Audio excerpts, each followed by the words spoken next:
your 2025 Major 2 champions. Here comes the Musa trying to push back forward. Oh! Day one, three-piece. Oh, my word. This man is the reincarnation of God. Too f***ing icy. Hydra dead. That is that. Trades back and forth. Attacks. Lock it down. The game goes on. Yo, boat. I'm taking down. He's at my spot, right? Yeah, one's up. Yeah, have it early. Have it early. Watch the Big door, spot. into the Astros. It's just in. Big door. Watch out. I'll go stop big door. Backside, weak. Help me. Watch Riley. Yeah, two backside. Watch out. Nice! Let's go, baby. Come on. Thank God. That Did I get an ace 5-5? Walla. Hey, Walla. Oh, I know, he team kills. I got an ace. Walla, that's icy. Walla, I almost chucked that. Walla. Bro, thank God I owe you on.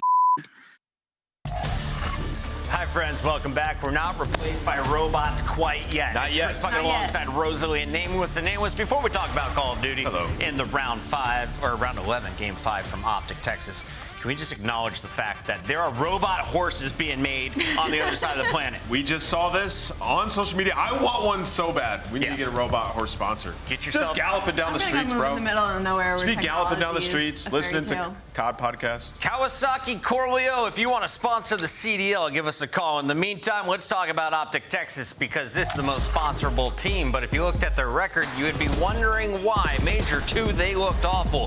But since bringing Hook back into the mix, the team remains perfect in online qualifiers. Still undefeated. Hook in online qualifiers. Unreal. Can't believe we saw this guy get dropped in the first place. But for the side of Optic Texas, I think yesterday's series not only was important for them to win for points' sake, but also their hard points near the end looked so much better than what we have seen over the past couple of weeks. They can take so much away from the series versus Minnesota Rocker yesterday and hopefully implement it moving forward during this stage. We said they were like the 8th, 9th, or 7th, 8th best teams in the game. They went all the way to around 11. And where do you have Optic today if they're able to beat Cloud9? Yeah, I mean, they're getting better. We know the potential of this team. They're getting better and better, right? Like, this is a team that we expect, if they can continue this, if Shotzi and Dashi can find the form they were in last year to be top 4, we just need to see more, though. I mean, yesterday was a good step. You beat Minnesota. It was a tight game. As Ali mentioned, the hard points, at the very end, they locked in. Yes, right? at the very end. At the very end, right? There is a case to be made like that Optic should have lost that series, right? You can take that angle if you want to rewatch that. But, you know, they iced up when they needed to. And today, this is the match where we will learn a lot. Cloud9 is tough to take down. And the matchup, Shotzi versus Kremp, going to be awesome to see. This season, Shotzi, 4 1v2 clutches. Kremp known for doing it for Cloud9 as well. That will be an excellent showdown in the front line. Who do you take right now, Shotzi or Kremp? That's tough. I think I might take Shotzi right now. He was looking kind of crazy yesterday. All right, let's go to our second series here. Boston is back in action, a team that has been struggling to break into the top 4. We are going to see them in just a little bit. They're playing against Toronto Ultra, and last time this happened, it wasn't very fun for Cammy and crew. They started up on that skyline, Nameless, before it all fell apart. Yeah, you guys remember? It was a wonderful skyline. We're sitting there, we're like, yo, Boston looking kind of good. Purge streaks his teammates. And we're like, oh, no, Purge. You know, in this matchup, Toronto have been unbelievable. Like, it looks like they're hitting their stride right now. They've been playing so well, and they look like a championship contender the latter half of the season. But for Boston, they've just been that team that's like, they can upset the top teams, but they cannot do it consistently. Like, you beat Thieves at the last tournament, you're setting yourself up for a run, and then you just get 3-1, 3-0 your next two matches. Can we just credit you? Coming in, we had Atlanta FaZe, our Major 1, Major 2 champions, facing off against Toronto, and you saw the upset coming. Man. Why did you have faith in the Squirrels? Because I was waiting the entire time for Joe Deceives and Beans to take a step. Joe did it earlier in the year. Beans at the last major took a massive step, and you can see, like, when those guys play well, Kleenex is going to follow suit. Of course. He's like the perfect complement player, and they just have an unbelievable, they have unbelievable resilience and roster, man. Like, they're good at all the game modes. Against their opposition. You see Boston getting bopped up by those two. Keep your eyes on Toronto Ultra's front line, and of course, keep your eyes on our other squads in action today. Let's take a look at our third fight, Nameless. You excited to see this one? Go ahead, send the graphics. Let's roll it. It's LAG. They go by the name of Johnny and Fellow, and they are back in the CDL.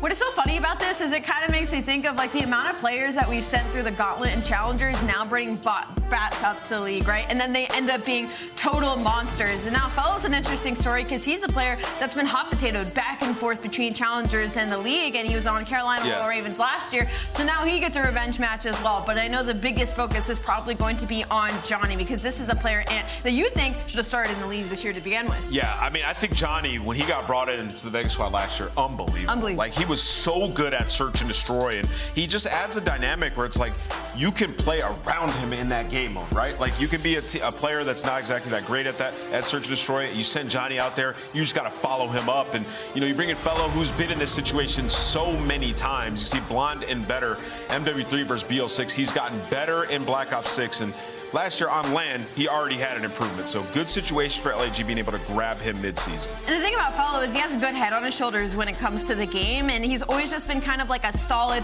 aggressive AR. You can see he was rocking a .9 MW3. That's pretty average across the board, but he's gotten even better in this game, so expectations are incredibly high. Taking a look at our road to Major 3 for Guerrillas, mates. If you want to play at Champs, you got to start stacking up dubs now. You start with the rivalry match, Carolina Royal Ravens. You got Boston in the future. You got Search. You also have Thieves. This is not going to be an easy road. No, it's not going to be an easy road at all. But if you're LAG, you're probably not making it to Champs, right? You only got 5 matches these next 2 splits. This is your Champs, these next 2 majors. You have to perform. And, Fellow, we talked about this with Priesta and Arstes yesterday. One of your last opportunities, if not your last. You've been in and out. You have to seize it now.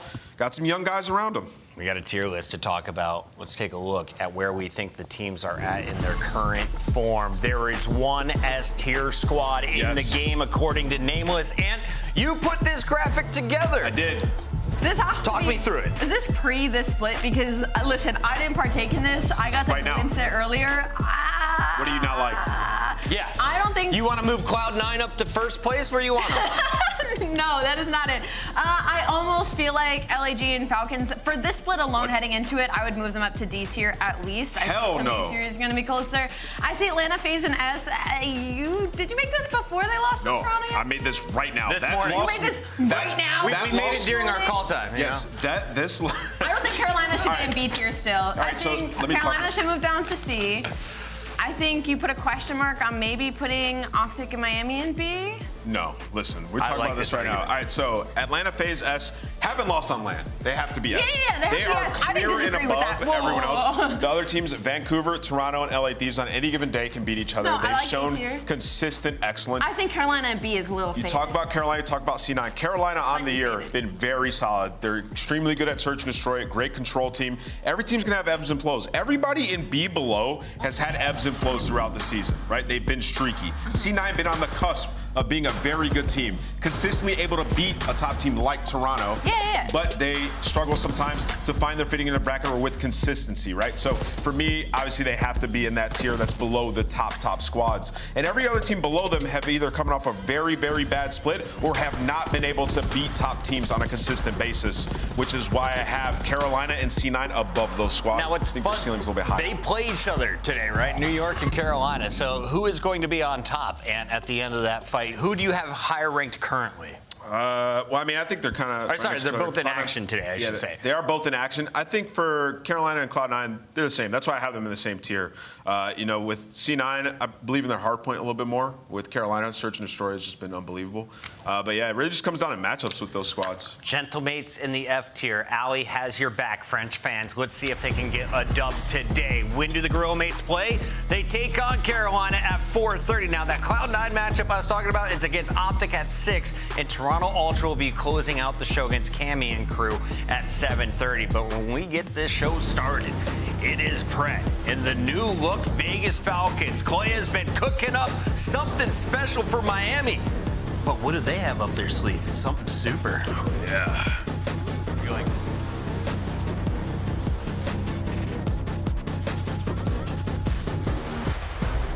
The Esports World Cup is an official partner of the Call of Duty League. Upgrade your game with the Scuff, the official controller of the Call of Duty League. The 2025 Miami Heretics Team Pack is available now. Each pack includes home and away operators, as well as this spray. Vamos, vamos, vamos, vamos, vamos! Next time you boot up, suit up at the in-game shop. It is time for our first match of the day. Vegas Falcons coming in, and we thought they might get a dub yesterday if your name was nameless. Allie and I didn't think it was going to be time yet. Today could be the day, though, as they take on Miami Heretics. But the Heretics, they're coming in with a question mark because they made a move in between Major 2 and now, and it's a big one. Lucky, a guy who's been a staple of the Heretics since this team was formed. Now on the bench, they put Super, who we saw one time filling in for Metals, into the starting lineup. Yeah, you know, they're putting a lot of faith in him. They believe in him. And, you know, we talked about this in the pre-show yesterday. I have full faith in the Miami Heretics organization. They have made unbelievable roster moves, you know, breeding the talent over in their home region. Obviously, Real smash success, Rancor smash success, and now Super being the next man up. I think, you know, Lucky started off the year fine. He's just been underperforming since then. I mean, his numbers were very bad in the respawns in the last split. Even though he made some impact plays at times, as the year goes on and teams get more comfortable, you need that added consistency, firepower. right? You need that consistency, right? And these guys, they've been the epitome of that for this team with pop-off ability. If Super could come in and be consistent and have this pop-off ability like they have, they are going to be able to run through teams. I love it. Did you guys see the bottom number there?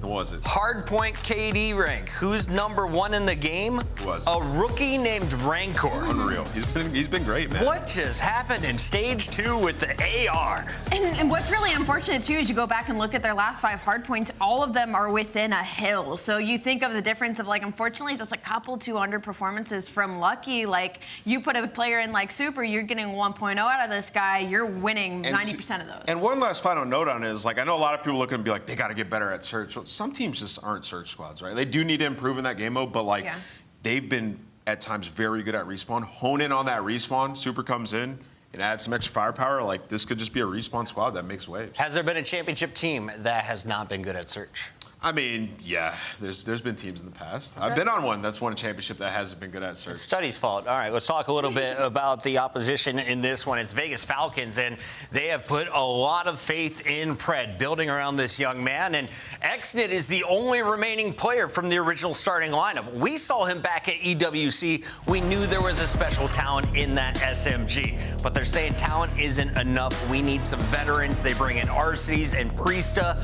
2 world champions who honestly have not had the best of season here in Black Ops 6. I just can't think of a time both of them were on the same roster. I don't know how well that dynamic works out. I don't hate the Pred and Xnit duo. I think the issue is, though, right now, from what we saw so far, is Vegas Falcons are still too slow to make decisions when it comes to respawns. There was ample opportunity throughout that map 1 yesterday that we saw where they just weren't getting on time. They were keeping up in the slaying department across the board, but you need to have the fundamentals follow as well. And unfortunately, I feel like that's kind of what this team is lacking. Let's take a look here at the roster. Arcees, Priesta, Pred, Xnit. Who has the most pressure today, Ant? Yeah, the AR duo, 100%. 100%. You know, to quote Patrick Price, he said, "With all disrespect, is this the worst AR duo we've seen in the league?" I don't think it's that far, but I will say the fact that that is like a discussion, these guys really do need to pick it up. With all due disrespect. Love me some Patty P. By the way, his content has been on fire. Support one of the OG COD legends. Let's take a look at your maps and modes for the new legends, though. Xnit gonna have a fun time on Skyline, but how will they perform if they get to the triple dose of Hacienda for Vegas? Honestly, I kind of prefer it get to the triple dose of Hacienda for Vegas right now because these first 2, I immediately look at Miami and go Skyline. They're 8-3 across the board. You're looking at one of the more aggressive teams that we have in the league. Same thing with Dealership. You're talking about a bang out in the middle side of that map. I feel like Miami Heretics are about to have a time. Yeah. Talk to me about Super, though, in particular across this series. What do you want to see from him? Where can he shine? Yeah, I mean, I think, you know, the small dose that we saw from him, like, obviously, you know, he was coming in, filling in, so they didn't have a ton of practice. Like, he played okay. You know, I think we saw Skyline at Hardpoint where he was playing well. You know, I just want to see him be involved, right? Lucky was kind of a slower paced player, like trying to like make the cerebral plays. Like, you can do that, but also be more involved. When Real and Rencor are creating space, like, go and take it with them. Right? Yeah. Dominate the map and run with your opportunities. We got the pick'ems ready. Let's load them in. I'll go ahead and go first. The leader always should. I'm going with Miami Heretics today. After seeing that Rancor stat in Hardpoint, there's 2 Hardpoints in the first 4 maps. They're going to get it done in 4. I've been a firm believer in the Miami Heretics team. I'm not going to switch up now. I'm going to go with Miami. A must-win situation for Miami. I got them as well. We're headed to Boca, bro. Miles and Chance, we're going to Miami's home major. Will they start off this qualifier with a dub? Yes, they will. Well, you never know, Chris. You honestly never know, especially right now in this league. Miles and Chance here to take you through this one. Again, another test for the Vegas Falcons and the official debut of a starting lineup now for Super. Excited to see how this one goes, Chance. Also, I will say, if you do follow the Vegas Falcons on social media, you know full well that I'm on the bench. So I'm going to keep my personal and professional biases aside for this cast, Chance, even though technically my team is on right now. Any criticism you have, I know it is just with daggers and hatred in your eyes. And I mean, maybe you just got to find someone to sub in so they can actually win a hard point. Because as far as I'm concerned, these players have now joined history. Worst hard point team of all time. Can't get a dub. Couldn't do it yesterday. And maybe today is going to be the day. Obviously, a little bit of topsy-turvy stats for hard point rolling in from Heretics. So obviously, they want to fine-tune things as well. And I mean, maybe against a team like Falcons, no better opportunity to try to really lock it down and get your guy Super in the mix. Have a nice performance. Get the confidence going. It's the CDL. It's not easy. He was phenomenal in S&D the last time we saw Super play. Now he's on his more comfortable role. See if he can find respawns too. Absolutely, folks. Well, the answer is no. It's our season next to find their opening kills here on our skyline to start things off. And it's a lovely green Vegas Falcons kill feed. And now the Vegas Falcons time. Counter-track on here for the Heretics Chance. But hey, not a bad opener for a team that's taken its fair share of criticism.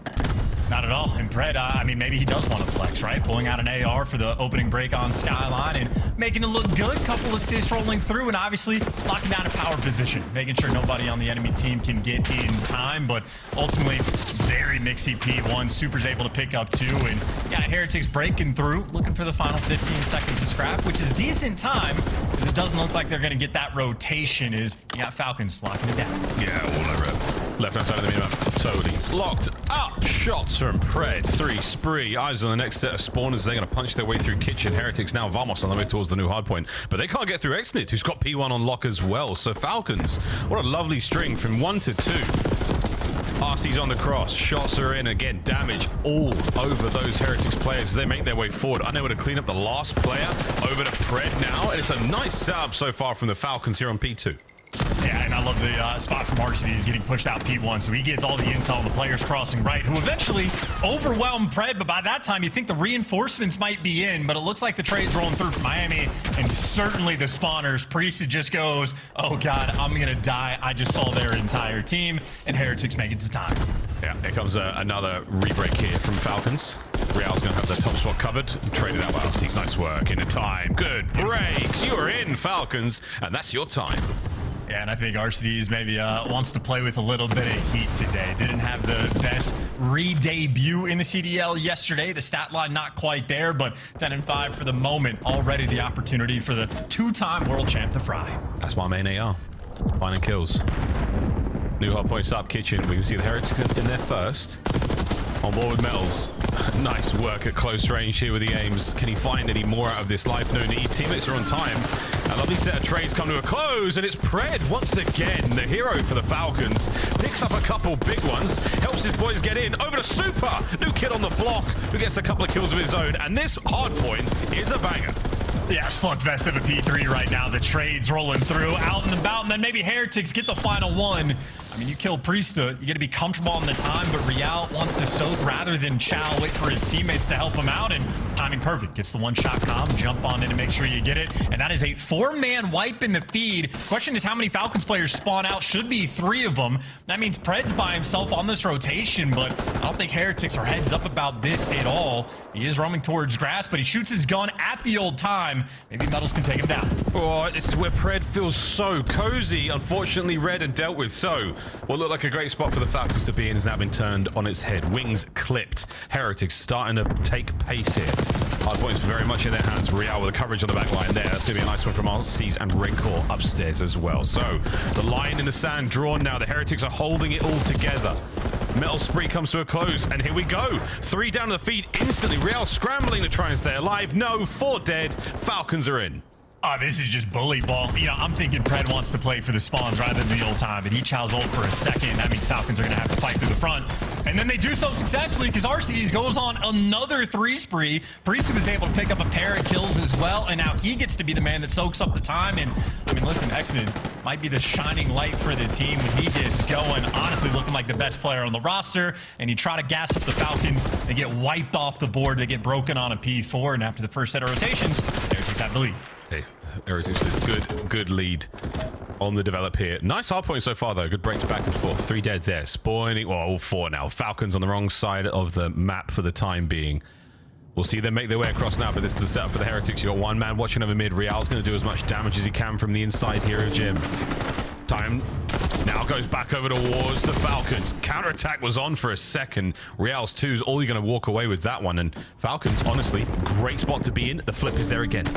Yeah, long term for sure, and maybe Rencor at 9 and 13, make it 10 and on a 3 spree. Wants to figure out how to play against the Falcons, trying to get a feel for it, and I mean, he's picking up all the kills, has both guns for the job, and the timing is flowing his way, so you don't see Rencor struggle too often. And while it might have been the first half of this game, well, now he's found his form. You got a 30-point lead from that P1, and I mean, they got the bodies here for the rotation, but extra gunfights they need to win. It's a Real versus Priesta battle. And Priest is in depths. He's way deep. Well, so far, we do want to kind of maintain this position. Falcons trailing slightly. Let's go for a listen in. Oh yeah, they're both weak in the back. One more, jump down, bonsai tree. On you, Renko. Catch the time, front, he's right back. Watch out, white in the corner, laying down in the corner. One P1. Laying down right corner. Run this guy. Free. Let's do. We're coming through the kitchen. I'm coming through kitchen. White plant dead, last guy found. Brown plant dead. Good job. Maybe low. Watch his zip. Yeah, my front. Help me on top. I have my own zip. Have zip. Okay. Yeah. Hold my front door. Front weak. P1 on one shot. I have P1. Up. Catch. He's low white pie. He went to new. Good shit, guys. Let's go. Yep, good shit. Good hold. They're gonna spawn deep right. Got it. I knew. Nice. I'm weak. Oh, in there. I think one could be P1. We just go in here. I'm sitting roads. I'm dead. Alright, there's 2 on top. Top cat. Work mid. Top left. Yeah, top left. I need to manage. One cut. Many times. I'm dead. I'm flipping. Get on. Hold time. Nothing kitchen. Nothing back kitchen. I'm pushing. Yo, close on me. You got me. Nice, good trade, bro. Low time. Still. Maybe jump down. Bottom bed. You, Jim. Bottom bed in front. Front. He's absolute time. There's 2 time. They're both nice. Listen, block off spawn. I'm 170 on I heard you. Good top. One shot. 2 of them. I have top. Top of me, guys. I'm staying left. I have top. Hold on. Reals, Jim. I'm on There's 2 top. One bullet. 2 top. They're double charging. They're one shot. They're double charging you. Left side. I got Hellstorm. One more, AG. One more. He ran through. They're getting switched. They're getting put in bed. Hey, just got put in bed. Go. Watch out back. I'm coming to you. We should shot this guy out. Yeah, he's back. Okay, guys. Super. Well, what a listen in. A spicy one there from the Falcons. Hard point now back in the hands of the Heretics chance, but I did not hate what I saw. Listen, I don't know if I was really keeping track of what was going on. A couple good comms here and there, but it felt chaotic to me. It is Skyline, though. It'd be like that sometimes, but what isn't chaotic has been RCD's gameplay. He's been on final form. He's calling out when he's flipping spawns, going on sprees, getting the Hellstorms. Doesn't mean you actually get the time, though, unless he gets another 2 to take him down. RCD's this map has been everything for the Falcons. 29-17, and he's rocking on more with Pred once again, trying to break it a bed. Priester there on the pinch, and it's a perfect run here for the Falcons. Wait until Rincon. No, Pred saves the day again. This should be a solid chunk of time here for the Falcons. Final 15 of this point and of this set will go their way. Here we go towards another one. And a back and forth battle indeed between the Falcons and the Heretics continues. I mean, big win up top. I think Pred had maybe a 5 spree earlier on in the game, and well, here's another to deliver. Hopefully some time for the team. I mean, a 5-point game. It has been neck and neck the entire time, and in my mind, considering Heretics have been getting outslayed, I mean, you're just waiting for them to pick it up just a touch. It has been a battle, but still, Falcons always seem to have the extra edge in the kills column. Now it's Exodus being the collector. Looking towards Peter as well. Daddy Alec on his back there, taken care of by Super. 28-19, by the way. We've been gassing the Falcons all we wanted, but Super has come in and performed a fantastic hard point here on Skyline. Same looks as we got the first time he joined the roster in place of Metals on a sick day. And look at him right now, sick as you like. But Falcons, what a turn this is. Pred on the hunt. Turns Real to prey. Now you get 2 dead there. Heretics back foot over towards the wrong side of the map, and Falcons hit the 200 point first. I mean, P1 has been the best still form all game, just about the sequence they just ran on, and they might lose the final 15 for the Heretics to get them, but they are set up on the rotation. These are the chaotic comms, can hurt you though to try to hold down the P2, but if you get a 4-man wipe in the feed, you're good to go because RCD's picked up another 2-piece, and Pred, well, he gets one before he falls. He got some distance on the map, and that means Priest knows, hey, 2 from right doesn't mean you win the gunfight. Not yet, folks. Here we go, though. Falcons, a nice P2 setup, looking forwards to the next chunk of time coming their way. The game could end here. This might be it, folks. History in the making. Real finds 2 downstairs. A pressure now on for us. He's 2 on the top. Can he hold the zip? Looking for his 3rd. Oh, the snap is there. RCT nearly takes care of the whole team. Falcons, though, hold on. Falcons still can get the win here.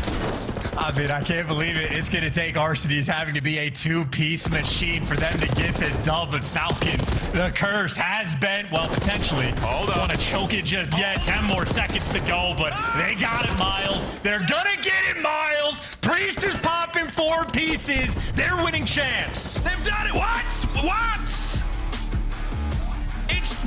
It's cam crash. It's a historic moment for the Vegas Falcons. The elation for Exnid. You've done it. You've finally won the hard point. What a feeling it must be. What a moment. And what a great hard point from the Vegas Falcons. GG's. The best AR duo I have ever seen on Skyline, Miles. Ain't nobody do it like them. We've had 2 quad feeds this year, and it's only been done by world champs, whether it be Dylan Attach or whether it be Priesta. Only world champs can deliver, and Alec, the 2-time, best map we've seen from him in CDL for quite some time, but for him, I mean, maybe, welcome home. 4,400 damage, 36 kills, and decent little hill time as well, flipping spawns. Finally, Falcons get on the board. 26 non-traded. RCT's played himself a fantastic map, folks. What year is it? 25. But Alec, RCT's 2-time world champ, looking good out there against the Heretics team that have taken names here in the league. Super. Sadly, not the start he wanted here in his first official match, but he'll take it, folks. Vegas Falcons, they've done it. 28 straight map losses, the first hardpoint win. History made today by the Vegas Falcons. Yeah, at what point, Miles, did you actually believe that they were going to win? Because for me, they were up, it was like 200 to 150 on the P1, and my brain suddenly did the thing of like, that's a really big lead, and they had spawns. Like, they should do this. But it took that long for me to be like, oh man, like this is real now. Well, I think the turning point for me, Alec got a really nice 3-piece on time. Could have been 4. But that was the moment for me where I was, this is it. This is the Miami Heretics don't feel like they've got enough cohesion right now to get a solid break here on this P2. And they're scrambling a little bit because they can feel it. And they also know, oh dear, we're about to be the team to give the Falcons their first hardpoint win. This is not okay. And there was a lot going on there. And again, RC's pieces hit. This was disgusting. The turn there. And Priesta, the quad feed for the dub. You can't ask for any more. And for the Heretics, yeah, it's a 2-pronged attack here. It's, look, this is a new roster we're trying to make work, not great. And then it's also, we handed the Vegas Falcons their first hardpoint win. There is a parade in the streets right now in Vegas. The sphere went green. The sky has turned black. It is Judgment Day. It's not. It is the end times. Is that what you're telling me? We're here. Well, I mean, I've seen the news. It's not looking good. Is this the final nail? I'm gonna call my mom. Nostradamus, call your mums and your lawyers. David. What a film Independence Day was. Well, that is it, folks. Jokes aside, it was actually a really nice hard point out of the Vegas Falcons players. 167, the final score that the Heretics could muster. So you'll take it. You'll absolutely take it. And now we go to dealership, another unknown variable here in the COD League.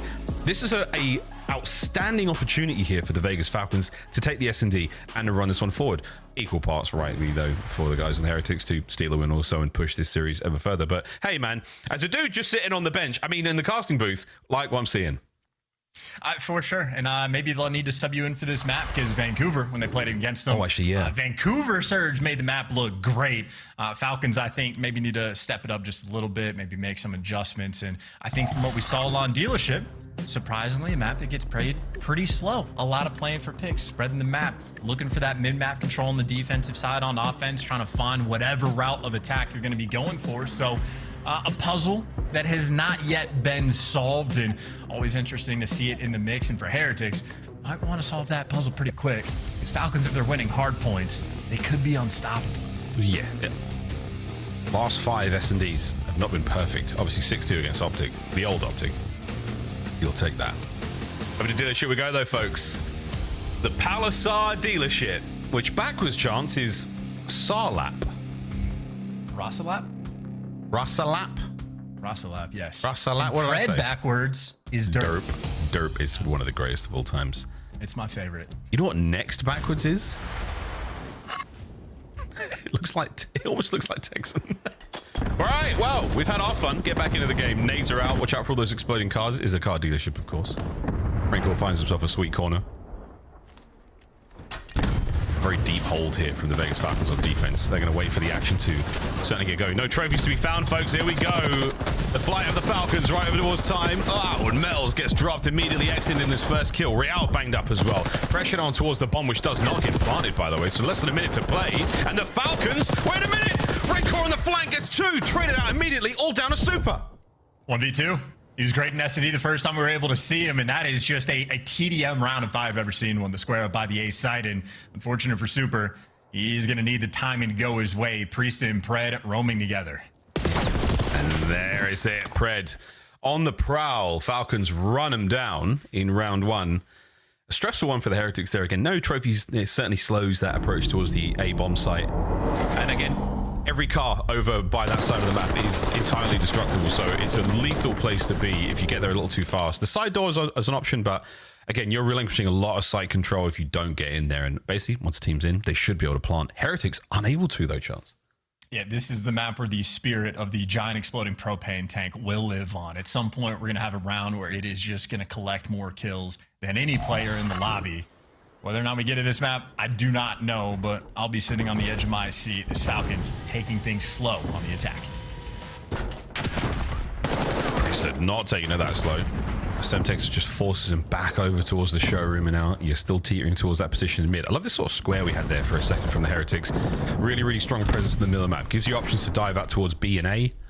Right now, it does look like we're committing to the B-bomb site here. Pred is so tagged up, exited on the close coverage. That could have been a first blood if not for the smooth moves there of Real, and there's no way. Oh, he's doing it. Plant that bad boy. Let's go. Yeah, it's really tough to see the guy down there in the windows. Yeah, a look from Real's point of view. Not easy. It's one of the most awkward situations I think we have in this game, and receiving it there is Real. Yeah, and right now you got Rancor pushing this lane out, so now you got opportunity to get closer to the bomb site. Whoa! Not even the pistol of metals could cut down Pred. Another aggressive move here of Super, who gets damage in, but not enough. And again, Falcons, whether it be on the defense or the offense now, they are rolling through dealership. And I mean, this is the happiest Exit has ever been in game. You got the hard point pathway, and it is nothing but up from here. Priest is 3-0. I think Pred is, 3-0, 4-1, something along those lines. So everybody on Falcons for the moment feeling good. Heretics, you really got to start shooting back, and you want to do it right away. Because we know on, Call of Duty, momentum-based, and Pred is very much a momentum-based player. And you know what's a scary prospect? I mean, there's a lot of social media is popping right now, the idea of the duo of Exnid and Pred. I mean, Exnid is a player who gets real hot. He gets going, and it's a scary thing. That's a nice catch. Oh no! Super finds 2.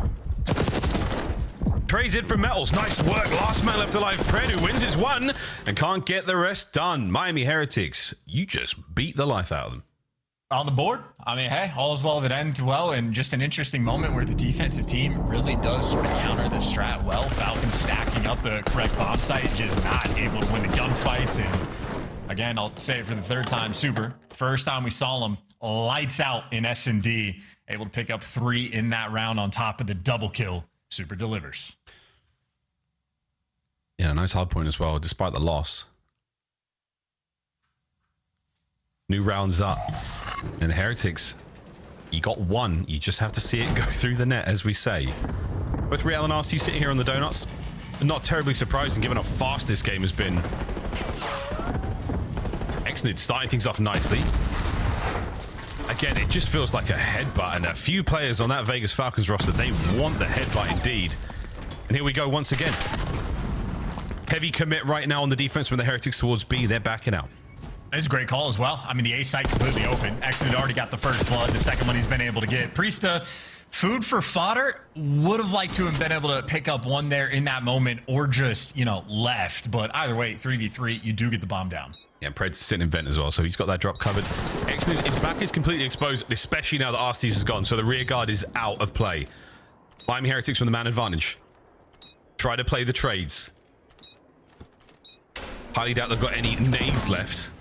And a lot of noise being made. One problem identified. Next problem, Pred. Catches one out, and the escape is there. Lay G. No good with a pistol. Exnid has to save it. Less than 20 to go. Time's on his side. Oh, and so is the trigger discipline. You love it. Oh, they haven't checked it. They check it enough. Oh my goodness, it's Exnid. Oh, he felt that one in his soul. He did everything right. And he waited for the perfect opportunity. Miami Heretics, the last thing they check happened to be the right one. That was a cinematic moment in Comp COD.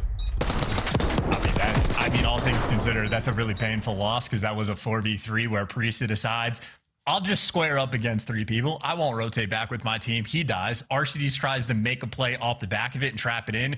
He gets picked off, and then he fall like dominoes. And then Exnid, I do love the trigger discipline initially when 2-player side pass, but I feel like you do one of 2 things. Either poke your head out and just try to get the double kill immediately. Don't like that too much. Back up and play time, or just shoot them when they come back on the cross. But you panic for a moment, you lose against Heretics. So she goes. And so she goes. Well, our season play right now. Metals is going to catch that. Stinger. Are we going to be able to get in there and get the kill? Yeah, Exnid. Absolute lethal on the approach.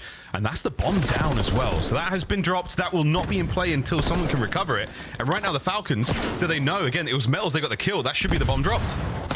Yeah, this is also 3 first bloods from Exnid. So he has been on point on this map. Still need to convert though. And they're going to be able to. I mean, Exnid able to get 2 in that moment. You're stacked up in the middle map, and he doesn't get the ace, but Exnid does everything. Super last man alive for a 1 versus 4. Super made it out. I'm a believer. Super. Holy. Oh, that was one hell of an effort. All right, Miles, we gotta. I'm resetting my brain just because it's a 1 versus 4, and it's a situation where Super should have no hope. It's Falcons versus Heretics. I gotta reset my brain. Wait. Anything is possible. Wait, Exodus 2 was really nice. I mean, the first kill was something. Straight in, taking care of business in office, and here comes the... I mean, that was something, man, but Super really, really wanted that round. And he nearly got it. The dive, the backwards dive out of the window on a bomb site, feet up, just ripping heads.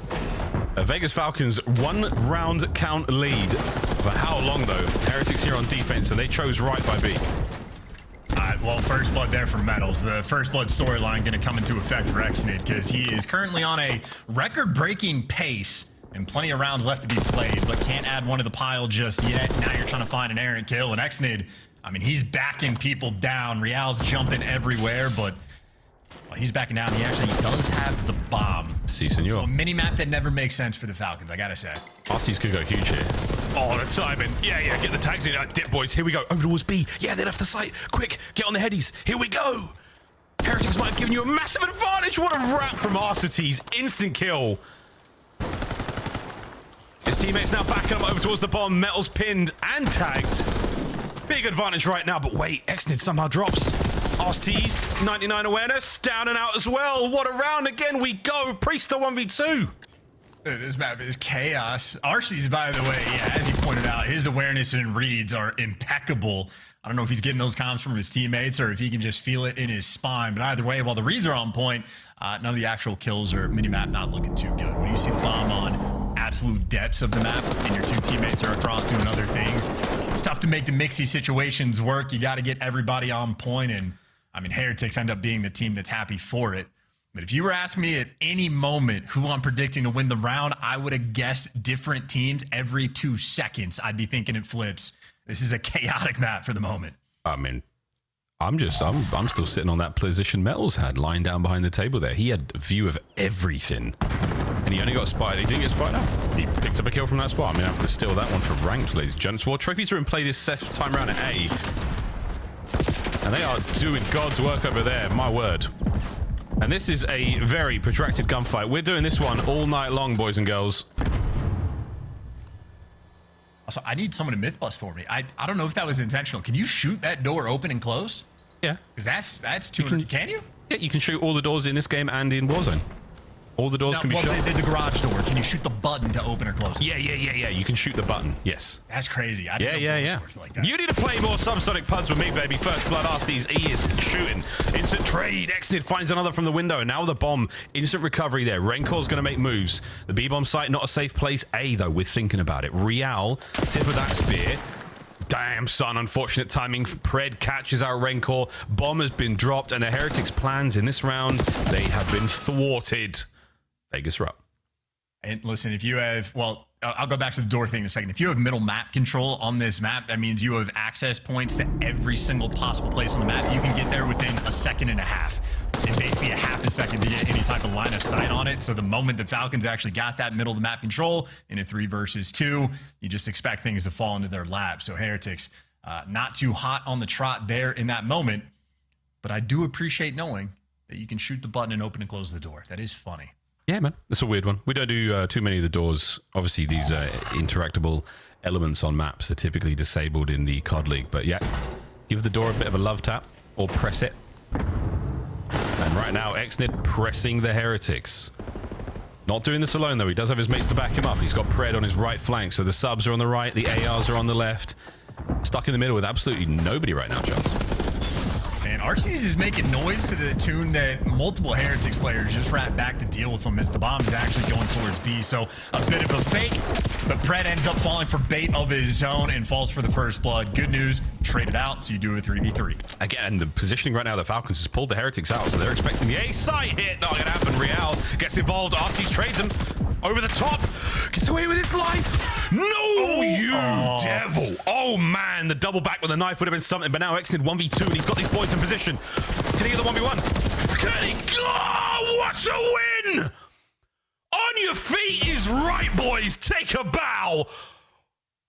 The map's not over. Holy 1v2. Yeah, this is unparalleled levels of hype as well. That is a filthy 1 versus 2. Tip it to Exnid. Having a monster map is not just the 11-6. It's not just the 1v2 clutch. I think he currently has 5 first bloods, which, I mean, I'm doing this offhand. I think the CDL record is 6. And I think there's a handful of players that have tied for 6 first bloods. So Exnid might have a record-breaking performance here in this moment just to take the Heretics down. Man, he's having such a good time. Map point Falcons to take a 2-0 lead in the series. Here we go. Over towards the B-bomb site again. And Exnid, plot armor in full effect. Here he goes. He's dead. Metal's first blood. What does Yalla mean, by the way? Yalla means like go, go, go. Metal's whoa, Heretics right back in it. Yeah, Yalla means like go. It's Vamos, essentially. Okay, I can't remember what like game I've heard the voice on of the Yalla, but like that's what I'm hoping for this next round. Going for the first blood because Exnid, again, I believe he has 5 first bloods, which is tied for the record this year. I think CDL era might be 6, but either way, he's on form and he's involved with near every single first blood. And when his teammates are getting blooded, they're for the trades. No, Exnid is getting mixy. I mean, this is the thing, and we've always talked about Exnid, the mechanical skill, the passion. It's all there. Fantastic. It is fantastic. It is what competitive COD is all about. And now you've got him in a team with these world champs. The rings on that squad are ridiculous. Let alone Clay as the coach. But anyway, I digress. 3v3. Yeah, and I think Heretics right now feeling that they are not very lucky. First blood does go through, but unfortunate the team kill is also there. You see Super doing the jump checks through the window. Got to add that to the arsenal as well. But even though he was jump checking, apparently did not see the players. So maybe I won't do that because it did not work. 3v3 from down Falcons. They could go up 2-0 in the series here. This could be it. Heretics together. as one towards the A-bomb site. Deep, deep, deep, late flank. See you later. Maybe the next map pred on the wrap. Here comes the engagement. The flank is being watched. Rancor all over that one. Easy peasy, lemon squeezy. Over to Priester up front, finds one. Dips out, can't stay alive for much longer. Arcity's on the run. Can't get it done. Round 11. Oh, man. Fantastic retake from the Heretics. Yeah, and Rancor going on the 4 spree as well, trying to heat things up. He had a moment on the skyline where we thought they were going to start to turn things around. Unable to. Stuffed out. Well, this is their moment. Sort of hit the reset. Don't let anything go crazy. You do not want to be the team to give Falcons their first win. And there is a seriously nervous tension across the board right now as we go into this round 11. What the hell is the game plan, boys? What are we doing here on dealership? We don't have that many reps on the map whatsoever, so we have got to figure something out right now. It's a 4-hit A. I'm calling it. Chance, that's what I do. 4-hit A. I'm on the bench, but whatever. Going for the Yala or the Vamos? I'm right now. Yalla. Plot armor. No, it's a 2-man. It's the classic strat we saw. It's the subs to the right of the map. It's... Oh, no, it's not. Yeah, it is. I'll tell you about it. ARs to the left, subs to the right, and we're going for it. Not a 4-man hit, though. We're taking our time, trying to work super in the window, get the stuns out. They've gone for the plant spot just underneath before, and the Falcons teammates have backed up and spawned. They have middle map control. They got the flanks covered, and you got Fred pushed out in a fantastic position. If you get this bomb down, the mini map for Falcons is as good as it gets. It what for now, yeah. How are you going to retake this? There's 2 players through the window. Oh, Fred! Shoots a little early, but that's absolutely fine. Oh, and he's trying to pull the aggro. He's trying to draw them in. The window is open as well. Reinforcements from Arsty's now getting involved. It is going to be an absolute throwdown on the bomb site. Trades are in. 3v2. Super gets involved. Last man. Can the newcomer to the team clutch up in the 30 seconds? Peek. 1v1. Bomb planted. Exnid versus Super. He goes for the wrap. The check. The gunfight. Super wins it. And you best believe there's a little bit of extra love in that one. The bomb will be defused. And it might not be the same shade of passion, but wow. What a round 11. We're tied up 1-1 going into the half. Dude, this is, I mean, just a battle of a series right now, and we are at the emotional highs and lows for the first match for Heretics throughout this Stage 3 qualifiers, and for the second for the Falcons, and these boys are going through it. I think the Heretics players might be more stressed out in that round 11 S&D than they ever were at the Madrid Major. But credit to Super for the clutch in the end. Got the final 3 kills in that round. His S&D, I mean, granted, we've only seen him in 2 series so far, but continues to be in final form. Sucks to be the Falcons, I guess. Exnid gave you 6 first bloods, a 1 versus 2, double-digit kills, and he's surrounded by 3 world champs that could not win with that level of performance. So not a great look there on dealership for Falcons. 0-2 on that map, but fun things nonetheless. I mean, Exnid pop-off moments, always fun and exciting to see. That level of passion, and those are levels of passion I don't know if you've ever achieved in Call of Duty. But either way, we'll see if they can keep it going.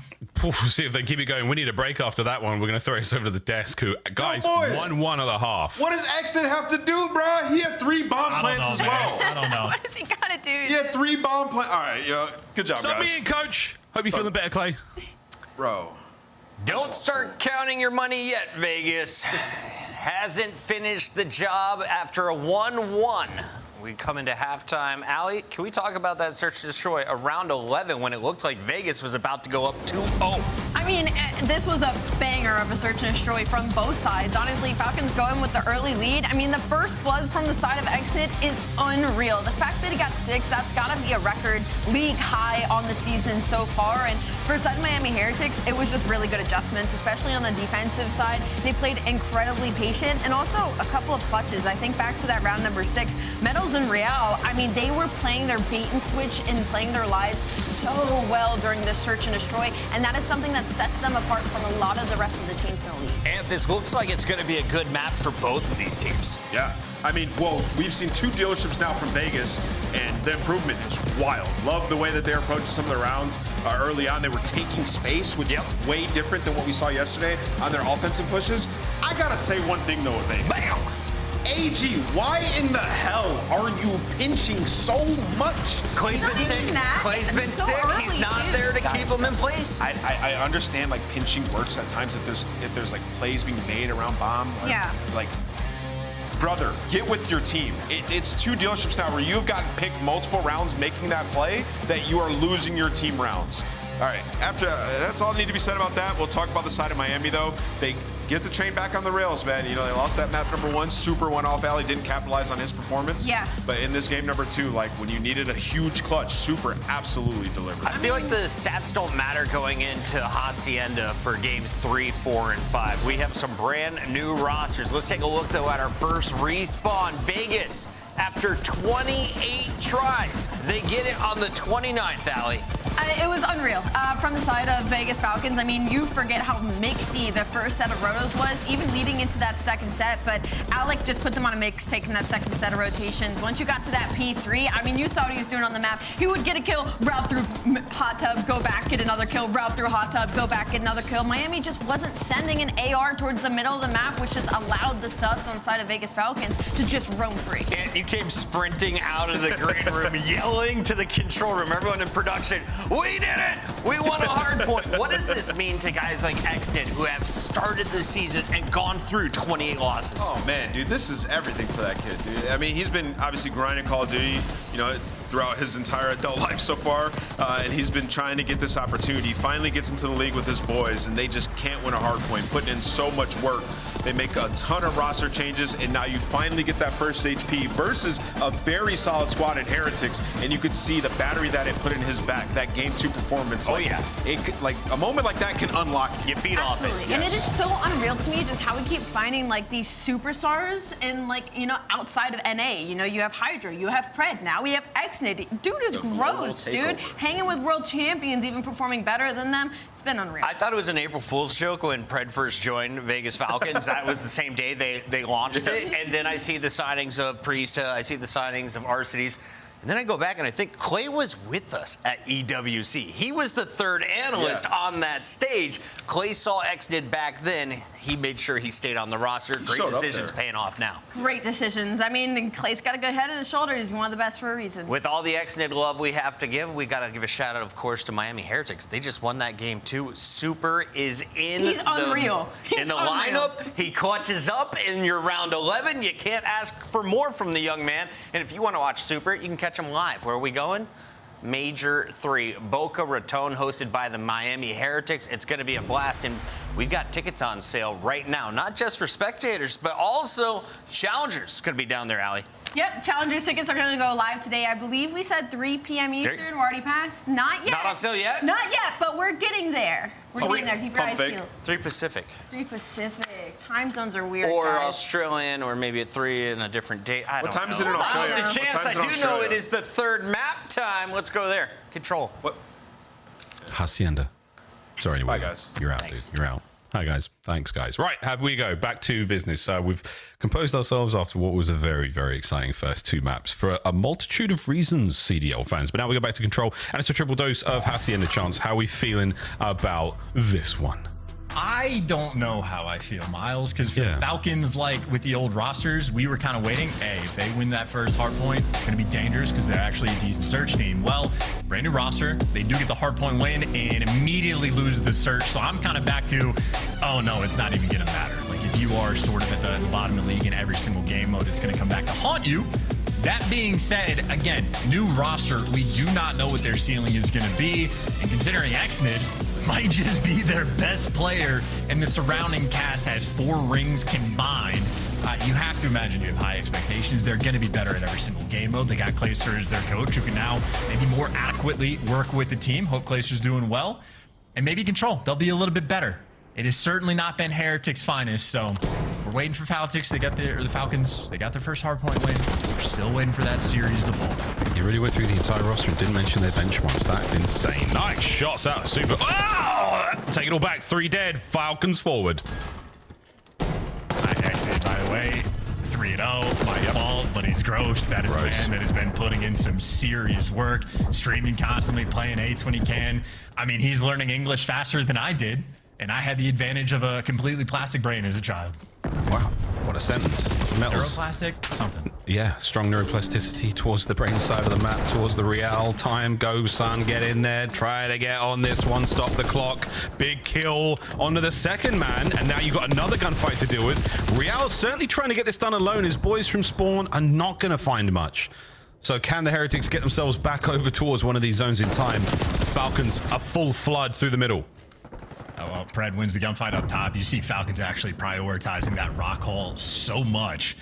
I think you have Super that's probably been begging for help. Finally, Rancor able to support him and get on the time, stop the clock for just a moment. But Heretics clearly not comfortable stepping foot on the zone. They got 2 players working out of spawn, but you're forced to. Less than 30 seconds on the clock. Yeah, it feels like they want the perfect setup, not necessarily a scrappy one. Right now, it's starting to feel good. Sweet 2 out of Super. Dive time, here we go. 2-man stack over by B. A man on A as well just caused problems. It loses a gunfight, so now a war of one front. Metals is going to get the trade out here. You might be able to get some more presence over towards B or A. I mean, it's your dealer's choice right now, Heretics. Good shots again from Super. Great life as the second segment comes to a close. Damn! Oh, one more bullet. What a run. Yeah, that could have been a moment to get the Hellstorm as well. If he gets back for the capture points, he certainly would have been getting close. Either way, though, Falcons last-ditch effort. They actually made it to time with just a quarter of a second, but Rancor wins the gunfight, capture the zone, get an extra minute, and let Super go for more spawn kills. Give it the old college try. Or rather, the Spanish equivalent. University try. Yeah, something like that. 2-man push now through Rockhall once again over to Rancor. Keeping the line a little solid here for the Heretics as they fight their way over towards A again. Decent time. 50 seconds on the clock. 10 lives either side. It's starting to get mixy as Metals remains undetected on towards the capture. Here we go. 2-man stack. Tough moment for Falcons to lose 2 players, especially with Pred behind enemy lines, but he gets isolated. You got to reposition and Super. Perfectly timed flank? I think so. Yeah, on top of the stun as well. Massive work. We're nearly done in this round, folks. You got to get things going. Nobody home from the Falcons. Not a soul in sight. And a smooth opening round from the Heretics. And what, they were down to a matter of seconds. They're feeling good about that one. Yeah, I mean, look, a couple clutch gunfights rolling through for guys like Rancor on the B zone, but Super was the ultimate setup, man. Your best play, this is the opening break. First 2 kills got. Well, 3, yeah, no, he gets everybody, and then he ends up going 5 and 7 because Super took over. I think he might have gotten double-digit kills towards the end. His flanks were on point, got the 2-piece over towards Plat to open up the B zone initially, and then his flank helps you get the A zone later on, so Super getting active and making very high impact plays. All you can ask for from the new guy on the squad, really. 10 and 4 after round 1. And we go into our second. Heavy focus still towards the top left-hand side of the map right now for the Heretics in this defensive attempt. Exner's opening play is going to get shut down as we trade things out 2-2 either side. Pred on the prowl looking for his first kill. In this round, I should say. Got 8 in round number 1. Sizable performance, but still looking for a little bit extra. And Pred, known for his patience, finds the free kill. Shoots him in the back, immediately traded out, but we'll take it. You got the man advantage now. Yeah, that gives you that open lane now to run forward, which is exactly what Arstes is going to do. Get himself over towards the B zone. Gets himself a trophy in place as well. The problem, 3 members of the Heretics here on the counter-attack. Love that dirty nade towards top plat. Trying to keep this pressure up. Exnid on the pinch, making his way through office side now. So this is actually a really nice look for the Falcons if they can get their kills, which they are doing very well. Real from Tin. Oh, picks up 2. Saves the zone. Yeah, they got all the kills, but never actually properly picked up the pinch. And, well, Real's going to find it. Pred might trade him out, but you lose all that pressure on the B zone. So Falcons, the setup not quite clean. And we had Super double-digit kills in round number 1. Real has already caught him just as he catches Pred. Yeah, a little taste of your own medicine there, Pred.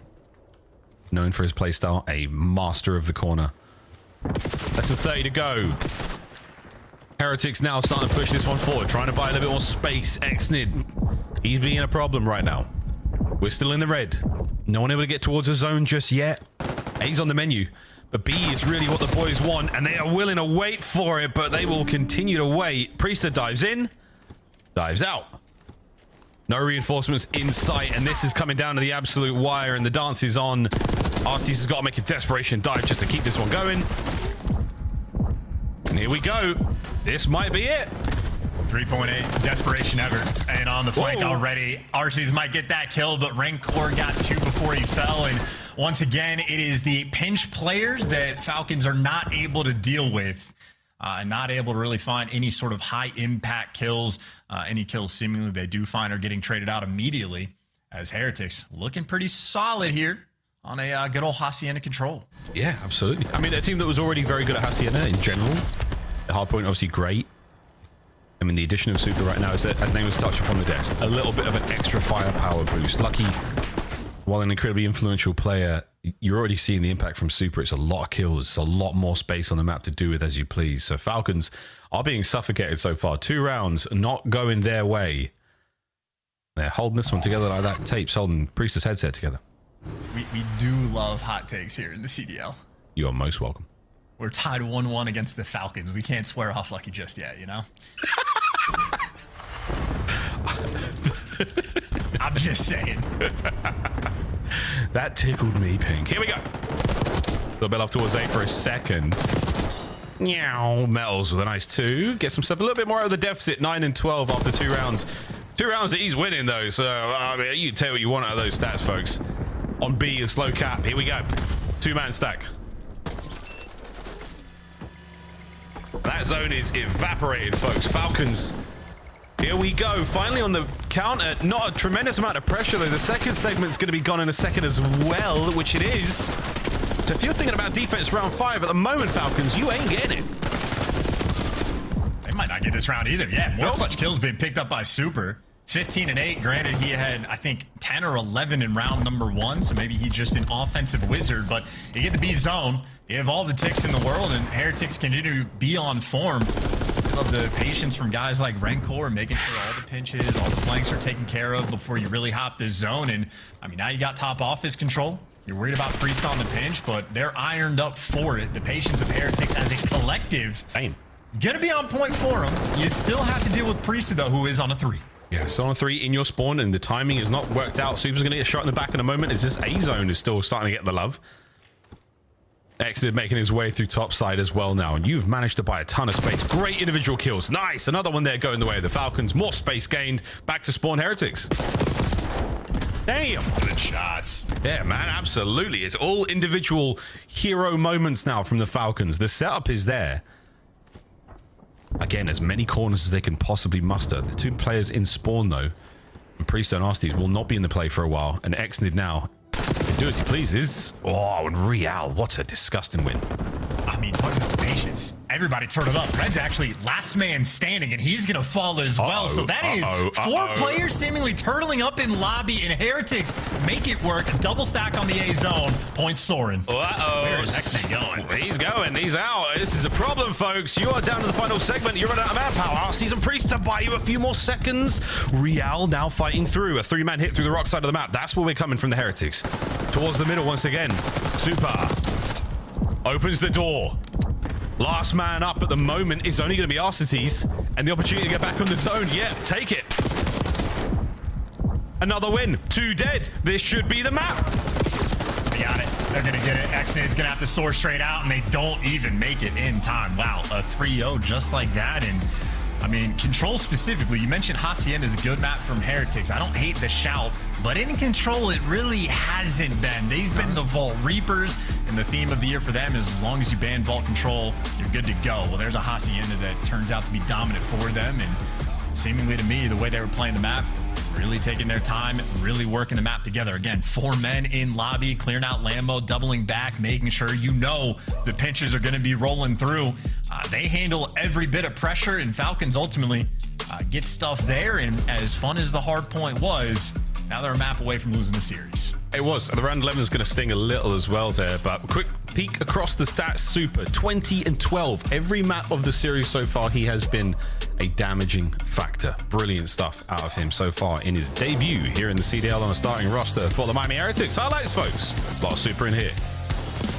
I mean, he was pretty much on form, at least in round number 1, got the double-digit kills, and really just an interesting map where, I mean, every seeming, like 50-50 moment, this square ups around the zone, who needs to get the top plat control, all the sort of higher impact kills, it just felt like Heretics were getting them every single time. Guys like Pred, I mean, he's waiting in corners to get the freebies, and he does so, but Heretics teamwork is just there. They get the trades almost instantly, and I mean, just credited and cornered up, ready to go. So Heretics very much dialed in, and really, when you have a team that's able to be super patient as a collective and cover everything, and you get the communication flowing, a tough team to beat.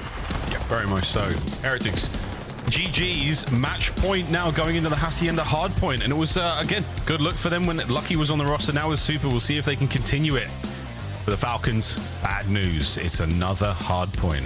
Can they do the unthinkable, Chance? And I mean unthinkable, brother. 2 hard points in a row? Is that too much to ask? Yeah, I mean, like, brand new roster, so we actually don't know how good this team is going to be in hardpoint just yet. They've had maybe a week of practice at best, or a handful of days to figure things out. I'm assuming what it's going to take is going to be those type of pop-up performances, though, right? Alec dropped 36 on a Skyline, a Titan in the lobby. I would imagine Falcons are going to need that level again. At least for me, their communication certainly left a little bit to be desired. So I think you want the pop-off plays to happen, so the comms matter just a little bit less. You were looking for a takeover performance for these guys to get a map win.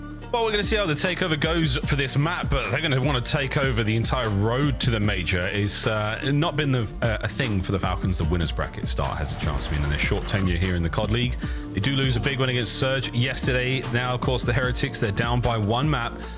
And good lord, well, the next few series are going to be spicy indeed. We'll see how Pred plays against Optic, against his old teammates, and then, yeah, FaZe. We'll skip over that one. Boston, though, that could be an interesting series. We'll see how that goes when it comes to that. Yeah, we'll definitely just fly right past the FaZe series. See you guys. Yeah, that's... Yep. Do gas up. Maybe we don't gas up FaZe too much. I don't know, but they have been the most consistent force. Really in Call of Duty history at this point, with the number of years that trio has collected. But we talk about them a different day. Now we talk about the fate of the Falcons. They have never seen a Game 5. And by they, at this point, I do just mean Xnid. But he's never seen a Game 5. You win the hard point. You make your way home. Yep. Pressure on, folks. We get into our next hard point. Hacienda once again, staying on this one for Game 5 if we have to go the distance, but the Heretics want to close the case on this one very, very quickly. 1 more map's all they need. Game 5, though. Uncharted terrain for Xnid. Uncharted terrain for any Saudi player. We'll find out if we can get there. Another hard point in the series for the Falcons. History made twice in 1 day. Good God. He also set 2 records in the Search and Destroy, admittedly, but what a day of COD it's already been, folks. It's only the first series. Certainly been a fun one. I imagine Hacienda hardpoint is going to deliver, because this is it's like a much more punishing map. Skyline is punishing in the sense that, like, you can never quite read the spawns properly, because if players are spawning maybe 15, 20 feet apart, it messes with the timings, and the timings can be impossible to predict. So your instincts and reaction time and everything has to be on point. Sometimes it just doesn't work out. The map be like that. Hacienda is much easier to read and much easier to handle, but you have to have good teamwork to make it happen. You make mistakes, you get punished. Oh, absolutely, mate. Real 2 in the feed, right off the rip. Fred with the trades. No 2-piece for him. Metals is going to be there for that. So top side of the map, all covered in Heretics players, as is time for now. The opening 8 seconds of the Falcons is going to evaporate. We'll see how they push their way out of spawn, but still trying to maintain right-hand side of the minimap for now, guys. That's the way Hacienda goes. Oh, good God. Yeah, they're running themselves basically into a kill box. I think all those players sort of just remain in a single point. Xnid actually, he gets 1 kill. Heretics are ignoring him for the moment. They're trying to catch every single Falcons player off spawn, and everybody's virtually working through the well side of the map. Damn. And Xnid, I mean, he's making the most important kills. Heretics just left him alive, and now Falcons have the rotation to do. Absolutely. Big heads up play there from Xnid. Finds 1 kill in lobby and stays alive. Stays back. Priester. Nice awareness again, but shots from Rencor there on the pinch. Fan-out attack here has not worked out for the Heretics. They have been put to bed. Vegas Falcons, 2 men on time, and they're going to get it. Pred, lobby control as well. Fantastic. All eyes towards the front. Exit finds one. The second not going to be there. Spree comes to a close. Wow, Rancor peeling heads on the approach towards P2. Pred, last man here. Reinforcements on their way in. And what a battle we are seeing. Yeah, great sticky nade there from Pred. Just sticking the front door so if they slide in, you get the coverage. So a nice little moment. But you still have a very mixy P2, despite the fact that the Falcons got here first. They're making them work for it. But Real, last man, and Shao would have had to kill 3 to get the time. And I just imagine that might have been a moment where Octane might have been raging, saying you always have to kill the 4th guy. If you know where he is, it's the rule. You jump on him, and, well, they let Exnid live. And I got a 20-point lead. Yep. No witnesses, no survivors. LaRue knows all about that. Fred on towards Nu, not going to have it. Exnid, his duo, his partner in crime, also there. Put behind bars by the Heretics. Lovely work from them. And P-Dog, a solid effort on towards Metals, but not enough for the kills. Arstes makes his way into time. And he is shooting, man. He might be sitting at 3 kills, but it's a nice pace. It's a sense of urgency in a big way, but it is not going to amount to a whole lot. We're looking at a lead change right now for the Heretics. And looking for a potential Real masterclass rolling through. Been waiting for this guy to pop off in the series. Certainly looked decent on the control, but now he's 11-5 on a 5 spree. Does eventually get taken down, but he is able to get his team back in the lead. You walk into this hill down by 15, 20 points, and it looks like the Heretics gonna walk away with a sizable lead. Priesta really wanted to try to strip away those final 10 seconds. No mistakes made by Heretics there. Mistake-free COD, we love it. It doesn't last for long. Unfortunate, lineup situation there. Friendly fire does not exactly work out as Rancor can't get it done from the hit. Priest is in time, and there we go. The Falcons, they win some massive fights. That's their time. Yeah, that was a battle right there for the actual control of the time. Arstes gets the final 2 to seal the deal, and Super does a great job. I mean, read the pinch. You imagine Pred's going to be there eventually. He slides in for 2 and might just break this thing wide open. Last final gunfight, the 1v1 for time. Metals, well, just gets bought too much time. Who is that on time? I think Exnid actually setting up Pred for the kill on the duo. So that's Exnid making the high IQ play. Exnid holding it all down together now for the Falcons in time. That's an unfortunate nade. It's going to pay off because his teammates do die. And Real, another rock fight. Hey, Omni movement. Arstes does it as well. Real's final 3 gets the break, but it was a measly 8 seconds. You're going to take it, though, for the Heretics. You're going to stay just ahead going into the second set. But a wonderful back and forth contest so far between our teams. Yeah, I mean, ultimately, Heretics have played the map so much better. Real 16 kills. Their biggest problem, though, is they let Exnid live on the P2 rotation, and it costed them. So, again, for Hacienda, it's a map. You make a mistake, you will get punished, and that's the only reason right now this game is close, is the kills still seemingly rolling through, massively in favor of the Heretics. They get the time, and admittedly, a scattered minimap for the moment, but by the time you get them out of the time, you're down by 20, and it's still nothing but trades. Parallel small situation for P2 right now, so Exnid's going to run into some trouble in lobby, or is he the trouble?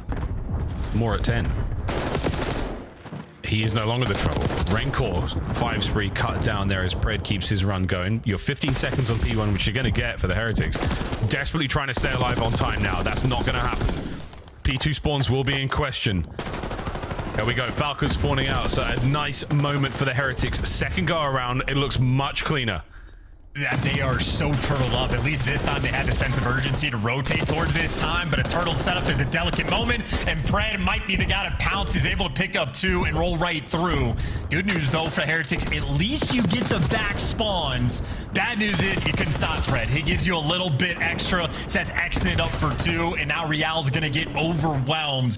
I mean, it is just a P2 that Heretics simply cannot handle. I can't believe Pred got 1 kill out of that. He sent it out of the backside of Garage, gets a big kill, and that sets his boys up for the push forward. Can't get any more out of this life, though, but a lot of intel pass forward. Zig is going to be jumping, boys. Exnid in lobby, catches 1 out. Red dots all over that minimap. You know exactly where the Heretics are coming from here. Falcons, this is a lovely opportunity to get right back in this one. Rotation's already done. Heretics over towards fences. But Falcons, you have done a great job here of keeping this hard point very, very much competitive.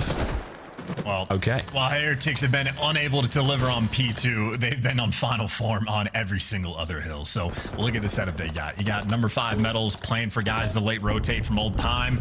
Real's pushed up top, and this is so much distance on the map you have covered that you are just so safe right now in the time. 10 seconds have gone by. The Falcons player hasn't sniffed the idea of a contest. Oh, yeah. Fences. Great for the Heretics first time round. Nice break. Opportunity here to turn the tides, ladies and gentlemen.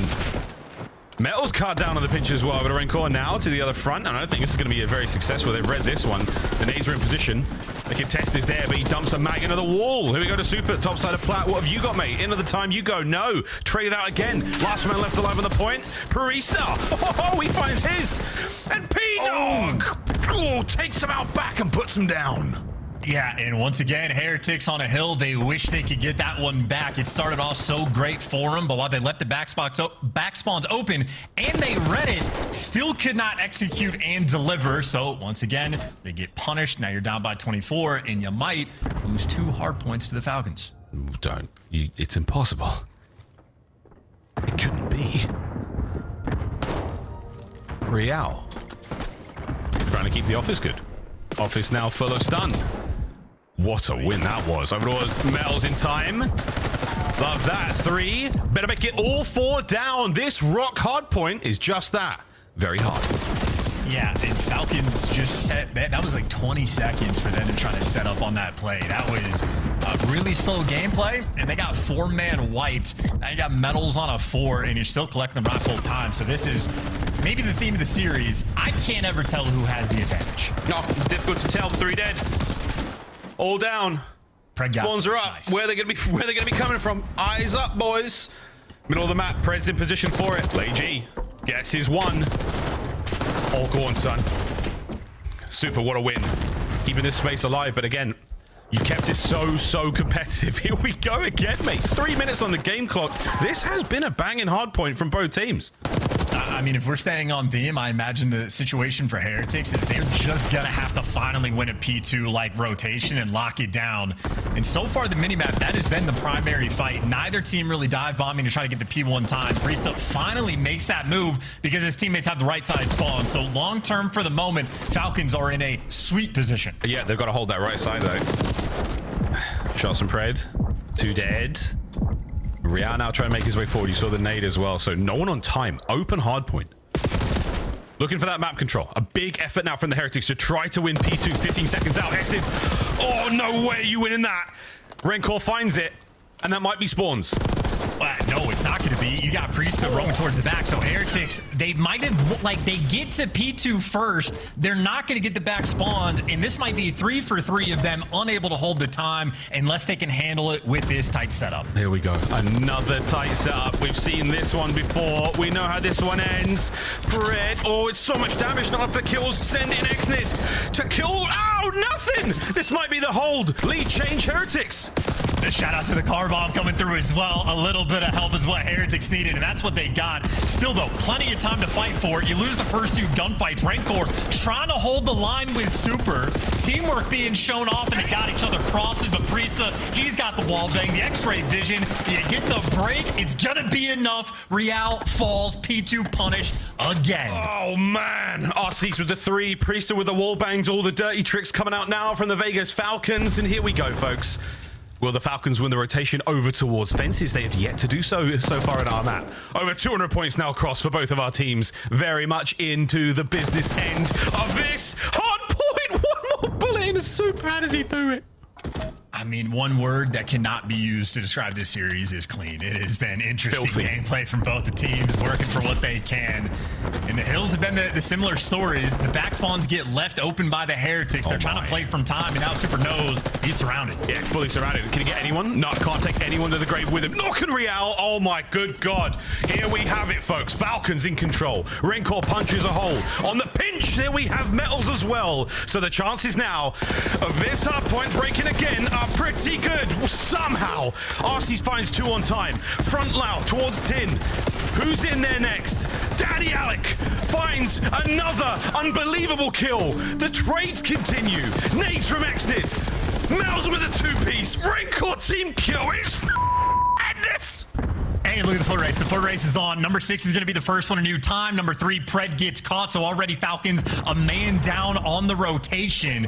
And Real waiting for the kills. P4, where everything gets decided, and Xnid might be the one calling game. Metal's going for it, but the trade's there. Here we go. Lead change. Over by the rock hard point. It ends here. It ends this time. Xnid on the pinch. Priester with a frontline coverage. Can the Heretics find anyone on the way in? Flank is covered. Eyes forward. Pred, they're doing it. It wasn't one hard point. It was 2 in a row. And now, for the first time in the organization's history, Vegas Falcons go to a game 5. And tip it to Xnid as well. Heretics got to that P4 first. He popped a big 2-piece to get his team that control. And then on the mini-map, I was paying attention. He was camping out towards Lambo. He had a standoff battle going against Super. And Xnid, he showed off the patience as well. I'd be tweaking. If it's my second possible hardpoint win ever, I'm flying towards the hill. I'm making so many snakes, but Xnid kept it calm. He kept it composed, and reads like that got his team the win. Typical performance so far, and I mean, Pred got all the kills, Xnid got all the damage, Arcees had all the assists, and him and Priesta shared all of that hill time. 2 for 2 against the Heretics are these Falcons in hardpoint. Now you just need a game 5 win. Oh man, the back and forth, the ups and downs, flat lines. It was close. It was ugly. It was a rotten, dirty hardpoint, but my God, was it fun. 250, 234. The first game 5 for the Vegas Falcons. It was a round 11 on dealership, an absolute banger. As we now go to a game 5. I don't believe what we've seen, folks. We'll go to a break. On the other side of this, game 5, Hacienda.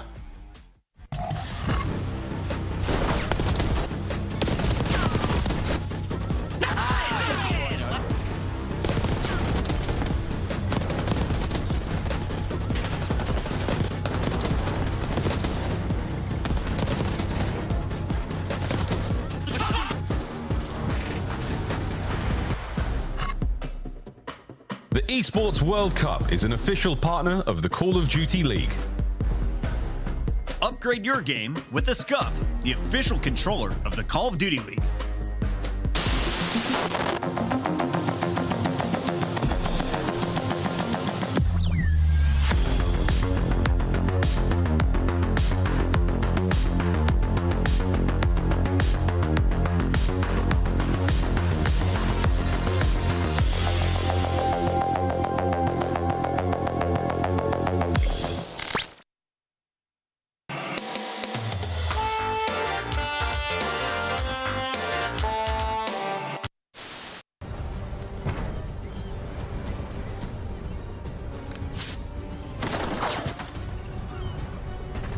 We're winning. Keep it that way. Middle, run. I'll get bomb checks. I'll go top and get bomb checks. Hold pinch, Make sure someone gets bomb checks. I'll get bomb checks. He can go third. I'll go third. He's telling you. Markovich. Back on. Not weak. He said, should be sent. He said something. What was that?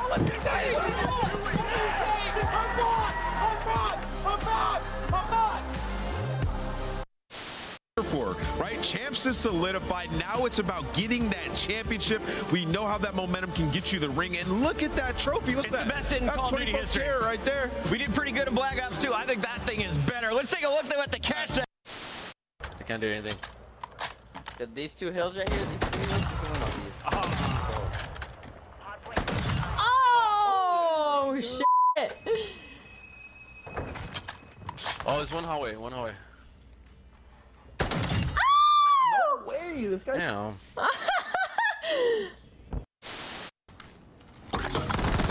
Nice pickle. Right by Jen. Pickle's like close to on you somewhere. He's on the door. Pickle's gonna be close. Yep. Alright.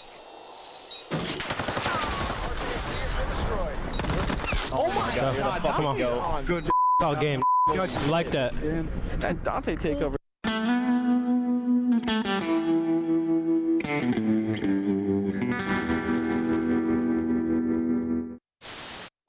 behind enemy lines. He's getting loose early every round. Like, do a little dance, make a little love. Who's standing now? We gotta find him. We gotta find him. You guys get smokes if you're a little weak. He's running the outside. He's running the outside. You're right. Close. You're right. Let's go, baby! Come on! Come on! Let's go! Let's go! Let's go! The 2025 Atlanta FaZe Team Pack is available now. Each pack includes home and away operators, as well as this weapon charm that's easy as FaZe. Next time you boot up, suit up at the in-game shop. What's up, Miles? Warzone kids are so cute. They get hyped over the easiest free kills imaginable, but we love them anyway. But here in CDL, where you have to absolutely work for it, Falcons, they've been putting in the work. Exnit has been grinding in the respawns, and lo and behold, he has found his first 2 hardpoint wins, and now we get to see this man in his first Game 5. And if you've been paying attention to the series the entire time, in S&D, he fried. He had one of the best S&D performances of the year. 3 bomb plants, double-digit kills, 6 first bloods, which I haven't gotten it confirmed, but I think ties the CDL record. I mean, Exnid, you couldn't ask for anything more. He's as happy as could be. We see what he brings to the table against Miami Heretics. And for the Heretics, I mean, they got a new roster as well. They need that momentum too. There's only 5 qualifying matches in this stage before we go to LAN. Need to make sure you're on point. Get the momentum early. Map 5's this season alone at 2.0. Yeah, let's take it, Fred. Man steps up when you need him to. Not his hands, right? That's not what matters right now, Charles. What matters right now is round 1. And they're giving Exnid the bomb. They know how safe it is. 3 bomb plants on point. It's very much spreading the map. Actually, wow, round 1, they had no idea what they wanted to do. Unless they're trying to fake out, maybe they threw all their tax and nades over towards A, and maybe it works out perfectly. Yeah. I think that's what happened. You chucked the nades, Heretics are now chasing ghosts, and you get to start this bad boy off right. Get the bomb down for free, and you get the setup on the minimap. Yalla, they are his hands. And that bomb was well safe in his hands, now planted. Here we go, boys and girls. 2 members of the Heretic through the side door. Bit of a late route through boat. We'll see how that goes in a moment. And Pred, you guessed it. He's the first man. Here come the nades. No trophies. Heretics now on towards the site. Gunfights in 3, 2, 1. Send it, boys. Real with the first blood. Tactical retreat from Priester. Manages to find a kill. And here comes Daddy Alec. What a saving moment it was. Close as you like. But the game is not over yet, folks. Real finds a kill. And that was it. Last man with a second or 2 to spare. Heretics are there for it. What an opening round. In the play that the Falcons just made, well, to get the bomb plant down, it was perfect. For the post plant, the play they had would have also been perfect if Arcides was like 10 seconds faster. Instead, he full wrapped across the entire map. And by the time you get there, his team just lose control of the space that they actually had. And they didn't really plant for him to be able to go on that pinch. So the idea, absolutely there. Maybe Clayster cooking up something good. The execution, pretty rough. Wow, nice start. It's not a stable series, Miles. Let me tell you, the map is never. There's no confidence. It's incredibly stressful for both of these teams. No, I like it, man. We're just throwing stuff into the pot, and we are stirring it. And whatever comes out, we're eating, chap. We are eating, fans. Real with 3 in the first round. See if he can push this any further. RCXD, always fun to watch. Just to add another variable to this equation. B-bomb site, Covenant Falcons. I think we still have... legitimately, we might have more team kills than enemy kills with the RC cars this year, including round 11s. Bomb's going to be going down at A. Pred will be the only man over here to really contest this in a moment. RC's another big old flank. He's coming through late. And he has been spotted, and he will be dealt with momentarily. Super finds the first blood. Yeah, absolutely free as well. Barely shot back, so you'll take that. And loves the doors corner, and it's because it always pays off. He can't keep getting away with this. He does, and not only does he get away with it, Metals gets away with the kill as well. Now Priest in the 1v4, and he's moving, but it's not going to matter. Heretics back to back. Yeah, readable pinches, I would say, is a thematic issue right now for the Falcons in both of their search and destroys. Heretics are just watching it, and they're winning the rounds. There's really not too much to break down about that. They're just watching the pinch. So what you're trying to tell me, Chance, is in the event of looking at the direction where the enemies come from, it helps, yeah. Yeah, so what you're trying to tell me that in a setup where you have, an objective on one side, if somebody watches your back, your six, if you will, to use, common military parlance, this is a viable strategy that helps get wins. Yes, and I would say extra viable against teams that reputationally love to make these types of plays. Round 3. Falcons yet to really get anything going here on Hacienda. They're taking a bit of a siesta in the first 2 rounds as the Heretics have had their way with them. Now a solid counter-attack effort here from the Heretics. They're in position to get this one, but X did nice job on the plant and gets away with his life. The trophies do not, though. So Heretics, now time to empty your pockets, boys. First blood though for Metals. So you have Falcons that have been on point with getting the bomb down. They always get that initial play to work out in their favor. And then eventually they get broken down, but Exnit evens up the odds. RCDs can't deliver, and Exnit overwhelmed. Pred for the 1v3. 1v3, but he's a nice spot to do it. The dead nade, don't hate that whatsoever. He has options here. Is he going to read Metals? Oh, he was a second away, and the Heretics will get their second defuse and their 3rd round in a row here in game 5. And it's a very tough play for Pred in the sense that obviously you want to be top dark because you can wall bang the bomb. You can just check it through the window. The problem is you can get overwhelmed from a few different pinch angles. You're not really worried about the guys climbing up top, but either direction to get back in this hallway on the read pinch can be a bit of an issue, but I feel like there's a lot of wiggle room for the pro players to sort of make that read of top dark is going to be cleared by the enemy team. It feels like 90% of the time might try to adjust and play off of that fact. And, you're playing poker. You play the man, not the map, if that makes sense. Si, senor. Looks like a 3-1 split right now. The split man, Real, will be carrying the bomb as well. Opening salvo. 2-time world champ. The round is over. Real, just find a safe spot in that field. Miles, no, if we've learned anything, this round is not over. Real absolutely can clutch a 1v4. No on Hacienda, surely not. Is he going to isolate these players? Did I call it too soon? Or was I just right? You're welcome, chats. Falcons get the board. Hey, I hear you. I'm just saying on the dealership, we saw 2 near 1 versus 4s, 1v2s coming in from Exnit. Yeah. No disrespect to the Falcons, but I have no faith in their S&D. They had 6 first bloods from Exnit. They still lose around 11. They're not able to clutch. They're down 3-0. They've gotten the bomb down almost every single time that they wanted without getting first blooded. So their initial strat pays off every single time and still struggling to execute. So I'm just saying I'm not putting the faith in yet. All right, that's all I'm saying. That's okay. It only takes 1. Great turnaround there from the Falcons. Again, 3-1 split. This time, bomb carrier not going to be the island player. That's going to be Arstes, a veteran of the scene. Exnit did not see players on the cross, but his teammates hopefully did. Real, we'll see you in a moment, mate. Pred on the flank here. Oh my god. Is this going to work out, or is this going to work out? The bomb carrier! The second man will not be brought down. Reinforcements have shown up, though. Oh, they managed to hold it. P-Dog. He cocks his leg, and he let us rip on Super on the flank as well. 2v2. And where did Arcides possibly think he was going? He's operating in a different dimension, and now Metals is a 1v1 against Oh my god. Oh, here we go. What a round it is, folks. Shenanigans. Another banging Hacienda moment. This might be my favorite series of all time.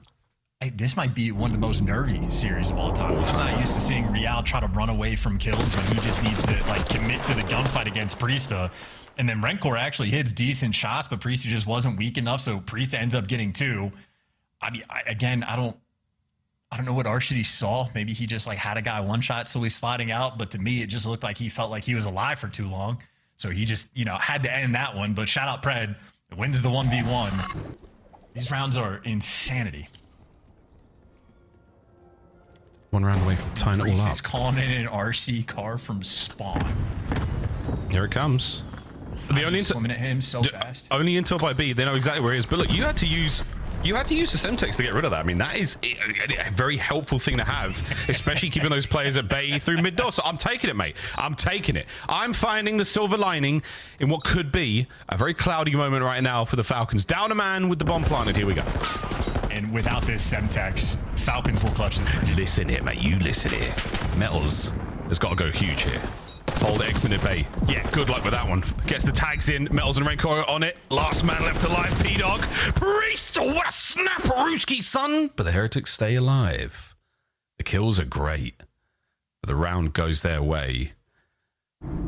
It's lit. And ultimately, Super, who, I mean, super small sample size, he continues to just be a god in S&D. Every single map he's played, he's been on form double digits in both of the ones that they've completed, 7-3 for their moment, and he got the first blood in this round. So Super, S&D superstar, potentially. I apologize for the pun, but nonetheless, fantastic player in the game. Yeah, he's been, well, I mean, all series long, he's been really, really good. 7-3 here in game 5. A wonderful stat line to be rolling forward as well. The Priest is showing up as his 7-5, and some of those gunfights are just preposterous. A-bomb site completely covered right now for the Falcons, but here comes a hot hit from the Heretics. Will Falcons be able to handle it? All that dust getting kicked up, you can see that. They're going to have the information players up top, and RCDs be responsible for the pinch. Exonid responsible for the Dark Hall. Dodges it. Here comes a 2-man hop. Oh, he's given up his post at the wrong time or the right time. Over the top, the second man finds the kill. You're completely overwhelmed with the bomb site right now, and RC's again another late flank. 20 seconds. No one on the defuse just yet. A lot of noise being made, and that, folks, is a stinger. Map point, Miami Heretics. Match point here in game 5. Yeah, and something I occasionally have to tell my rank play teammates, if you punch open a door, it makes noise. Yeah. So people look at it, and it can be a tough place to clutch from time to time. You can play off that information, but sometimes you just want to hit that full send with a hope and a prayer. But nonetheless, Falcons, elite at bomb planting. Not good at bomb protecting. Not yet. Which is the more important part. Well, it's at least 50% of the search and destroy game mode. Quick bomb drop there. We're going to exchange hands in lobby. And Super perfectly times his trophy throw as we see a 2-2 split here from the Falcons. This defensive round, oh god, it's not worked out. The old stand-up, lie-down, gun-firing squad from the Heretics pays off perfectly. Over towards A we go. Yeah, that'll be done. Sorry, Falcons. It was a great run, but game 5's not easy. Heretics. Oh, it's such a ruthless final round. Priester, 1v4. To stay alive? No. The Heretics survive it all. Search and destroy. The mode that saves it for them. A little bit of love there in the hard points they'll certainly need. They do not hand the Falcons their first victory. And for Exnid, you came very close to the taste of victory here in the COD League. What will that do to this player? How much will that fill his sail going forward? For the Heretics, so again, at 10 points, my good God, you so sorely needed. This is an interesting series as well, because I actually don't really know what I learned. Falcons being like a formidable force in hardpoint for sure, but I think just the idea that, you know, Heretics making a roster change as well, they're sort of in an adjustment, maybe honeymoon period, but doesn't look good necessarily that they lost the hard points, but maybe Falcons, that's just going to be their best game mode now. So remains to be seen. All things considered, though, Super electric in Search and Destroy, has not had a single bad S&D map, and they got the round 11 clutch, and it was Super that had to clutch a 1v2 to make it happen. So I'd say for the you know, the Heretics, their MVP of the series, new kid on the block. You're happy for it? Absolutely, folks. Well, there we go. What a series that was. I need to lie down. How are you feeling, Desk? Feeling good. Miami made a good decision. Super looks great. I'm feeling good now. Allie, that was fun. We saw 2 respawn victories from the Falcons by Miles, by chance, just when I thought we were going to have some dominant showing from the Heretics. Falcons showing some life. In fact, where Rancor had the #1 spot on the KD leaderboard for Hardpoint, didn't seem to matter, Ant. Yeah, it really did. I mean, you look at this Vegas team, and it's like we're waiting for them to finally win a hard point. Alec has to put the battery in their backs on that map #1. We get to the game 4, and, man, Exit throughout this series is unbelievable. He turned up at the very end, finds a huge 2-on rotation. The Cerebral plays come in. We get to this game 5, and this is where you can see, like, it is a new roster. The Search and Destroy, just not, there's so many situations and rounds where, like, that are winnable. You remember the one where it's like Priestess finds a massive 2 to give you an advantage, and then Alec just runs out by himself. Or the final round where you just see Exit and Pret running down hallway on a defensive round. Like, these are things that like only a team that's just formed does, right? You have to have reps, you have to have strategies coming into this, and versus the Miami team that's been buttoned up, you're gonna lose. Use the clock a little bit more maybe in the future? Yeah, use the clock a little bit more. Like, player trades more effectively as well. Like, yeah, I mean, they just look kind of all over the place in that last Search and Destroy. Okay.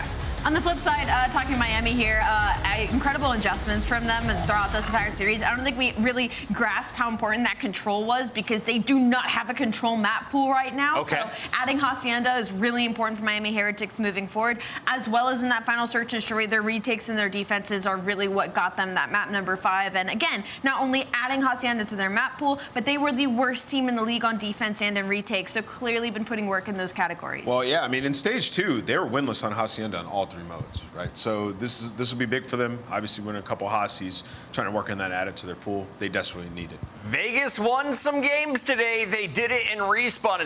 It is the Miami Heretics who get the dub. Let's take a look at your Scuff player of the game.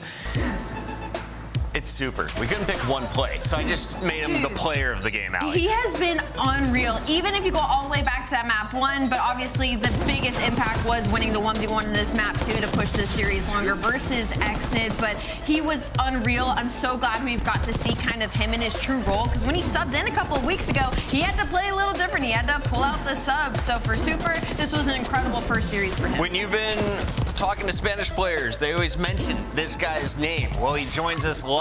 Super, is this officially your rookie season in the CDL? How long have you been a pro player in COD? Yeah, it's my first season. And I've been competing like for a long time ago. And I hope I can bring a lot of good things to this team. Well, you are a Scuff player of the game. You did pretty darn well in your first matchup, guy. Unreal first set out of you, Super. I guess following off of that, do you feel like this is your best game so far that you've attempted competing in? Because you look unreal. I wouldn't say it's my best game. Not right now. Like, I have a really, like, a good ceiling to improve. But I'm working hard on it. Yeah. Yeah, definitely it's not my best game. Not your best game, and you're dropping 1.9 in S&D. That's crazy. A 167 in control as well, by the way, Super. You are a monster stats-wise. Super, I want to ask you, you're sitting on the sideline watching these guys play. You can see their potential after that first event. And then, a little bit of struggles throughout stage 2. On the sideline watching, where did you feel like you could come in and improve them the most? I would say I can have them improve in terms of pacing on the map. And also on S&D, because I think I'm really good at S&D in this game. But yeah, basically in terms of pacing, in Harping maybe, even though we're struggling a lot right now, I don't know why, but we will improve on Harping for sure. Super, last question. We have your home major coming up. We'll be heading down to Florida in just 2.5 weeks. Are you excited to meet the fans in person? Yeah, of course. I can't wait to play my first major, my pro major. And I can't wait to see all the people there. All right, you guys already have one top 3 finish, but it would be your first on a podium. Can't wait to see you in person. Yeah, thank you. That's Super. That's Miami Heretics, and that's our first match of the day. What's up? I mean, man, what a story, though. Like, you get to join the Miami Heretics. They go through a little bit of rut. You're going into your home major. You're looking this good. I mean, I'm excited for Boca Raton. Speaking of looking good, when we come back, we've got Felony with a brand new hairstyle. He's taking on the former lineup, Carolina. Quinn, TJ, get ready for revenge.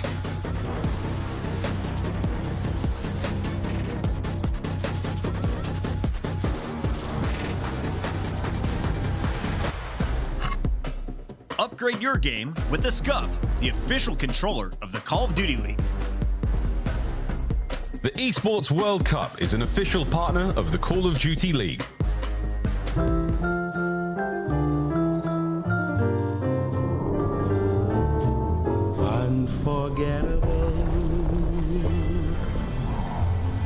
what you are.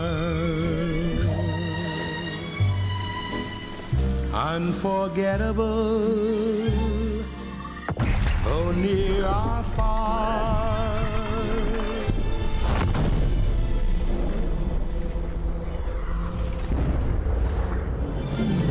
That's why, darling, it's incredible that someone so unforgettable thinks that I am unforgettable too.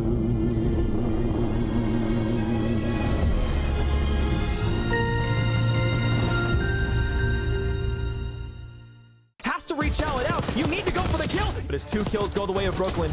Oh, nah. You find 2 more back. If you're Bracken, oh my goodness, with the pistol hipfire shot. Here, and sure you end up winning out the battle, but Afro on the reflank, it's just ball constantly having to turn around. Oh my god, Afro, just a little slide checks that he's able to have. He gets number 3. And as Team Notorious just lay in wait inside of P2, a clean break allows them to use winner's advantage and take a 250 to 166. We're making a collect. He spotted out, ready for the gunfight. Assault gonna get out with his life as well. 22 HP, oh my goodness, out of Assault. Round at a time. We're down 3-5. Got themselves a defensive round win. They go straight to A once again, but it's Henry who gets the good timing over by the bar. He's able to find number 3. 9-5, 1v4. Last alive for YFP. Cut down immediately. What does Yuli have in store for this final push? 12 seconds left. Wants to go through the top. Wallbang shots are there. Has to reach out and out. You need to go for the kill. You find it on the bomb. Yuli finds both of them. Team War take map 2. But his 2 kills go the way of Brooklyn. Oh, nah. You find 2 more back. If you're Bracken, oh my goodness, with the pistol hipfire shot, it is the 3-piece party for Omid GG. Sure. Okay. Sure. And they won't win it here. Omid Brooklyn just want to try to make something happen. If this grenade... It's magical. It's rather magical. Omid GG, they wanted to come out and make a statement against their sister team. Maybe it wasn't a 100-point club statistically, but it sure as hell felt like it. The 2025 LAG Team Pack is available right now. Each pack includes home and away operators, as well as this weapon camo to assert your royal will in the lobby. Next time you boot up, suit up at the in-game shop.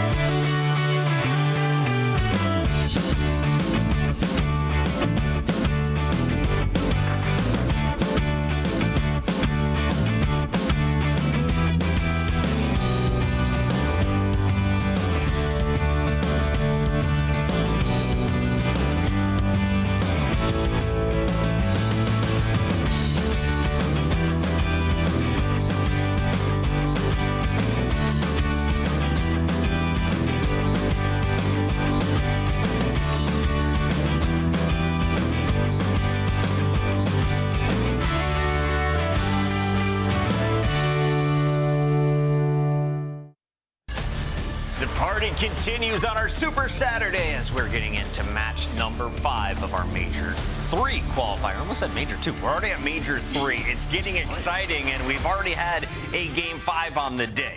LAG going to try and force a long one against Carolina Royal Ravens, who started the season a top 4 squad. What's this roster looking like currently, Nameless? Yeah, LAG made huge changes, bringing in. Oh, we're talking about Carolina. Yeah, Carolina. Top 4. They started top 4. Where are they at right now? Keeping the same team. I mean, you know, for them, they've fallen down quite a bit. Obviously, they've had struggles against some of the top teams, namely LA Thieves, who they just keep running into and getting bought by them, right? I think the biggest story with these guys is like Wynn's performance online to LAN. It's just he's had major drop-offs. We saw it, you know, at the last tournament. Like he was dominating in the qualifiers. If we get to LAN, nowhere to be found. I mean, this guy 0.8 on LAN. He's second lowest engagements and second lowest damage on the team. Online, he's number 1 in literally all of those categories, right? So significant performance change for him, something that they have to coach and work on with him going forward.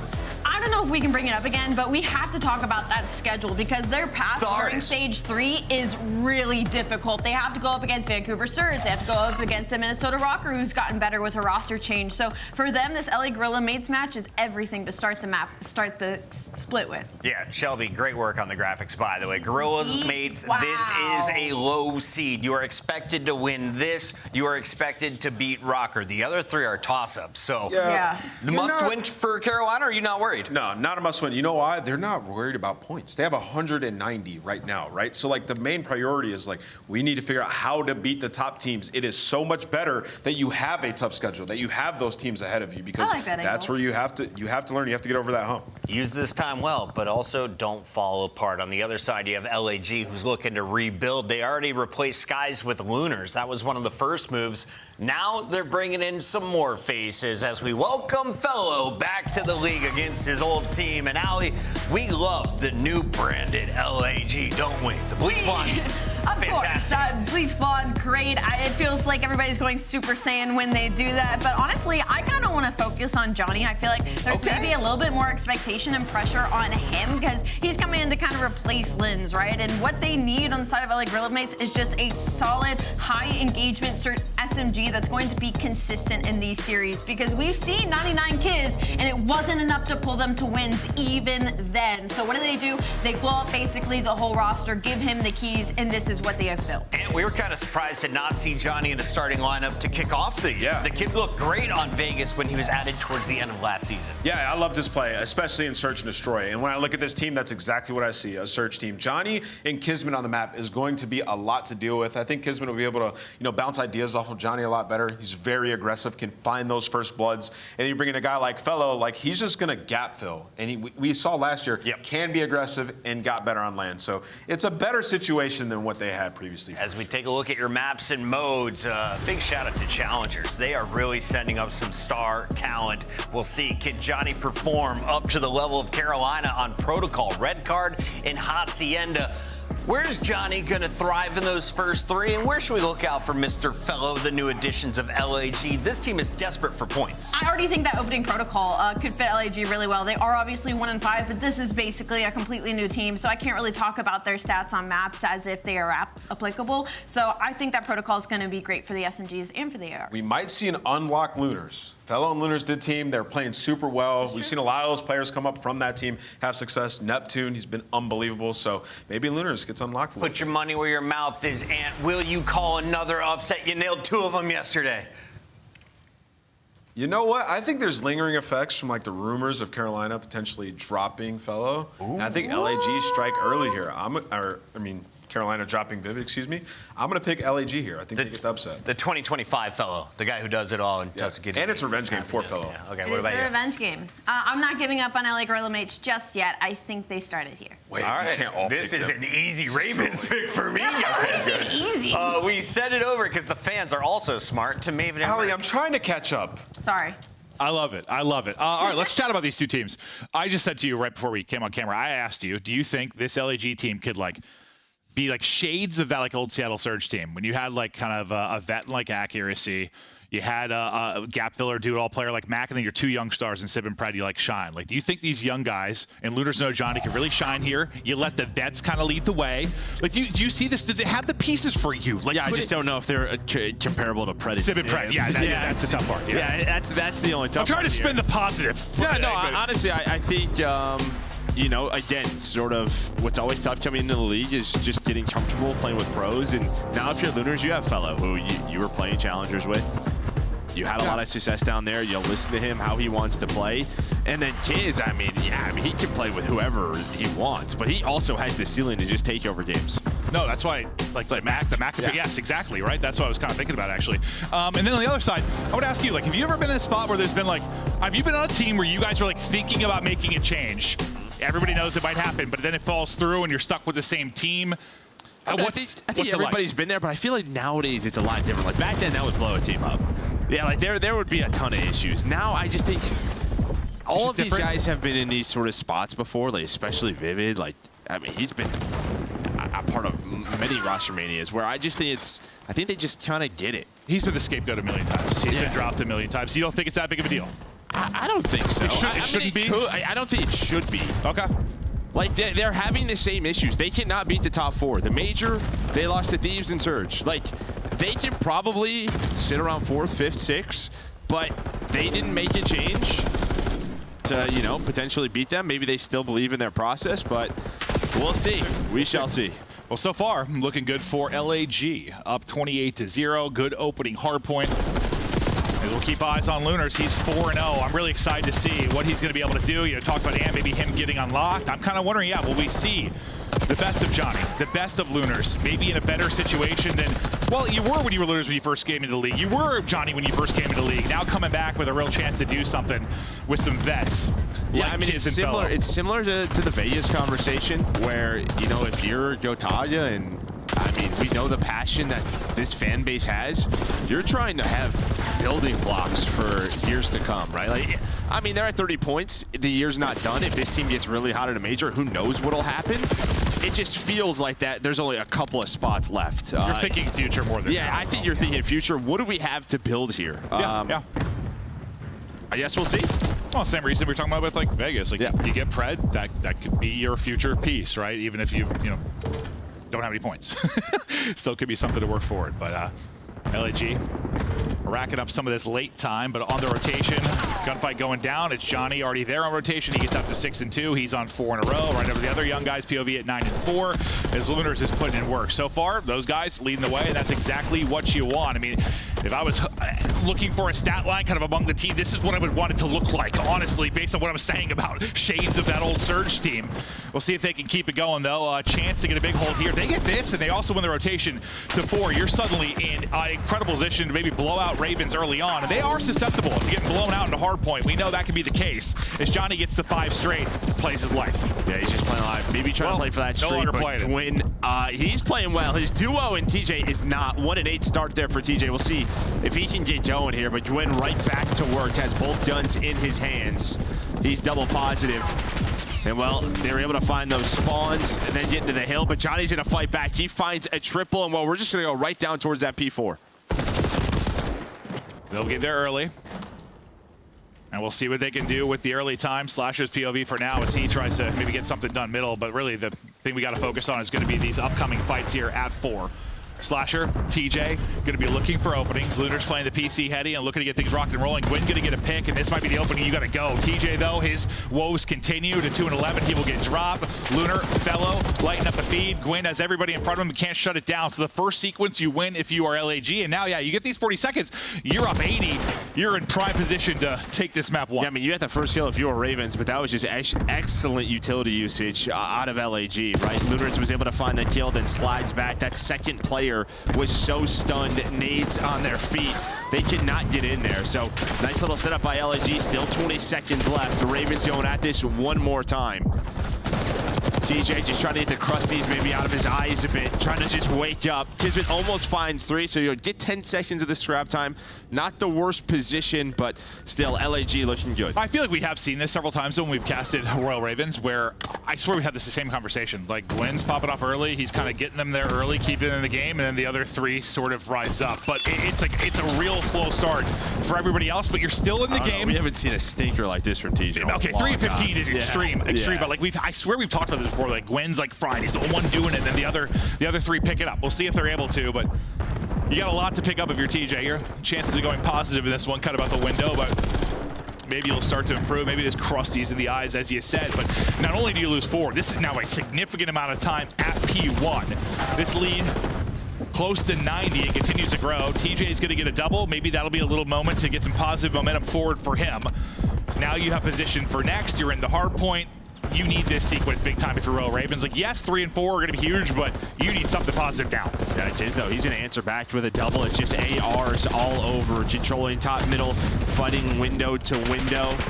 Well, it's going to be on that rotation. Number 7, Gwyn's already to be there for that P2, but Kiz gets another multi-kill from this position. And we kind of talked about this yesterday, just, hey, you know what? If you're a sub every now and then, pulling out that AR, getting into a power position, it's a ton of fun. No, it really is. It really is. And he's doing work. And I mean, I liked a lot of these team changes. I was excited to see this one. I really like what I saw from Rocker, even though they threw some maps. Like, there's a lot of big things going down. It's just weird. Ravens are trying to be part of that. They're not part of that excitement. Then they're getting blown out here. So far, we'll see if they can turn it around, but so far, loving what we're seeing out of LAG. Lunars to Kismet.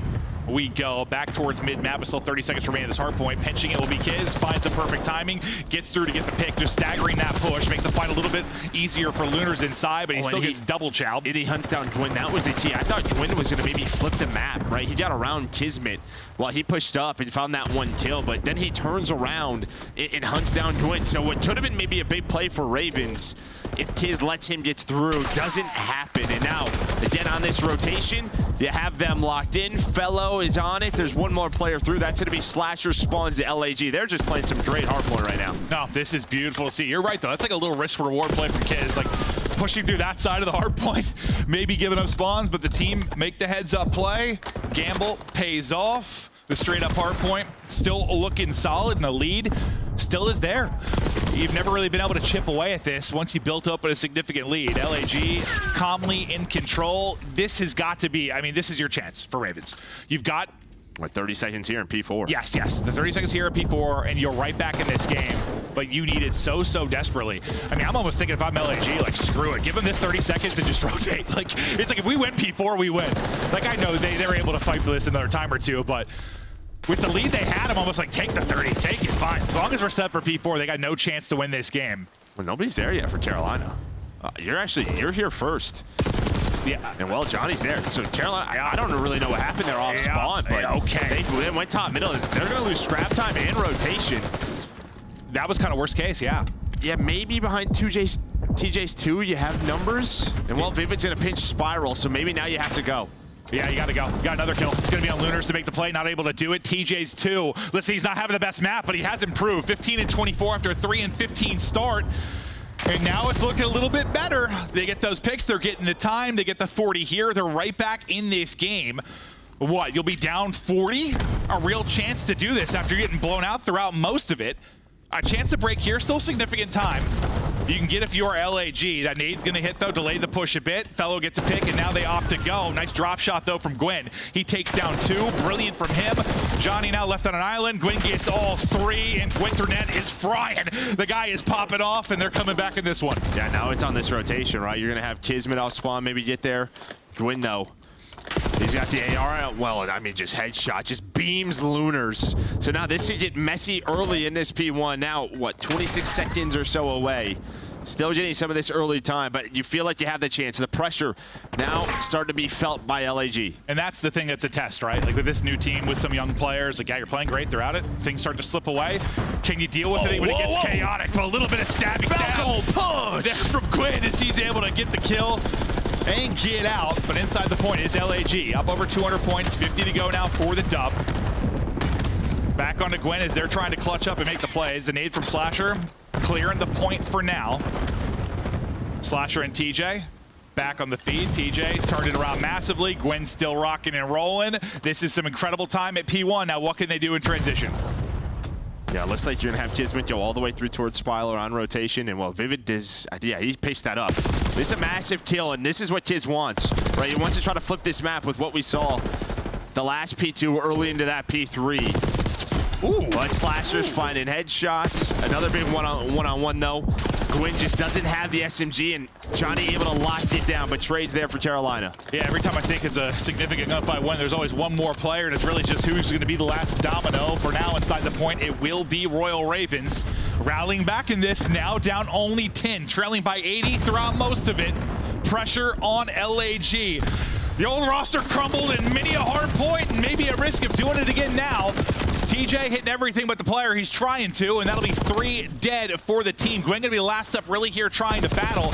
25 seconds remaining. Gwyn is doing it all, playing his life, getting the kills, trying to pre-fire, but shots there a little too early. There was one hit and grapple, but his teammate's able to get it. TJ, okay, I said even might be out of the conversation, but maybe it's not. 3 and 15, and now back to 21 and 26. I told you we'd see this before, Joe.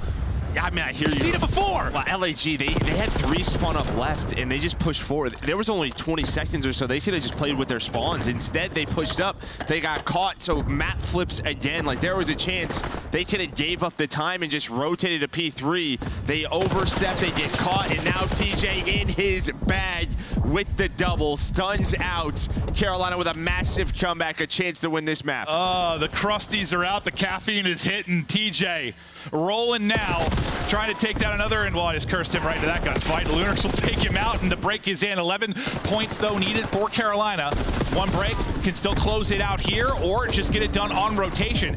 This is going to be some major gunfights. And what do you want to do right now if you're Royal Ravens? Just think about the rotation. Make sure you don't screw this up. Try and hit it here and catch the rotation for LAG. Maybe get the final 11. It's probably whatever Gwyn finds. Well, he's going to get, two. His teammates get 2. Yeah, they're going to try to win right here. Okay, well, they might win it right here. Yeah, they don't have spawns. Well, just one. Johnny's in the back, so they're split spawn, so this is going to be a little bit awkward, but they have to go against LAG. They have to go. They find 3. Now it's a foot race. They need everybody. God. The split spawn just set that up for them, and now Carolina going to have to break to P4. Yeah, perfect split spawn. Perfect. And then you win it on both fronts. Can they break?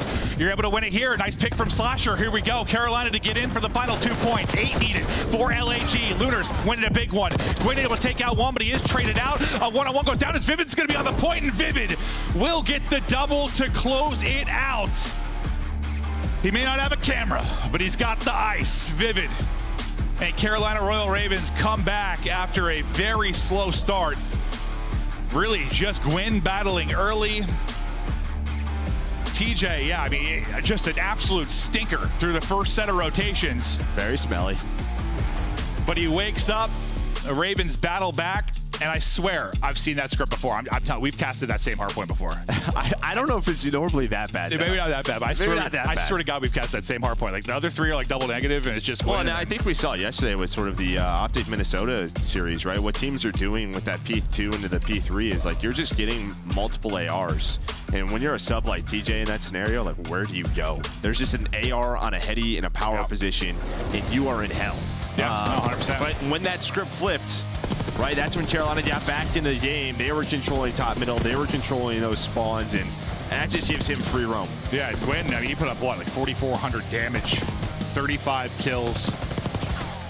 I mean, he can absolutely take over. And yeah, I mean, we've given him some flack about land performance, and I feel like bad for him because that's got to be a really like frustrating kind of tag to have, right? Like when you're just been this monster online and you haven't really been able to replicate that performance. And like, listen, we've had players like many a player over the years where they maybe been better online, but still performed online. Just might be not to the same level, but like his drop off has just been. It's hard not to highlight. Yeah, it's got a matchup draw. Again, it's just like sort of in the bigger matchups. You just need your stars to still have a similar performance. But the fact is this Carolina team, this Ravens team, they're trying to make the champs. And I mean, they have a couple of top 4s. They have a top 4 from Major 1. The Miners, they have the points. They're looking to be there for that World Championship. No, I liked what Ant said because, you know, you take a look at their schedule, and for a lot of teams, you're like, wow, like that's the grueler. And yes, maybe you have a loser's bracket start, like that's the risk here, but I like what he said, like your trouble has been beating the top teams. You've said that many times, you have to beat the top teams. Why not just play 3 of them? Play 3 of them, get some battles against them, and granted, I mean, you need to win those on land, but like, it's probably better than having a soft schedule. Yeah, the only problem, it could kill confidence. That's true. That's the other side of the coin. Yeah, the other side of it is like if you do get smoked in that scenario, but if you're not showing improvements versus those teams, doesn't help the confidence. Yeah, and maybe that's when it gets in your head a little bit, like, you know, the fact that we don't know exactly how everything went down. You know, the rumors that Kenny was going in for Vivid, we don't know if it was a financial thing, players disagreed about making a change. We don't even know if it was going to happen. That was just a rumor that came around that sounded pretty real. Yeah. But we don't know. But it seemed real enough that the players hear about it. Obviously, it gets people talking. And then I just think, like, yes, if you're getting your head about confidence and you see like a Rocker getting better, maybe you see an LAG getting better, Miami getting wins. Yes, it doesn't help the mental, maybe, but yeah, I just think it's tough when you're sort of this middle of the pack team, and throughout the first couple of stages, you've shown like kind of what you can do, but it's still not enough to win tournaments. But again, in terms of this Ravens organization, they may just veto these sort of moves, because if this 4 can be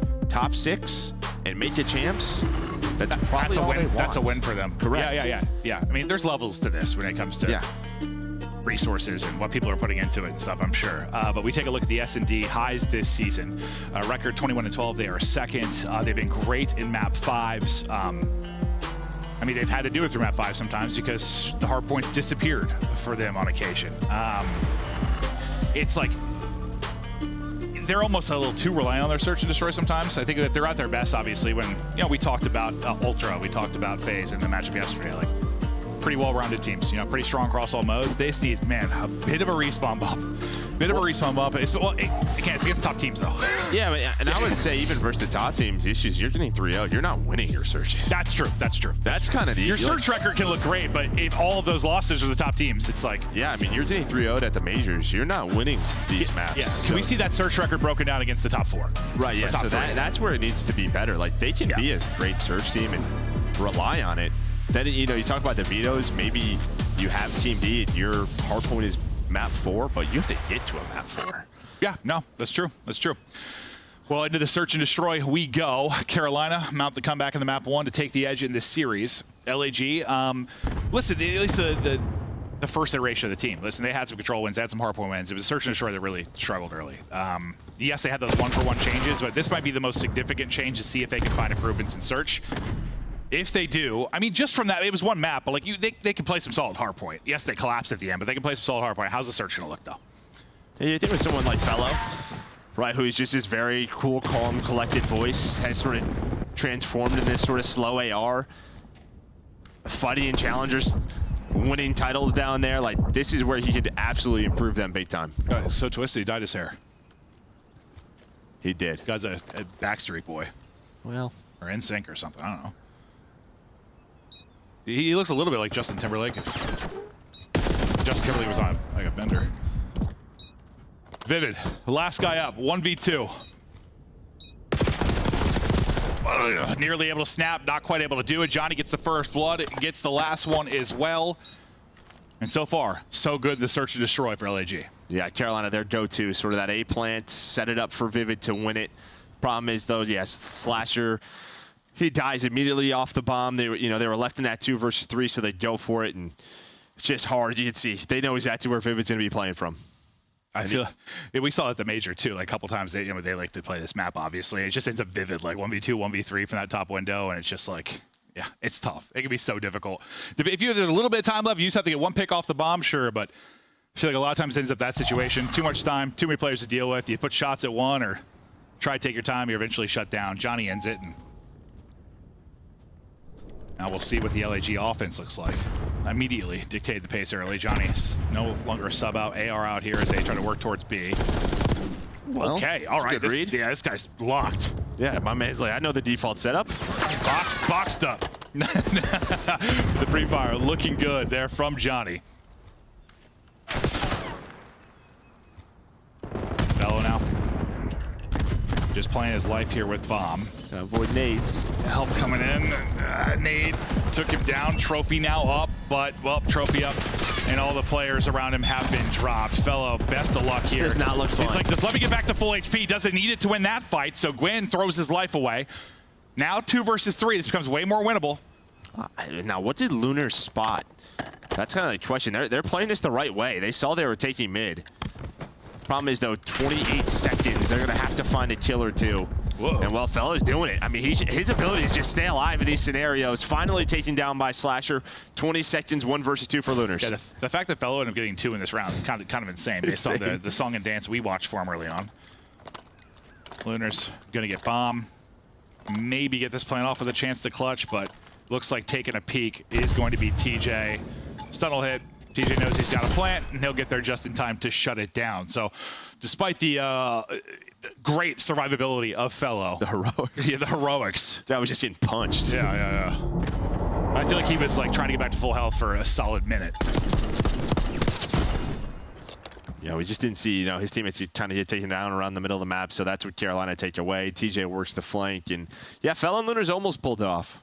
Yeah, it's probably one of those where Fellow's like, I need help. Like, I'm in trouble, and the people coming to help him end up dying. I feel like you've always been a teammate that's been there. Like, everyone's done that. Like, I'm coming, buddy. Oh, now they're looking for that. 1-1 now.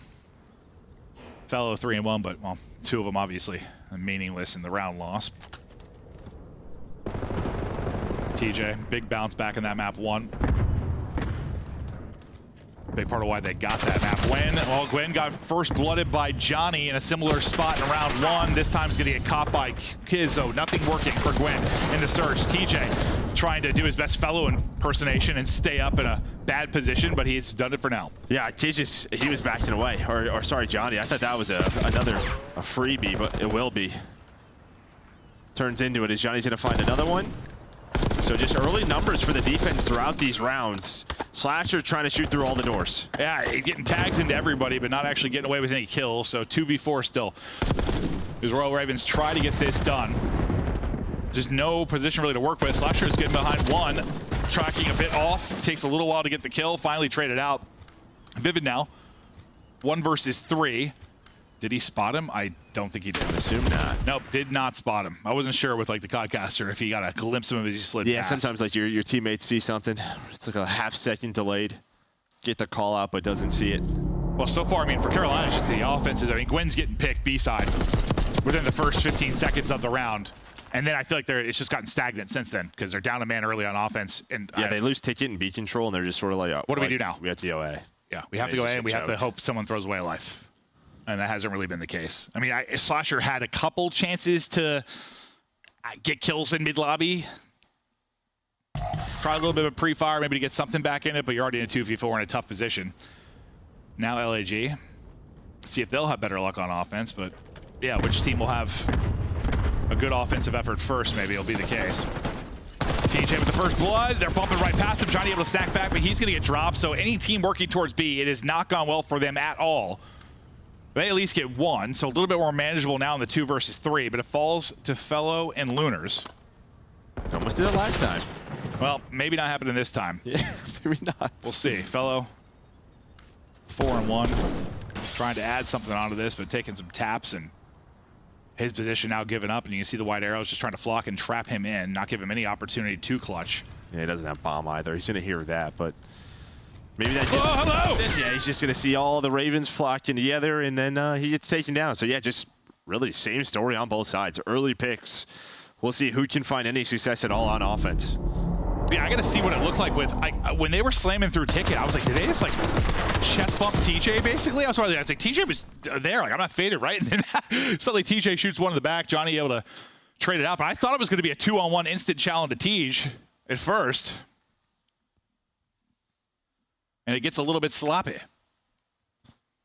What did Carolina try to do differently? Sloppy or slappy? Sloppy. Slappy. Sloppy. Yeah, I'd be sloppy too. Slappy. Yeah, sloppy and slappy. Stupid slappy. Do you like sloppy Joes, dude? Like your name's Joe and you're sloppy. Honestly, you know what kind of haunts me is like that Billy Madison cafeteria lady growing up. Oh, God. Yeah, no, that's a good one. Yeah. Yeah, that haunts everybody. Kiz tucked away in the ticket door. Does get 1, but after that, Carolina able to trade it out and tack on another. They'll take the 3v2 advantage. So best opportunity for a team to get a win on offense now. Less Fellow and Lunars can clutch. Fellow out of it, all on Lunars. Through some utility, so they want to push it out, and he'll get shut down. So there's your offensive round win. Finally able to get a first blood and take numbers early on, and well, it makes things a whole lot easier. Yeah, then they just have numbers that get Fellow and Lunars. Have been the last 2 alive. Like every round. It feels like every round. So Johnny and Kiz just getting picked a little bit too much. Then you're going to have these sort of slip-ups, or then you're a brand new team just trying to figure out how you're playing these maps. So it is a brand new learning experience for them. Yeah, hard point. I feel like, I don't know. Yeah, but like this time of the year, everyone has the basics for search. Yeah, fundamentals down. I mean, in hardpoint. Yeah. Search is tougher. Yeah, 100%. I think most times when we see teams like throw together, usually hardpoint clicks first. Oh, well, hold that. As Johnny gets drilled. You will not pre-fire us again. Nope. He's got what, nade in hand, nade hitting. He is gone. So the woes on offense continue for LAG. Not able to kind of flip the script like we saw Ravens do. TJ leading the way on one side with 6. And this is kind of like what the early rounds we saw for Royal Ravens on offense. Like, it just gets kind of stagnant once you lose B-side ticket control. And it's like you almost rely on a mistake. Yeah, Carolina are cheating over, though. So Gwyn has to be very careful here. They know his position. Yeah, they're cheating towards A, but they're going to rotate back to B. So really it's on Gwyn to find this info and not die. Instead, he's going to get caught. It's kind of like the round 1. I mean, remember when they have the 4v3, Gwyn kind of flies at bomb, gets caught by Fellow, and that's where things become interesting. This time he's not really over-challenged, just kind of gets isolated, but nice shots by Fellow there. And suddenly you have numbers from a 4v3 advantage to Ravens to a 3v2 for LAG. The Bulldog looking to pounce. And well, now it's time. Shots go in, ping is in, Kiz wants to fly. Making sure he doesn't throw away the round, and Kiz hit some beamers there to drop him, maybe a little bit of team fire in there, but that's a big 3v4, and is that, what is that, do you put that on the, I don't know, kind of the cheat over towards A being the problem, Gwyn maybe having to play that differently, or? I think a bit of both, but I just feel like the way this map is played, like, let him go towards A. Like, take the middle of the map, the same thing that was happening to them. I don't know if you have to cheat over that much. I'd rather them go A, right? Then you just take middle stairs away. The same thing that's been happening to Ravens. Instead, yeah, they just try to get a lot of trust in Gwyn to stay alive. Watch that cross, but I just think in a 4-on-3, you can, even if they plant a bomb, you're not in a bad spot. Yeah, we're trusting him to get a kill, at least, before he drops, but he doesn't even get a bullet in, just gets caught completely. As LAG play it brilliantly, and that's a huge round. We'll look at if they're able to take this, but the back and forth battle continues. Each team with a pair of defensive round wins, and each team finally able to clutch up on an offensive side of things. Last offensive round, Ravens were able to get it done. A real issue was the B-side player and Gwyn getting caught early. They've changed things up a little bit, and it's going to be Vivid and TJ now working up this B street. Just trying to clear everything. Sometimes we'll see him on his belly, crawling the whole way. Well, instead of being caught, it's Gwyn that gets the kill. TJ, though, the timing is not the best. Vivid, though, there, 2 traded out, nearly caught, staying up, 10 HP in a dream. He's going to get out and can't be chased down. Maybe sync up with his teammates because they've cleared up towards A. Number 5 in Slasher has got all the information in the world. Trailing behind him will be Gwyn, who got the first blood. Now working forward to try and get this plant in. Backing all the way up and playing his life will be Vivid. So you're in a good spot. What are you trying to do if you're Vivid? You getting up to top window again? Well, this is just like, yeah, okay, so there we go. So what timing does Johnny get? But he gets spotted. Gwyn able to catch it right away. Just Slasher was so far pushed up, he can only watch one of the crosses. Now Slasher can get involved. He's the one who started that rotation. But yeah, Vivid, he's just going to play from the back again. Bomb planted. 25 seconds is a tough one for Kiz. I'll say, you know where Vivid's going to be. Good idea of it. And the problem is, it's going to take too much time. Vivid, great job. Just back up, get out of there. Whether you lost that gunfight or not, you're probably okay just making him chase you that far. But the fact is, until you clear that player out, not going to really be winnable. Well, and that is the advantages of Slasher taking that long route, right? Sort of, you're going to go towards B. Maybe he's thinking, if we get B control, I can just flank them A, like through A. But his sort of flank through A, once it gets a little bit messy, it's just like, let's just rotate back, just rotate the bomb, don't lose it. It's wide open, plant it for free. Well, yeah, and the fact that, you know, we're so focused on the B push, but the fact that Gwyn got a pick, and at least Vivid got one and got out with his life. Because things didn't go perfectly over at B, obviously, but you had all of A and outer to work with. Kiz now pushed up the shrubs. Thinking Chow, thought he was going to slide on that instantly, but playing his life for now. Now trying to Chow. These bush fights are so fun. No aim assist, and he's just spraying and praying. Hits the tag, wants to take a peek again, doesn't quite have the angle. Vivid's there with the help, throwing a nade out, and now maybe a Chow through lobby, but nice nade to back up Kiz. Now the peek comes in from Gwyn. That's beautiful team play from Carolina. As I say that, though, it might be better on the other side. Now 3 versus 2.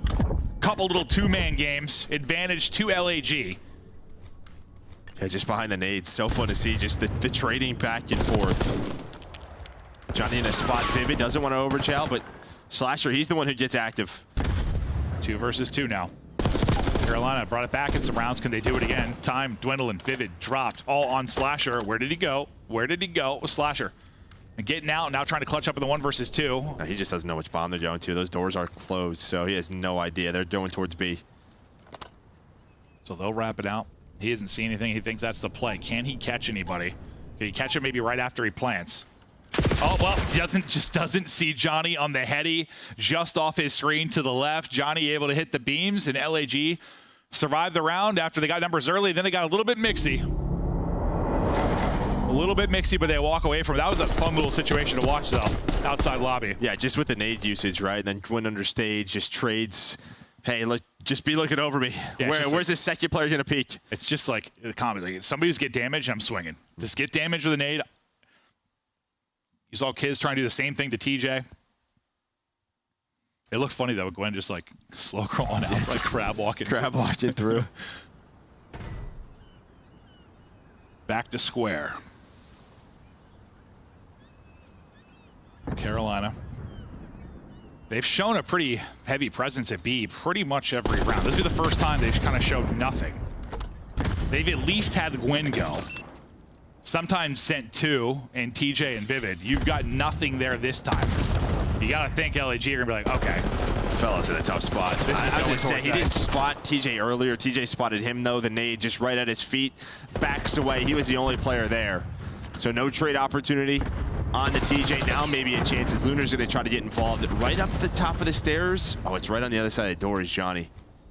Just kind of lurking. And maybe they're trying to take down Vivid. Johnny drops. Traded out, though. They're just going to rotate again. Yeah. This is how Carolina play. Just, all right, what are we going to show? Oh, wow. Great pick. Yeah, that's not the ideal death. You're just looking for info, and suddenly you get zapped. Welcome to Call of Duty. You die in an instant. Slasher going to get nothing. Now 2v2, though. Bomb has been planted on TJ and Vivid now to clutch up. After illusion, Slasher, the break, though, opportunity here. 4-5 up. Lunars is going to fall. Now all on Kiz. He was tagged up. Bulldog trying to clutch. Under 30 to work with and just trying to find an angle. Hoping he can isolate these fights, give himself a one-on-one, but you're playing it well on the other side. The teamwork stays on point, and Carolina to get a 5th round now on the board. Close to a 2-0 edge. Yeah, Kiz is just hoping someone oversteps there. Yeah. Right? I mean, we just saw him sprinting through all the different rooms. He's like, let me catch somebody like I caught Slasher. Doesn't happen, though. And then, yeah, after losing Slasher, you play the 2v2 well. Yes, make sure Kiz can't pull off something insane. Because they win that. I mean, hell, he got that pick on Slasher and wins that 1v2. That is a tough round loss. Instead, you get it done now. Pressured LAG again, late in a map to walk away with the W. Need this round win to get it to around 11. Got to do it through the offense. And okay, we haven't seen this from him yet. Let's send it. Everybody out towards B. They're going. Johnny with a massive pick. Now you've got numbers. Kismet trying to catch somebody in rotation. Slasher's gotten back in the corner. Now Kiz is going to pop, and Slasher's head sent to another dimension. Kiz gets an AR to work with as well. Quinn, though, gets 2, and suddenly we're into a 2 versus 2. Oh, Lordy. Don't throw away the 4v2. We might. Yeah, we might. Oh, God. Thank God you're shouldering that, and you're not getting out. Never mind. It might be a Gwyn ace. He's gotten 3. It's all on Kiz. 1v2 again. As Gwyn put up 35 in the map 1 and maybe taken over here. Vivid, did he spot him? He got eyes. Kiz, though, with the snap. Help now coming in from Gwyn through the back. Give the man the ace. I don't know if he finished it or not. Vivid might have got it. He got it. He got it. Might have been around 10 ace for Gwyn. Monster round, monster series so far out of him. And I just gotta see, I gotta watch back and see how he got those 2. Once they got it has to be some crazy timing. Nobody's like they might have both got caught sprinting, or like one rotating, one just hoping someone's holding the flank. Because usually we talk about that flank's very hard, typically. Like when a team all pushes B, it's very hard to get picks from the flank. Yeah, my assumption is like one person was trying to get into the site to help. I was so focused on the site play. I was like, how did Gwyn get 2? Yeah, tough one to throw, but they did it. They did do that. And he ends up with 10, streak of 4. Yes, I think he got the last one too. So an ace there from Gwyn. Happened so quickly, I wasn't sure who got the final kill. Brilliant from Gwyn. Clutch again for Carolina. I mean, his first 2 maps, they've just had the ice late. And for LAG, I mean, listen, you've been very competitive. It looks like the team is improving, but you've also, I mean, some similar woes that you've had all year. All year. Yeah. With a different roster, just coming up a little bit short, whether it's respawn or search and destroy. In a big O2 hole, we'll see if they can bounce back to break it down, though. Hello, Desk. Hi. Gwyn is so good online, bro. You win against Carolina, a team that you adamantly defended was a top 4 squad, leading all the way up to Major 2. Well, look, I mean, sometimes, like, you got to make it back when you're down in predicament. Okay, got it. But also, like, there are rumors of Vivid getting dropped. Thought it would affect him a little bit. Gwyn is just the supreme. Gwyn online. He is a different beast. You felt his impact in round 10 and before that. Talk me through this search and destroy, Ali.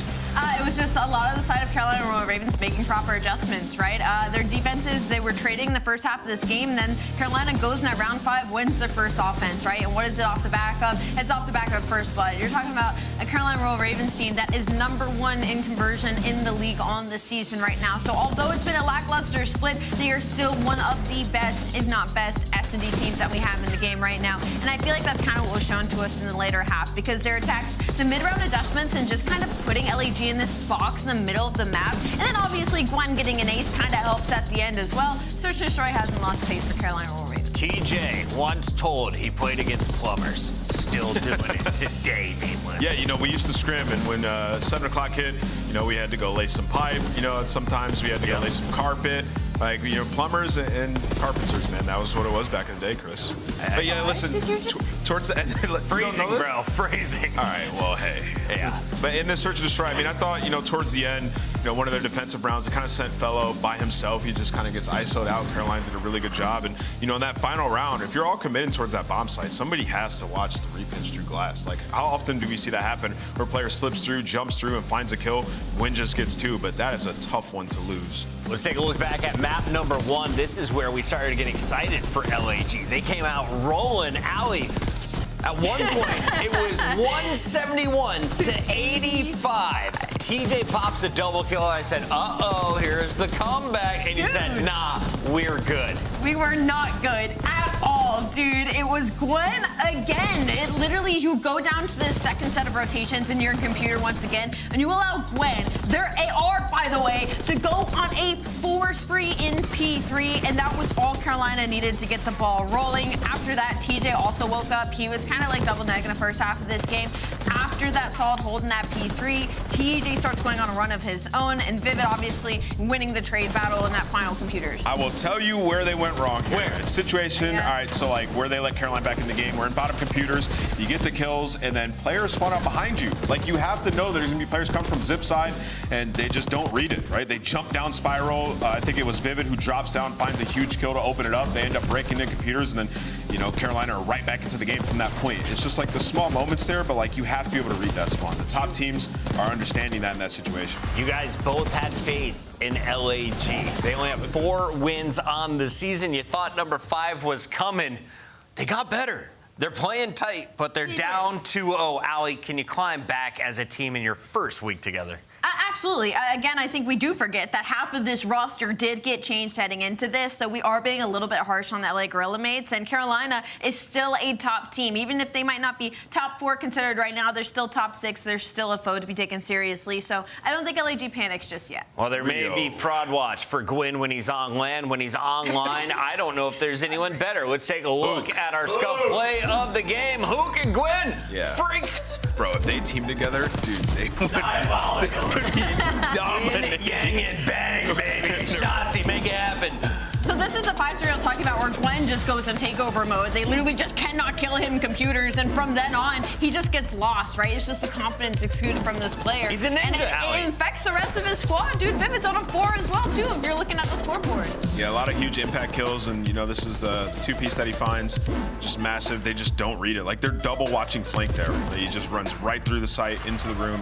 It's a huge flank. You can see right here. He's playing with extra confidence right now after all the chatter. Gwyn in his sophomore season going up against some veterans, including 2 guys who just came back up from Challengers. Congratulations to Fellow and Johnny back in the CDL, but they're not the only ones looking to make moves. And if you want to showcase your skills, you have an opportunity. April 24th to the 27th, we will be in Boca Raton. And Ali, it's official now. Let the world know. Yes, Challenger team passes are on sale now. We have had so many players come up from the Challengers. The list goes on and on. Make sure you get past Ain't that right, though, Joe? We used to, after, you know, scrims were done, lay carpet, lay pipe, as I said.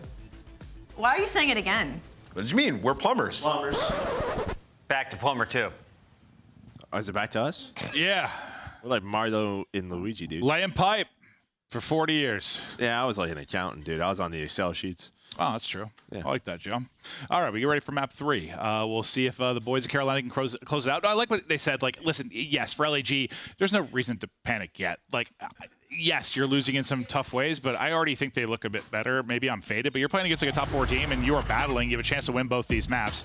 We'll see if that's the same conversation like a week or two from now, if it's just close games. I don't think there's any time to panic at all. No, not at all. I mean, there's like no pressure on you. That's true. That's true. It's very similar to Falcons. Yeah, yeah. I mean, I think maybe like you'd probably say this team, like depending on how good they look, maybe they have a chance to like chase the 8 seed, but you've just had such a rough couple of first stages. Or how many? What do you have? 30 points? Yeah. The problem again is just that like 7, 8, 9, 10 seeds. These are teams that are Cloud9's getting better, Raptors getting better, Miami's still winning. Optics is getting better. Like, yeah, I mean, you're like you're hoping for like a massive Boston fall off. You're gonna get to points so you gotta like win a major to qualify. Yeah. Like, you just only have 30 points. I mean, your only real positive you could take probably this year is, yeah, like a crazy major run and think about the future. Yeah, you're just that far behind in points, but we'll see. Who knows? There's been some crazy stuff that's happened over the years, but they're battling. Can they get a map win though? Or is Carolina going to simply be too icy late in these maps? As we get into the fray here on the hacienda map 3. Slasher, Father Time. Still battling, still piecing. That is a snap and a half from Vivid. That's disgusting work out of him. Wins it with 6 HP, and well, you gotta love to see that. I mean, if there were some questions about maybe whether he was gonna still be on this team, love seeing that. Yeah, great centering. Great centering right there. That is the definition of it. But still, you had some work to do here in round number 1. You were able to get a little bit of clock pause on towards that 8 point. Almost have 1 tick. Vivid and TJ gonna open up with some SMGs. On the pinch will be Johnny, but Slasher's reading this. Almost able to win it, but the headshot comes through. Well, we'll see what TJ can do on rotation then. He's also reading it. Stun might buy him time, or does it? No, slide through, gets wallbang through the door, so he can't actually get away. So you'll win that on the fight over towards B. Number 6 and TJ spawns up, taking a route. Trying to cut it. Not going to find anything. His fellow gets 2, and then he gets shut down. Everyone just gets bodied, and this is a fantastic start for LAG. You've only given up 1 tick. You're up 7 lives. You're seeing you can do it on defense. I think the question with a new team is probably going to be offense. I think in control, like how that is going to click. I mean, we saw in Hardpoint, right? When you're in control of the map, it's easy. But when you're put into the tough situations, how do you get out of that? Yeah, and we're not done yet, though. We're not done yet in this round. 1.6 on the clock. Slasher able to get onto it. Reinforcement is going to be Vivid, who's about to get there. The Swarm, though, coming in from LAG. Vivid able to get 1, can't quite cross to the point, and that'll be the round. So they give up a tick. That's it. Ice cold from LAG, but, well, I just need the ice cold to be in the round 5 or later in the map. Yeah, not early. They've showed me they can do it early. Yeah, I mean, nice stuff out of Fellow there. I mean, this is really the big 2. I mean, these are 2 SMG players here, or 2 SMGs are out, and Fellow's locking it down with the AMS, making sure no one can work up top secret into closed, then go out towards B. So if he's 1-2 with the AR there, like, good luck getting out of that trap. Fellow's got to have the biggest, like, gameplay and personality shift in the history of Call of Duty. Without a doubt. Well, there's no one even close, right? I mean, for people that have been watching since the CDL, they just don't know old Fellow. Like, no. I mean, he was just... Even his hair's different That now. guy was twisted, bro. Just an SMG, absolutely twisted, just screaming. Screaming, flying around the map, now he's a mature assault rifle player.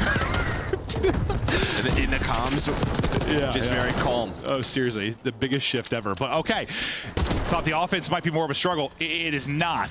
They open up Royal Ravens like a can of tuna. Right through them, get 4 dead, have all the site control towards B, and that's the first tick done. Trophy here at gobbling it up. It's eating everything, and that's able to keep them 4 battling on the point. Kiz then getting it done from top office, and this B point is done. That is as clean as it gets out the gate.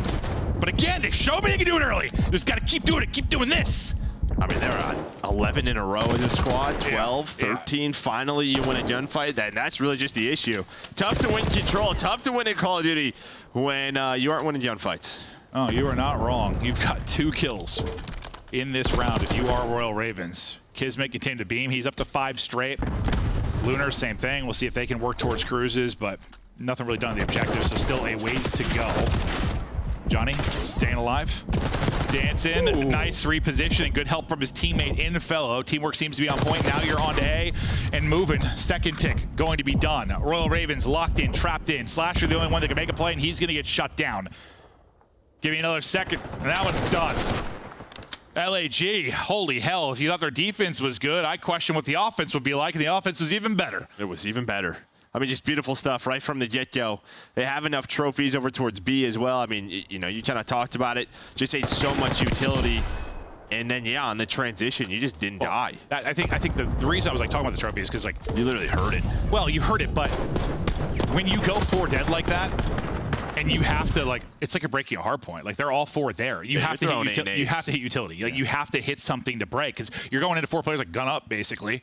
It's just different when it's mixy, right? Like a 2v2. Like that's literally, you go 4 dead. You've got to hit something, and you just, Johnny didn't have to move, bro. He was just hanging tight. He like repositioned every time he saw a name. He's like, oh, the trophy's got me. Up, it's got me.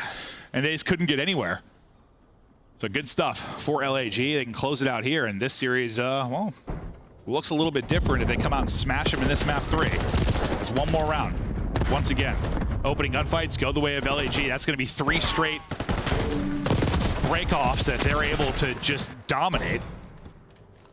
They go 3 for 1 in this one. What, 4-0 in the last? Slasher has 3. I don't know if they're going to get many more. They might all be held to single digits. And now you have literally Kismet just on this tree, picking apples and taking faces. That'd be a fun job. Well, picking apples? And taking faces? Yeah, no, that'd be weird. Yeah, no. You're right, you're right. Now, picking apples, I could work at Apple Farm. I could see that. Yeah. You'd be a good Apple Farm guy.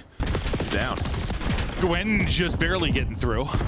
Stays up onto the point. I'm just wondering if anyone's going to get to double-digit kills. Vivid's got the best opportunity to do it. It's crazy we were like talking about Vivid's snap early and how disgusting that was. Since then, there's not been one positive thing to talk about, really, for Carolina. This is the most positive thing. There we go. We got another tick. That's their second one.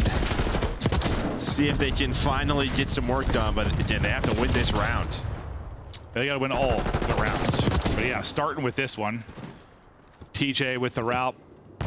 Gonna just play top office. Nice job. Last time in a simple position, he gets stunned and can't really make anything happen. This time able to hit the shot. Slasher's like, oh, did he take outside the map? Maybe he did. He ends up falling. Yes, there's a team kill, but the retake is in for LAG. Or what, about halfway to the second tick on B, sub 30 seconds to work with. You need to muster up some magic. Maybe it's the magical trophy. Maybe Vivid can do it this time. But Fellow has got the magical movements as he's bobbing and weaving. His teammates are finding all the kills around the point. Lunar's been able to snap out and win 1. Slasher, the last one up in a position to make a play, and he'll be traded out and dropped. This is your last opportunity to touch it. You got the lives to do it, but maybe not the time. I don't even know if they have. Yeah, you're hoping TJ maybe has a route. Fellow's gonna lock down B. It's gonna be a B hit, but someone's got to get there. Slasher just able to at 0.9. Now you are just going to try to flood this if you are LAG. Similar to last time, he gets there with like 1.6, and it's their last chance. This time, 0.9 and a dream. Can they somehow do it? You still have 2 people on the point. The contest is here from Kiz, though, so they haven't got the extension. They got to take out Kiz. They're able to do it. Extension in. 8 versus 10. So I swear to God, if they come back down 0-2 and win this one, oh my God. Wow, you just put it out there like that, huh? That's crazy. I just have to. It's got to be out there. I mean, if you think about just the LAG organization this year, it's already out there. It's in the universe. They were already thinking about it. Yeah, I'm thinking. Yeah, now think about it more. Okay. There we go. There we go. Yeah, see, I didn't curse him. I didn't curse him, dude. No respawns remaining for Royal Ravens, barring a miracle. LAG are on the board. Johnny battling from Lambo, gets it done. Vivid, Gwen, the last one's up. Gwen now on an island of death. As he has nowhere to go, will drop an LAG strike. That is a real good-looking Hacienda control, and that's something I think that's not something you see a lot from new teams, where they come in and they smash like a good team in control. That doesn't happen very often. No, I mean, that's gonna, you can kind of change the dialogue of this match, right? If people are worried about Carolina, you could be. 7-point hard point, needed a big comeback, a round 10 search, some sloppy stuff, and then you just get smoked in this. No, it's crazy how the dialogue changes after a map like that. Like that, they just got uppercut laid out. Yeah, gunned. Yeah, gun to sleep. TJ came into the series asleep. I thought he'd woken up. They put him back to sleep. Doused him with Z-Quill. I don't know, but they'll have to bounce back. So actually, Vivid ended up being the only player that got to double digits. He got to 14. Everybody else held under 10 kills. Like, that was a That was a murder. Yeah, that Vivid play was sick, but that's where it stopped. that was literally it. And I just can't get over, like, you and I talk a lot about control and just, listen, I know people can be critical of them, other people have different feelings on it, but usually the teams that are good at control are the good teams. You don't see teams come in like that and just smash somebody in control. Like, usually gets like new squads. Especially down 0-2. Yeah. That was awesome. So props to the LAG boys. You know, Johnny and Kismet really got it going. Didn't slow down at all. They won every single break off, which we know how important that can be in control. Oh yeah, I mean, it's not everything, but it's definitely more important than any other mode. Well, search kind of different conversation, but more important than maybe like hardpoint, obviously. But wow, the breakoffs were on point. The gameplay to follow the breakoffs was on point. Teamwork and chemistry seemed to be there early for this LAG team, and yeah, the script flips a little bit, the conversation flips, just because it goes from like not having the ice to, wow, you almost 3-0'd. Like, you could have 3-0'd if you didn't throw away the map 1 and you didn't have some misplays and throw away like a 4v2, those type of rounds that you did in the search and destroy. It starts looking a lot different after that map 3. So good for LAG, and just for like the mental too. Like, I don't know, like they just get 3-0'd. That's just gotta, I know there's not a lot of pressure and stuff, but still, you don't want to come as a new squad, just get 3-0'd out. Even if it is a solid team in Carolina. You get a win on the board like that, I don't know, at least something positive to take away from it. 100%. Whereas all you're thinking about is your lack of ice before that.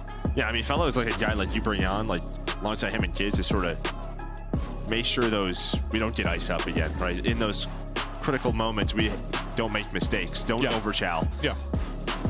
We saw some great stuff from Lunars. I mean, I knew just with like the hype around him and some of the other young players, like we hadn't really seen the best from him. He came into sort of a broken system. Johnny, you think about when he comes in last year, and we hear about him through challengers over the years and how good he can be. Maybe a better opportunity, similar opportunity to really show what he's capable of. But we go back to this, the road you have for Carolina Royal Ravens, and it is a very tough one. And there's just different ways to look at it. There's the negative side of it, like you said. You get smashed by the 3 top teams like you have been all year, and then it's the same issues, right? Nothing seems to be fixed.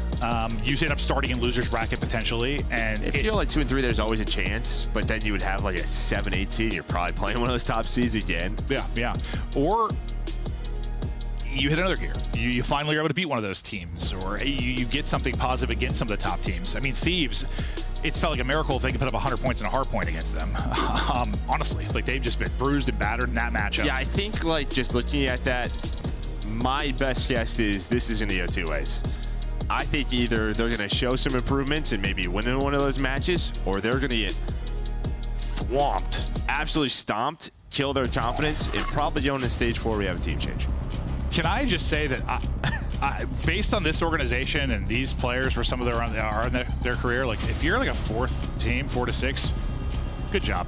Yeah, they don't care about that though. I guess it's weird coming from like, think about esports and like winning is just like everything, but when you think about like regular sports, like, no, I know. You're a Browns fan. Like, you get like... Dude, leave me alone. You get 10 wins, it's a victory, right? Like, dude, I'm also like... You know what I'm saying, though? No, like, I feel like I could look at this and be like, with what they're going to put into it, maybe what the contracts are and how much money this organization wants to spend, like, you're like a 4 through 6 team. Like, that's pretty good in my eyes. I know that's not the players' view, but no, that's how I view it. Not everyone can win. Not everyone can win. We don't have that much parity in our league, Joe. We're not drafting out of college. We don't have the salary doesn't work the same. Like, we're not going to have parity like regular sports. I think someone like DJ and Vivid who have just missed out on a couple of champs now. Like, yeah. You're in an opportunity to do it. Maybe there is no team change. Maybe I'm wrong. Yeah, we'll see. Oh, we were getting deep into it as we were filling time between maps, but here we go into the map 4. LAG, brilliant start to the hard point in map 1. Really solid job out of the start. You get up to like an 80-point advantage, and things start to slip away. You're helping here. If you can get up, you put them away. Don't allow this clutch Royal Ravens team to stick around. And this could be a map that, I mean, it could be an interesting one. Yeah, but if your guns are hot the way they were in that map number 3, you get a massive lead, and it is so hard to jump back on this one. But it's also one where, as scrappy it is, and it can feel like you're dominating, and then you look up and you're up 30, which isn't enough. No, because we'll see. We'll watch a team sometimes, like they'll get 10 straight kills and they got 10 seconds at the hard point. Like, it's just a weird one. Through, though, on the feed is 3 straight kills for Ravens, and that'll lead to some hard point time as we focus And now to the P2. Watching kind of the long route is going to be number 6 in TJ. He'll be dealing with that as it's Fellow that's going to be taking the route on that side. And it's going to be interesting what Fellow is going to be able to find. Well, it's not going to really matter much because his teammates get the rest of the kills around the point. Finally, that gunfight actually ends up going down. TJ is going to be able to win it, so it'll keep them up. And he actually spawns a teammate with him there as well. I don't know if that helps or hurts them because they both just get cut down. Also, so focused on that sequence on the other side of the hard point. Can I give you, I have a prediction. Okay, oh, please tell me your prediction. I've seen kids a lot in this title run the AMS, and every time he does it, he's always on a spree. He does it on Vault, he does it on Protocol, now he's doing it on this map. I think in the future, he's going to be one of those guys that transitions to an AR. That ends up just being like a real solid AR? Yeah. Well, I feel like... Yeah, flex like AR. I mean, AR is where SMGs go to die. Like, I feel like SMG's always become an AR. I think he's still a very solid entry sub. I just think maybe one of his wants could be to run that in the future. Yeah, okay. I wouldn't be surprised. TJ's double keeps him in the point and fighting for now. Gwen will get one outer, and that'll secure some time. They're relying on Gwen, as he's been massive for them in maps 1 and 2. Obviously, I mean, no one did anything for them in map 3, so outside of Vivid's one snap, that was literally it. Gwen on 4 straight now. Slasher, multiple in front of him, trying to cut them down. Cars blowing up. We're back on dealership. But Slasher is able to get both and go out to 4 straight. And these are the tough parts, right? We saw this in map number 1 when you're put in these scenarios by these good hardpoint teams, by these top teams. Then do you do it? And this is when you're a newer roster, one of the more difficult processes of COD. Oh my God! And they spawn him out. They pick it up perfectly. Vivid just hits nothing but headies. Gwen is still on the same streak. And yeah, this has been a really nice sequence from Royal Ravens. Now, all just spawning on the left side as LAG tried to break in. Bottom stage, it'll be Gwen trying to keep this streak going. Hello. You gotta think, look how close the cruise is. Did he get it? I think he did. I think with like the hard point tick plus the kill, I believe he got the cruise. He was so close. He did. Okay, so cruise in for Gwen. And a bit of a lead here. We'll see when that'll come in. We've seen some big streak play these last couple of days. That's kind of what I was talking about with like Right Chart, right? You just go on these massive sprees, you're controlling the hills, and then you look up and you're only up 20. Yep, no, 100%. Like, it felt like they dominated for 2 straight minutes, right? It's like, oh, I'm 20. Yeah, yep. You're up 20. Any other map, that's probably 60 to 80 points. But LG very much in this, and they do a good job finding the final 20, 25 at that stage hardpoint. Now they're here at P5. Now, this feels like one of those maps that could very easily be... We haven't had much of it this year, but I don't know, I think like the old TK, Red Reserve teams, like, you know, you just like, you get outslayed by 20, win a hardpoint by 5. Like, Red Card seems like a map that you could get away with that, honestly. But I feel like we don't really talk about that much this year, like these past few years. Typically, team getting the most kills wins the hardpoint. We had so many teams back in the day. Well, not so many, but several. That was like their identity. Fellows snapping at walls. And then dropping over 100 points first will be Royal Ravens.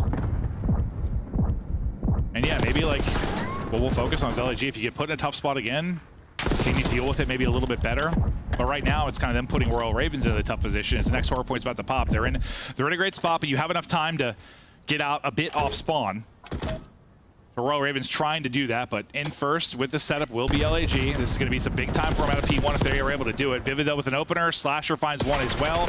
They were able to get to positions on the map and start cutting them down. Suddenly, things falling apart quickly for LAG. They get the setup, and then they don't get a kill after that.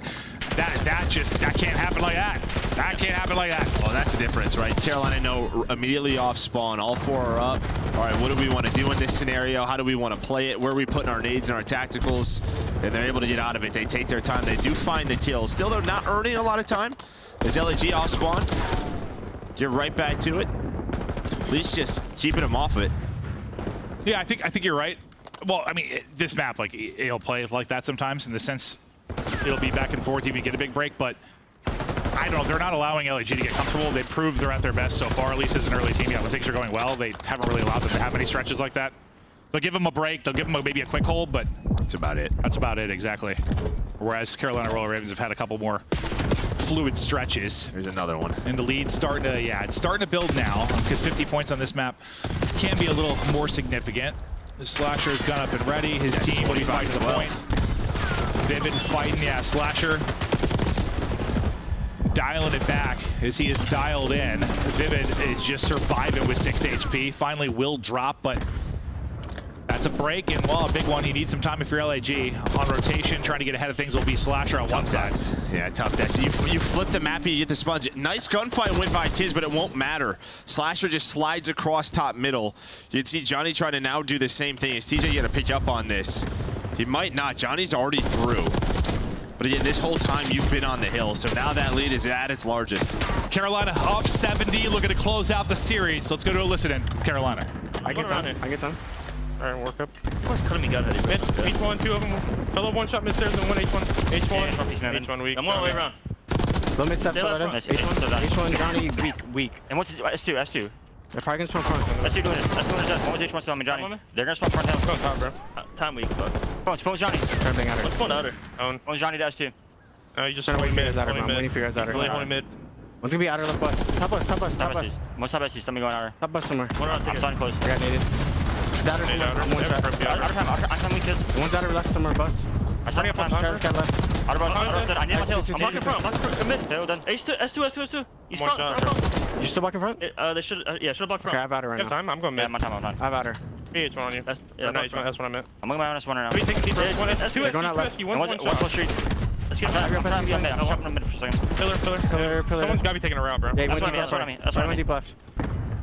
That's what I'm going to all on dub, Lunars. Yeah, he went out dub right now. I'm on mid. Went out dub right now. 2 up mid. Just stay up. I'm standing in front of the studio. Kids just went for guys. I spawned out. Do what I'm in. I know what I'm in. Kids somewhere. Missing Lunar. H1. Missing Lunar's A-bomb. I'm dead. H1 hit you. H1. Both me time. H1. Oh, should be something A-bomb. I have your crossing off top window. Play mid. They could go mid. H2 right now. I can't see it. H2 one shot. H2 one shot. H2 one shot, guys. Tricking myself. H2 down here really big. Two mid. One shot, P1 Killed 2 mid. Nice. Killing another one mid. Last guy's P2. Spawning P2, yeah. I'm gonna take it. I can get all in a second. You should get mid. Bruce. They can cross like P2 right now. Take it done. Never cross. P2, 2 of them. Well, we were wondering when the crews might come into play and how significant it would be. It led to 3 after Gwen already made a big double there at bottom stage, and suddenly you're up 100. Carolina taking over, looking to close it out. LAG, it doesn't feel you have much of a shot at this point. No, I mean, like, there was a chance early at that P4 to break, but I mean, it was just Gwen and TJ. Like you heard in the listening, we spawned out. You guys just play your life bottom stage, and just getting those players out of stage sometimes can be so difficult. Another Hellstorm is in, doesn't connect, but it shows you on the scoreboard. This is one of the more dominant red cards we have seen. Honestly, I mean, this was pretty close. Yeah. And then it just got ugly. We don't usually have 2 minutes on the play clock when a map's about to end. You don't usually have a lopsided win like this, but Carolina playing some great hard point to try and close out the series. Never going to count them out completely, but God, just 9 points needed for Carolina, and Slasher is shooting 33 up. It was, 35 out of Gwen in the map, 1 hard point that really got them going. It is Slasher and Gwen and Vivid and TJ, the whole damn squad doing it here in the map 4 as they are just dominating, trying to close it out, and cameras haven't been able to get a second here. This guy's trolling. They're fighting for it. Just not able to do it, so they'll try to get it done the third P1 as we get back over towards mid. Everybody's spawning out for Royal Ravens and trying to fight back. And it's like, yeah, I mean, LAG, they stopped themselves from losing, but they didn't really get any time over that stretch. They'll get back into it, though. Try to extend this game as we wait for Carolina to get 1 break, but they're like, nah, we're good. We're going to play the best hard point we have. And then we're going to stop playing when we need 9 seconds. I believe they're going to do it, though. TJ may hit his opportunity. That's going to be 2 dead. There's a chance to go. 1 more player to deal with on the cross. Lunar's able to stay up, though, and get the kill. Finally, they'll isolate him and take it out. Carolina now trying to rally over to the hard point. Oh, nice little read there from Slasher as he gets some more tags in, plus the pick. They're in the point. 5 needed to close it out after getting dominated in the map 3. Carolina bounced back. This one wasn't about the ice. This one was just a whooping. Carolina dominate there in the map 4. They look good on right card. And as good as I think LAG looked across the rest of the series, not great there. Well, I mean, that's Carolina's hardpoint map pace, and that's what we were talking about, right? Just getting to your hardpoint map pace in the tougher series, but looked a lot better there on Red Card than Protocol. Well, that's probably, listen, we were talking about new teams and strengths and weaknesses, what's easy, what's hard, about different modes and stuff, but that's probably also one of the bigger things. Like, you're going to be real good at some stuff and probably real bad at some stuff. Yeah, like, your map pool is, it's not really a pool, it's like a kid puddle. pool, like a kiddie pool, a puddle, a map puddle? Puddle. Yeah. That's probably what it is, yeah, map puddle. But. And I think I cursed Kiz, that's on me. Talked about his AR, and then he went 1933, so I apologize. No, that's all right, he'll get there. He probably won't do anything to you. That's my guy. Might take you out, just clothesline. Can you imagine a clothesline from Kiz? Holy. Oh, that's a brick wall running through you. Whew. You're like, sure, why not? Whatever. Carolina, nice dub there. And listen, we'll have very different conversations about these two teams in the coming weeks. In very different positions, very different situations with team dynamics. They couldn't be further from each other. But for LAG, can you improve? Can you find some wins? Can you First three maps were solid. They were. Can you muster up something this year with zero pressure for Carolina? Can you eclipse those top teams? This wasn't an example of it, but you got the win. Desk, take it away. Hi. 7 points in hardpoint, 2 rounds in search and destroy was the difference between a 3-0 and now a 3-1 in favor of Carolina Royal Ravens. LAG have to be kicking themselves after that opportunity, but let's talk about the bounce back in the second half. You had a 3-0 in control from LAG before Carolina comes and slaps you around on hardpoint. Slasher was playing for the 40 bomb. He didn't want that game to end. Yeah, I mean, he was going absolutely crazy. They just completely outclassed him, like rotational gunfights, won them every single time. Their setup's just on another level. Like, this is a Carolina team. We always preach how buttoned up they are, and when they're finding the kills, like, this is the result of what's going to happen. You get a big game from Slasher. And Red Card, in this series, LAG decided to test, Carolina on it. I mean, Red Card in Surge and in Hardpoint is like Carolina's best map mode combination. Yeah. Right? So you really were trying to square up with them, and, the Search and Destroy could have gone your way. This Hardpoint, though, never a chance you were going to win this. Yeah, if you're LAG, you're looking at the beginning of the series, you're just kind of kicking yourselves. You throw away that map number 1, which 100%. At minimum could have at least pushed you to a game 5, so maybe opportunity there. And then you go into that game 2, Search and Destroy, you go down early, and then unfortunately you allow Gwen basically to just take over a couple of rounds. And same thing with this map number 4, it was all Slasher, but Gwen was very close behind. Once again, I am never going to pick against Carolina Royal Ravens online again, I don't think, unless they're going against one of the big 2 in LA Thieves or Atlanta FaZe. Even then, Carolina Royal Ravens, just a team you can't count out ever. A better LAG, though. Like, I must. It is, 100%. Honestly, like. Potential's there. Yeah, the potential's there. I mean, you're one spawn read away from taking that map 1. The Search and Destroy, like I said, you're going up against Ravens. They have 10 reps on them. They've been unbelievable on that map in Red Card S&D. So for LAG, I think you keep your heads up high. You keep grinding. Like, this could be the roster. I said it earlier. I think this is an expected win, but a must-win for Carolina. You got to silence the haters because you are going up against FaZe tomorrow. From there on, you take Surge and Thieves on before heading into Major 3 in Boca Raton. Good luck, Carolina. And for LAG, same thing can be said there. Nameless, if I'm the coach, what do I do to try and get my guys prepared for tomorrow? Listen, man, it's Marky B, dude. Vibes. No, but honestly, yeah, I mean, the small talk in those situations, also like the end of the Search and Destroy, like, try to play together a little bit more. Like, make sure we're picking up on our pinches. Like, we're not just all just turning around watching the flank. Like, we have to pick up the side pinch as well. Players shouldn't be able to run through glass and get a 2-piece. All the angles have to be caught. Let's talk to Slasher about it. What do you think? Yeah, let's do it. Slasher, what's up, man? Welcome to the show. How's it going? Doing well. Now, I almost saw a 40 bomb out of you. In fact, I saw you step off of the hard point to continue slaying. Were you playing for it? You looked frustrated in the win after game 4. Nah, I wasn't playing for it. I honestly didn't even know. I mean, I knew I was cooking them. I didn't know I was close to 40, though, because you can't see the scoreboard nowadays. It's just assists and kills, so it's kind of hard to know. Honestly, I was just more so frustrated at the map 3. I feel like we didn't even spawn in that one, so yeah, that was we'll have to watch that back. A little bit weird watching the control alley. Yeah, and that's crazy that you then took it out on them in map number 4. Go easy on him, Slasher. I want to ask, for Carolina, like, how do you guys approach improvement? Do you kind of try and focus in on one thing when it comes to these stages? Do you just try to improve small things in every category? What is y'all's camp's kind of approach to getting better? I feel like it's more so trying to improve a bunch of small things in different categories. I feel like we have a good grasp on how to play the game, but like against some of the top teams, you have to be able to break out of bad situations and play from behind. And I feel like sometimes we're not able to do that as well as we should right now. Okay. And that's why against these bottom of the pack teams, we're usually playing really good. We're ahead, but then we play against the top teams. Sometimes we're behind. Good teams got to be able to break out of that and then, you know, catch up and win. Slasher, talk to me about like, you know, all these roster changes that we just saw. I mean, obviously you guys are a desirable location and there are a lot of desirable players available. You guys decided to run it back with this team and commit to it for this next stage. Why are you guys keeping this roster going forward? Obviously, like you just said, it's been tough against the top teams. Where do you see that you guys can have improvement on? I mean, I think we have potential. The potential's there. Like we placed, you know, second in the minor 1, third in minor 2. We played really well at major 1. Could have been in third there. And then major 2, obviously we fell short. But our first round matchup against Seattle, who's a grand finalist, was really close. If you actually watch the series back, so if we take that, that could be a completely different tournament. So the potential's there. It's these top teams, and like I said, like we're pretty polished, but we need to be even better and more on the same page because that's what these top teams are doing. Awesome. You need to take that next step, basically. Makes a lot of sense. Best of luck, Slash. We'll see you tomorrow against Atlanta FaZe. Thank you, guys. Have a good one.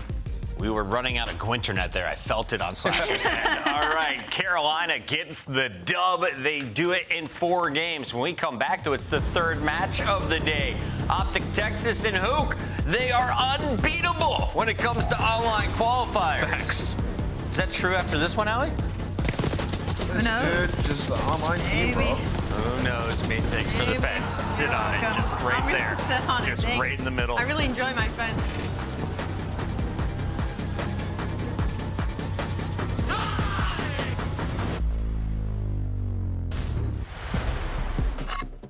Upgrade your game with the Scuff, the official controller of the Call of Duty League.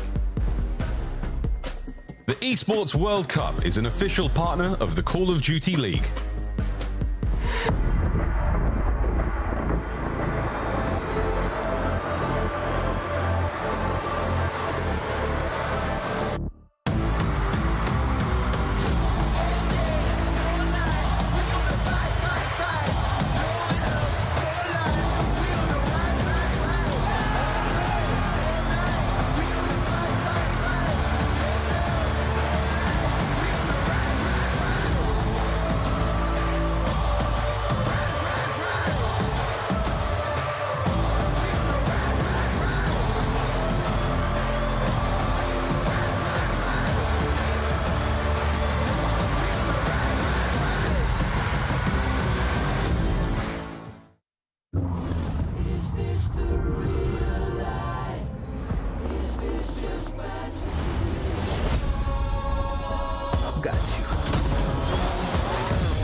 It's more than a game. It's for all who dare to compete. It's more than a team. It's our team. It's more than a feeling. It's unwavering passion. It's more than just talent. It's the grind that got me here. It's more than a moment. It's our legacy. One city, one stage, one champion. The battle starts now.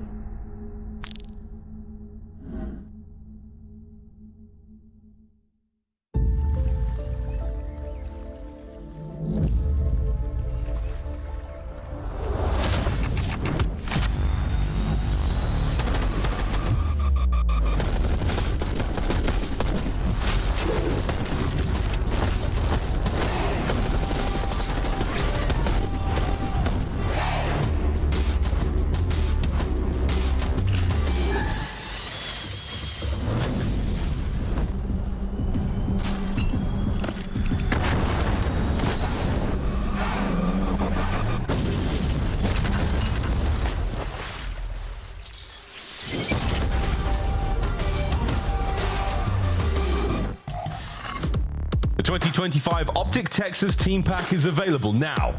Each pack includes home and away operators, as well as this vinyl proving your membership in the Alien Task Force. Next time you boot up, suit up at the in-game shop.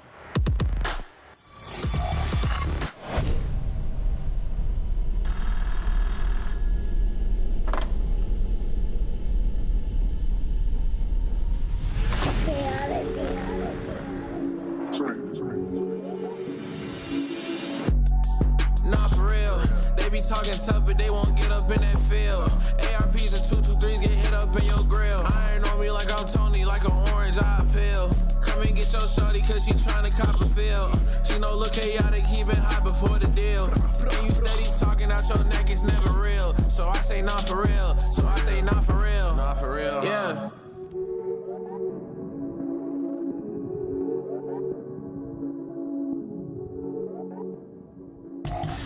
It's Allie's top 1 team taking on Optic Texas. Cloud9 New York looks to continue to impress. It's going to be so much worse when we do pick'ems too, because I'm going to literally back it with my answer. I don't believe you. Let's go into our Cloud9 New York squad.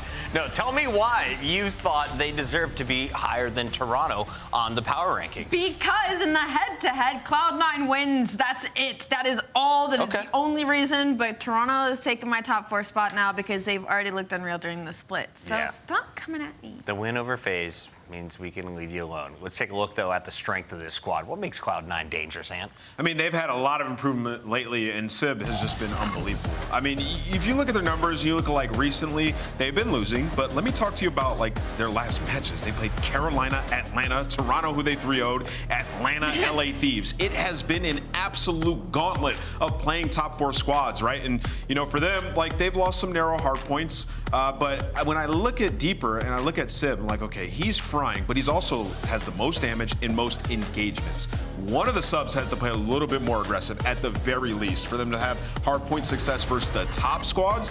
And then also, I think their map pool needs a little bit of work. You need to add either red card or protocol to the map pool. Not just Hacienda? Yes, red card or protocol need to be added 2 and 5 on both of those. I think that's the primary focus throughout this split for them. Yeah, because that's where they feel the most pain is in those map 4s versus the top teams. I'm glad that you touched on the map pool because that's probably going to be their biggest focus throughout the entirety of this split. Expanding that hardpoint map pool and cleaning up some of these search and destroys. You're talking round 9s, round 10s, round 11s. They're getting themselves to the distance and they just are unable to close it out. On the other side, we have Optic Texas, who had about as bad of a stage as you can ask for. Literally. They're bouncing back, though, with Hook back in the lineup. Pred now over at the Vegas Falcons, and Skies in place of Kenny. They're able to fend off Minnesota, but it went to a round 11, and we would be chirping a different story here on day 2 if they were holding an L, Allie. I mean, you walk into this, right, and you're like, okay, the one time we did play Cloud9 was way back in qualifier number 1, and it was a smoke show. Shotzzy, this was pre everybody else in the league needs to step it up when he was dropping a 1.8 on their forehead. So for them, they might be going into this pretty confident, but obviously because of the trials and tribulations, Optic Texas need to take the fundamentals that they implemented from the series yesterday and apply them earlier on in the series, or else they're going to get caught slipping early. It just was nice to kind of see, I guess, Shotzzy and not be so reliant on him, right? Like, Hook definitely makes an emphasis in his gameplay. It's like, he sees Shotzzy going in, trying to make a huge impact play, like, I need to be there to help him. As Shotzzy said, into my yang, and we're pulling up the standings, and dude, it is still, Optic's still on that bubble. Yeah, we highlighted it yesterday in the pre-show. It's 25 points. That is the separation right now of playing in champs or not. Cloud9 outside of champs if we ended our standings right now. So this is a big matchup for them to catch up. Allie, let's take a look at our maps and modes. Where do they have an opportunity to do so? Well, when you look at this layout, you instantly do not see Red Court or Protocol as your opening map number 1. So for the Cloud9 team, they're going to try and, again, get that lead fairly early. On side of Optic Texas, though, I don't love the later half of this, at least as far as the Hacienda control goes. They have some strengths there, but they haven't won one in quite a bit. And from the side of Cloud9, I mean, you're kind of looking at these search and destroys, and you're feeling really good with that protocol. Yeah, I mean, I think like the red card hardpoint, one that, you know, C9's trying to add. And then with that vault, at least with the last iteration of Optic team, like they were not winning that, right? So early in the year, they were great at it when they had Hook. Does he bring vault? Yes, back into he the map does. He might, honestly. The man flies around corners Learn a and lot. he will catch you slipping unless you're named Sib because you're already pre-aimed. Cloud9, lock it in as Mac takes his seat. We're just waiting on the beautiful guy in the top left corner. He goes by the name of Kyler, and I remember when he was 15 years old taking names. My God. Man's in his mid-20s now, man. Yeah, I remember I was on TK. You know, we were like a middle of the pack team. We played against Hook for the first time. He was destroying us. We got all the way to a game 5. We're on Solar in AW, and I'm like, yo, if you guys see Hook, just run away until you get to your team. That's how good Hook was. He was unbelievable. Obviously, he's had a very, very long career since then. Still immensely talented and, you know, extremely unique playstyle that only works with a couple of people. And, you know, with Shotzi, it's seemingly worked over the years. And if you think Big Tony had a glow-up methods, Hook, the best glow-up in Call of Duty history. Let's take a look at the road for Cloud9, though. If they want to grow up on the power rankings, Optic, LA Thieves, Rocker, Breach, Surge. You got 2 of the top 3 there in Surge and LA Thieves. How do you feel about Breach and Optic for them? You're feeling pretty good, actually. I feel like that's pretty balanced layout of schedule. If you're looking at it, you already have a win over Boston. You already have a Game 5 win over Minnesota Rocker fairly recently since you've hit your stride. So for them, they're kind of looking forward to maybe this rematch versus LA Thieves and also rematch versus Optic Texas today because, again, last time they played, it was a 3-0 bop. And I kind of feel like at the end of Cloud9's run going into Major 3, we're going to know exactly where everyone stands from like 5 to 9. Yeah, we will 100%, right? This is the team that I think a lot of the community has question marks on. Like, yo, if you're going to burst through and be a top team, now's the time to do it. You know, we thought that they were going to make a run at the last major. Obviously, you know, they bow out a little early. Attach is a guy I thought would have a better performance, needs to step it up. I mean, the rest of these guys, they have risen to the occasion multiple times throughout the season so far. Well, Attach has to be that next guy. He's got to be a leader for them, has to be able to gap fill, but also still, like, be involved in the slaying department. And on land, it wasn't there. Now, previously, I would have thought Sib is the face man of Cloud9 right now. He was the most dangerous player. Then Kremp showed up on land. Yep. Who do you think is the big threat on Cloud9? Who has the highest ceiling in the game currently? I mean, I'm going to go Sibs. Sib for the high. As far as the ceiling goes, definitely. But impact plays, I mean, Mac makes some massive. Mac? I mean, even on land, yeah. Like, Mac is the guy.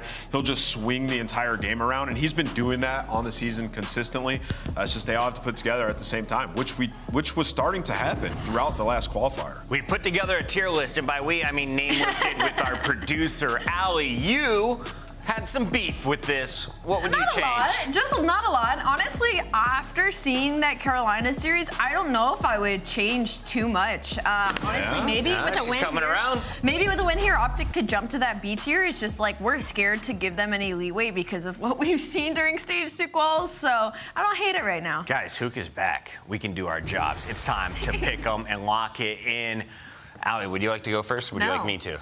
Go ahead. You said the leader always has to go first. We don't want to break that. All right, it's going to be Cloud9 today. No, you love to copy my homework, dude. I went first. I'm gonna go with Cloud9.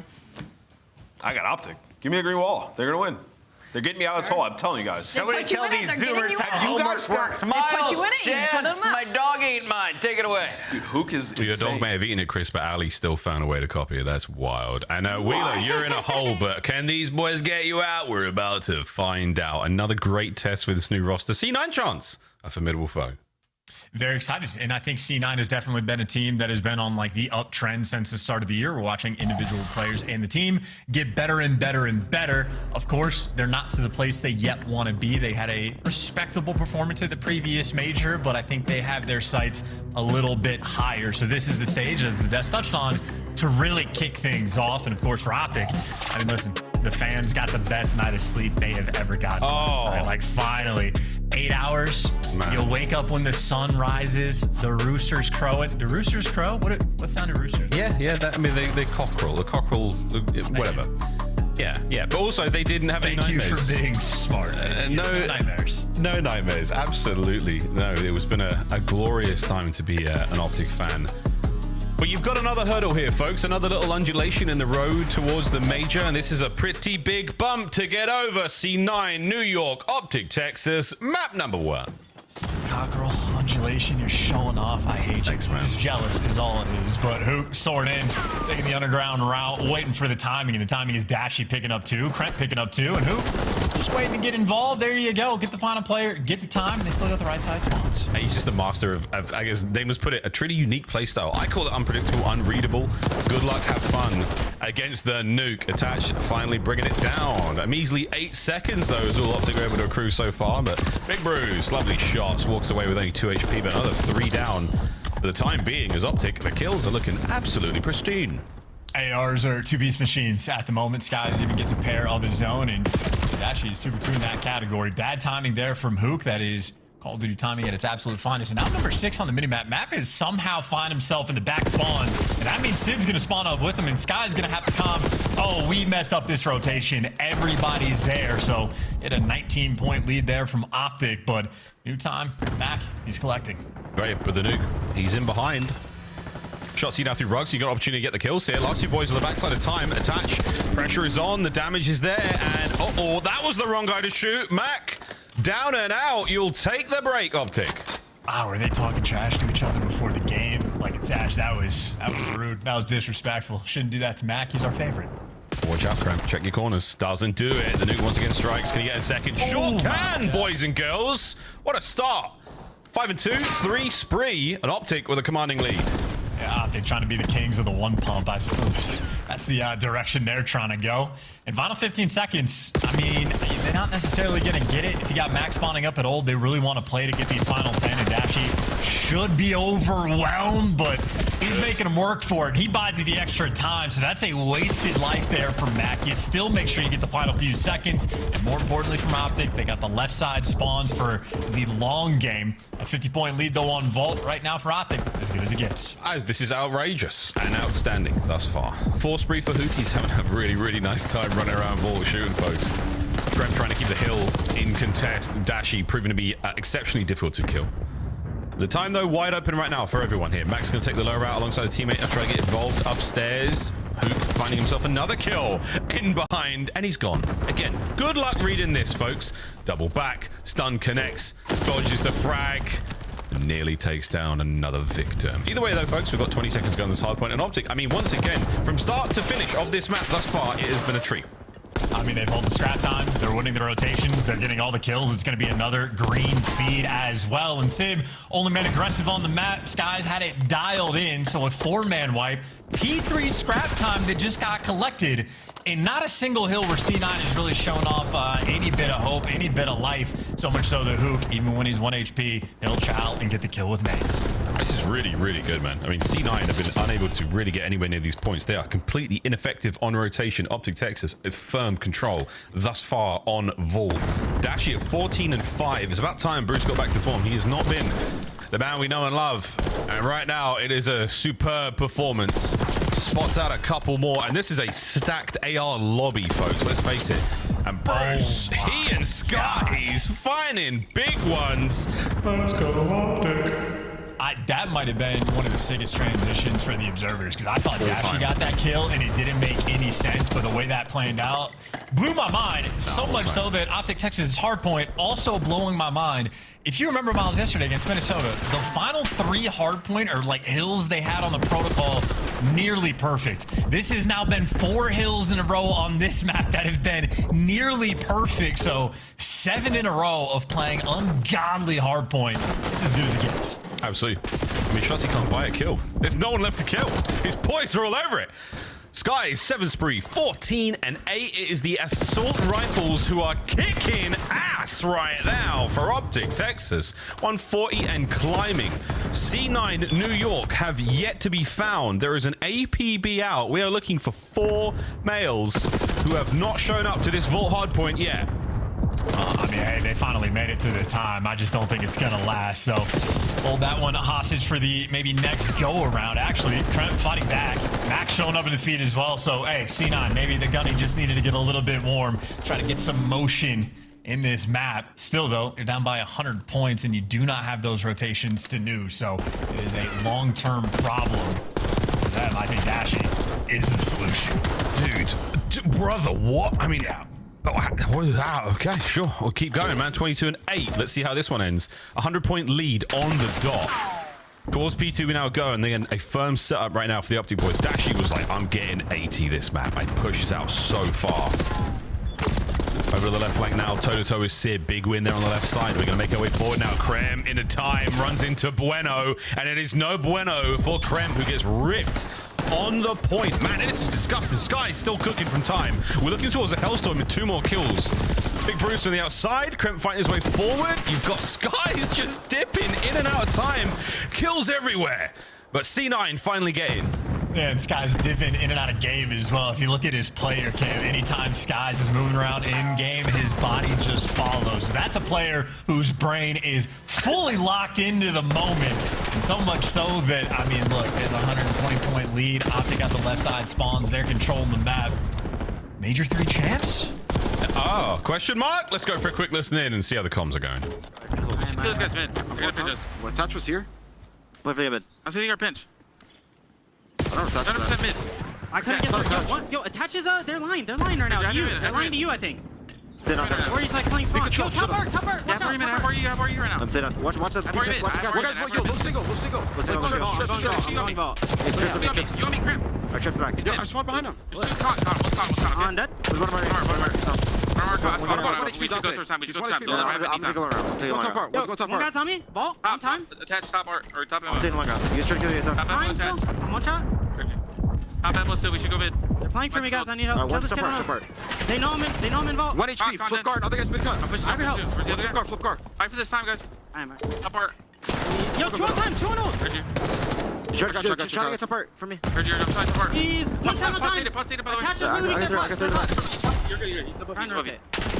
Yo, other guy's for cat. Alright, one top before. He's in there. Top part. 1 I'm going HP. Play together. Your top before statue. One's lower. He's going single, I think. He's going top art. What's up before? I got through. Double stack the time. Top art. What's top art? Top art. Still there. Anytime. Your top before. Scan top time. Top art attach. And one in the back. What is back bear? I'm gonna help you He attached, he dead. In the back. I blocked. Trying up. And no, I mean. Side door, right. Alright, one guy's in the back. One guy's spawn up front. Spawn up front. Play for top. Fuck the timer now. What's front? One guy's in the back. Play for top. Right door. Play for the top. One's back there to you. Yeah, he got me. I had no ammo. 2 in the back, guys. Your tree, back. He's going. Solo tree, nice. Contain him. Yeah, contain. I'm picking up right. No left on me. No, we left. Left truck. Tough time. One guy's in the back side you. I'm gonna close you. Top before left side. Hey, One guy's going top part. One guy's going top part. Jumped out. Play towards the left. Play towards the right. One guy's single, Mac. He's going right. You. Alright, one to the left side of you. Grab. To you. I'm playing the back ammo. A fun listening indeed. Dashy still continues to be a wonderfully productive part of the Optic Texas success, but we get into a new set of hardpoints chance, and C9 are mounting the comeback. Yeah, listen, they've been outslayed roughly by about 13 kills at this point. You saw, Kremp just went on a 4, maybe trying to pick up some errant ones and attempt to get some momentum going your way. But the moment you think it, the moment Optic shut it down. And while it's been the ARs dominating this lobby, moment for Shotzi to turn up, go on a little force spree, try to take over this middle hard point. It's built for the SMGs around these pillars, and, well, Shotzi continues to let them know. Yeah, not seeing as many SMGs as we would like to see here for a squad. Go for the big old break. Mac from down low. Gonna get 1 out of this. And yeah, the challenges are there, but his teammates are not. No one here to pick up any of the damage he has dealt. Dashy Skies in the feed. Kremp gets there a little bit late, and it might be good, but it's not going to be enough. Again, individual fights all day and night right now for C9. No teammates there on the time. Yeah, this is just an overwhelming moment. Kremp is going to have to pop off, and there's just simply no way. Does great damage, but he ends up in a pinch, and Hook might just end up being the finisher. Gets the final kill. 2 in the feed there from Optic, and the final player left standing right now is going to be Attach, and you're not breaking this hill with an AR. Oh, not a chance, baby. Here we go. Sky's doing what he can in the feed. He's done a great job so far. Hook has been devastating. Dashy there on the back line. Now by time, Shotzi alone. Is this going to be a solid break? Yeah, opportunity here for it, but Shotzi in another time gets another kill, buys himself a few more seconds. All this is looking so good right now for Optic. Attach still fighting from the back. Chance it's not over yet. Shotzi still killing. Nah, this is a beatdown. You know how, Maz, I've mentioned before how some players are an indication, like insight. If insight is positive, that means his team is going to be winning. The fact that Hook has the least amount of deaths on his team translates to a slamming like this. It is an atypical experience, but it's just because Skies and Dashy took over at the start, so much so that Hook has had to slow down. He's had to slow right now, but again, he is just untouchable. New point is up. We're watching Hook make a run. The final few seconds, no one surely gets there in time. And if you do, guess who's behind? It's nearly Hook, but there we go. Sky should be able to get the timing. Should be able to close this map out. Optic Texas, what a start to this series. They have just run C9 New York over. A freight train right out of Texas. And that was a decisive map number 1. What's in those red cups? Well, not enough, because Mac had to stand up and sort of hit a reset, try to get the jitters out. I mean, absolute slammage. One of the best hardpoint maps Optic have probably played all year from start to finish. There was one P4 that they didn't handle properly, and that's just because they didn't get the spawns on rotation, and C9 just did the thing. Outside of that, I mean, that is damn near close to perfect Call of Duty. A ridiculous tear that they go on. Dashy, obviously MVP, I would have to imagine, of that map, an ever-present force from start to finish, but I'm still just stuck on the theme. Hook might have just had the least amount of engagements on the team. That, like... Nah. Okay, actually, he had more than Shotzi there. I was going to say, I don't know if that's ever happened in a Hook lobby ever for a respawn game mode. Shotzi's got the hardpoint time there. We've got 2 minutes, but Hook, but that's the perfect gameplay from Hook. It's like in and out. It's a lot of damage dealt. He's getting a huge amount of assists. He's just being an endless issue on the map. Every move he takes, man, so good. Yes, 100%. By the way, I think Shotzi actually did have one more engagement, so I think Hook, maybe for the first time ever, had the least amount of engagements on his team. And we're going to watch the montage of Hook. He was almost playing like reverse whack-a-mole, especially on that P3 of like all the, the moles being C9 getting in position, and he just pops his head out, gets a kill, goes back and hides. Pops his head out, gets a kill, go back and hides. And it's just, you got to call him out. It's a nightmare situation for C9, truly. Nothing you could do. Tier list be damned from the desk, dare I say. Well, Nameless, he's milli rocking somewhere after this kind of performance, thinking about the way this series is going, but gotta be feeling really nice after that one. C9 did not really get going until the second hardpoint set, but once they got going, I mean, we saw some nice moments there, a couple of solid, a good P4 out of them, really got them right back into it, but a very shocking start to their run here in Major 3 to lose a map like that against Optic Texas. But for Optic boys, I mean, this is the honeymoon period and you are absolutely there. You're taking nice photos, you're on a beach somewhere, you've got a little umbrella in a cocktail. You guys are just having a lovely time. Not thinking about kids yet, certainly thinking about, where the next vacation is going to be, because, cruising after that map. Well, Red Card, I believe, is where we're going to be taking our next pit stop, at least on the road trip of this journey we're going to be on. And C9 need to reposition. Fist bumps looking clean, but the gun ain't not quite there, and there was never a moment in this game where we truly thought that C9 had an opportunity to win it. 19 points through the first 4 hills. Not a good look. No. I mean, talk about just, you got pushed back on the first point, you couldn't deal with Hook, and then you couldn't win a rotation and save your life. You just couldn't. It was so tough for them to recover. But there is a couple of red cards in it, bro. You're not wrong. The protocol, map 2 on its way, ladies and gents, and S&D. Our chance, S&D, with this new Optic roster, on paper, could be very, very solid. Could be very good. How are you feeling about it, though, right now?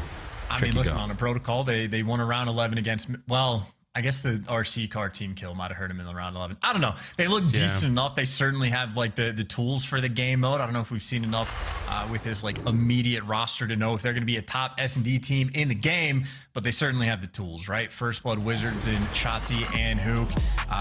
Shotzi has been incredible, opening duels on point, and he's got the 4 1v2 clutches. So Kremp last stage was one of the best S&D players of the game, but here we are holistically. Shotzi's right there, comparable, if not a little bit better because of the clutch factor. And obviously Dashy, one of the most clutch players we have in the game, in the league. Skies is actually the man who I think stole the Breaking Point title from Dashy, even though Dashy, in my mind, clear cut from the MW3 season. But nonetheless, everything you can want for an S&D team, Optic do have the ability. Just a matter of executing. Yeah, absolutely. And execution seems to be the name of the game right now. They're looking like revolutionary France, lady. Heads are rolling. Chelsea had his head and his shoulders yesterday versus Rocker. Fantastic performance at 1.27. Obviously, around 11 certainly helped out. A lot of opportunity to get kills there, but Opening win losses there on the duels. 6-1. See if you can keep this going. There's first bloods we're looking for. C9, they'll have the bomb first. And I love the interview and asking Shotzi about the trash talk. So Shotzi's straying away from the let them eat cake to let the other teams eat anything. Everybody's insane, but that just means he's back. He's getting first bloods. Yeah, he's a pain in the ass. Literally, there's another first blood. So that's your opening duel. Win. Is it a duel? The other guy's back was turned. On planet B, though, we're going to get that down. And Optic going to maneuver in a position. And Shotzi, his second kill on the round. The bomb doesn't get planted. Mac's going to hightail it out of there. And Attach does what he can to make this doable. All down to Mac. The submachine guns of Optic have him trailed. He's choosing to go down low as well. He knows, oh, maybe not. Well, Shotzi was by the helicopter, and the other guy was over by Granny's. And it's 2 SMG players. Maybe he's hoping one of them commits and makes a mistake. Or he just gets... That's going to be the case. Amazing timing. Amazing timing. They're both going to go down low and check this out. They're both going to run out through big door, head up grass, and Mac is going to get one and then be traded immediately. Here we go. We've seen this one before, ladies and gents. That's the round. I mean, look, I thought you might have a better chance during the fight. In all honesty, Hook just destroyed him. But okay, cool. I was close. Okay. You remember the moment from yesterday, Miles? Of it was like a 3v1 or 3v2 retake where it was Dashy that hops up on the boat, just pre-aims that exact line of sight. So if it ain't broke, don't fix it. I do. In fact, the league has seen this twice now in 2 days. You know, that's how we're running this. We check the A-bomb site, and that's the same path we take. I mean, I'm just going to sit top mid on the gun or something. If I could guess at one place to be as a POS or a POI, excuse me, and run straight to the top mid gun. Yeah, bro. I'm going to run, dodge both doors, go through bottom ammo, bottom trips. That's where I'm going to be. And then I'm catching the guy on the boat who's standing there looking at the grass eddy. Come on, bro. Let's do this. Round 2. I like the strats. If we see it, by the way, I'm going to call it out so aggressively if we see it. Sorry. First blood hoop. Thank you. Oh, C9 are in a panic, too. Look at that mini-map. Who gets the one kill? Both these arrows have to turn, and they are terrified. I'm sorry, I'll lock in. I'll log right back in. Optic with a plant, Optic with a full setup, and a really annoying position from Skies as well. He's got that sort of top mid position covered. Good luck, folks. This is going to be ugly. Sky's just spotting everybody out. He actually did die, but he got the intel first. That's such an annoying position. But wait, Krem on the approach. Spots out Dashy again. Given position, you're going to know he's here, but now you have to win the gunfight, and you just about get it done. Sib threads the needle. And this sweet little tapestry being put together here by C9, but wait, Hook. Oh dear, Shotzi on the in and out. Mac gunned, and that's the setup holding firm. Optic Texas win the round and knit a scarf. Oh, and look at these vibes. Most smiles we've seen on this team in quite some time. Finally starting to get some wins under the book and feeling great about it. It might have been a little bit nervy when both Skies and Dashy get picked, but when the picks come through, there's 17 seconds left on the clock, and Hook just has to get one kill, and the round is virtually sealed, and it gave you a little bit more than that. And I really did like the positioning from Skies on the minimap. He's playing like back castle. It's not often you hear a comm for it. Different pro players might have different comms, but he was in depths looking at these players hop up P2. So Optic got the strats dialed in. And this is a lobby full of players, not counting Dashy, who grindinates. Dude, opener here from Mac. Nice damage. Not enough to get the kills, but you bought space. You bought a little bit of time. Really unfortunate tactical usage there. That might have been a friendly hit. It did bounce off a player's head. So this changes the state of play, but C9 are rolling with the punches. They are going for it. Up through Spiral. It's going to most likely be a B-bomb plant now.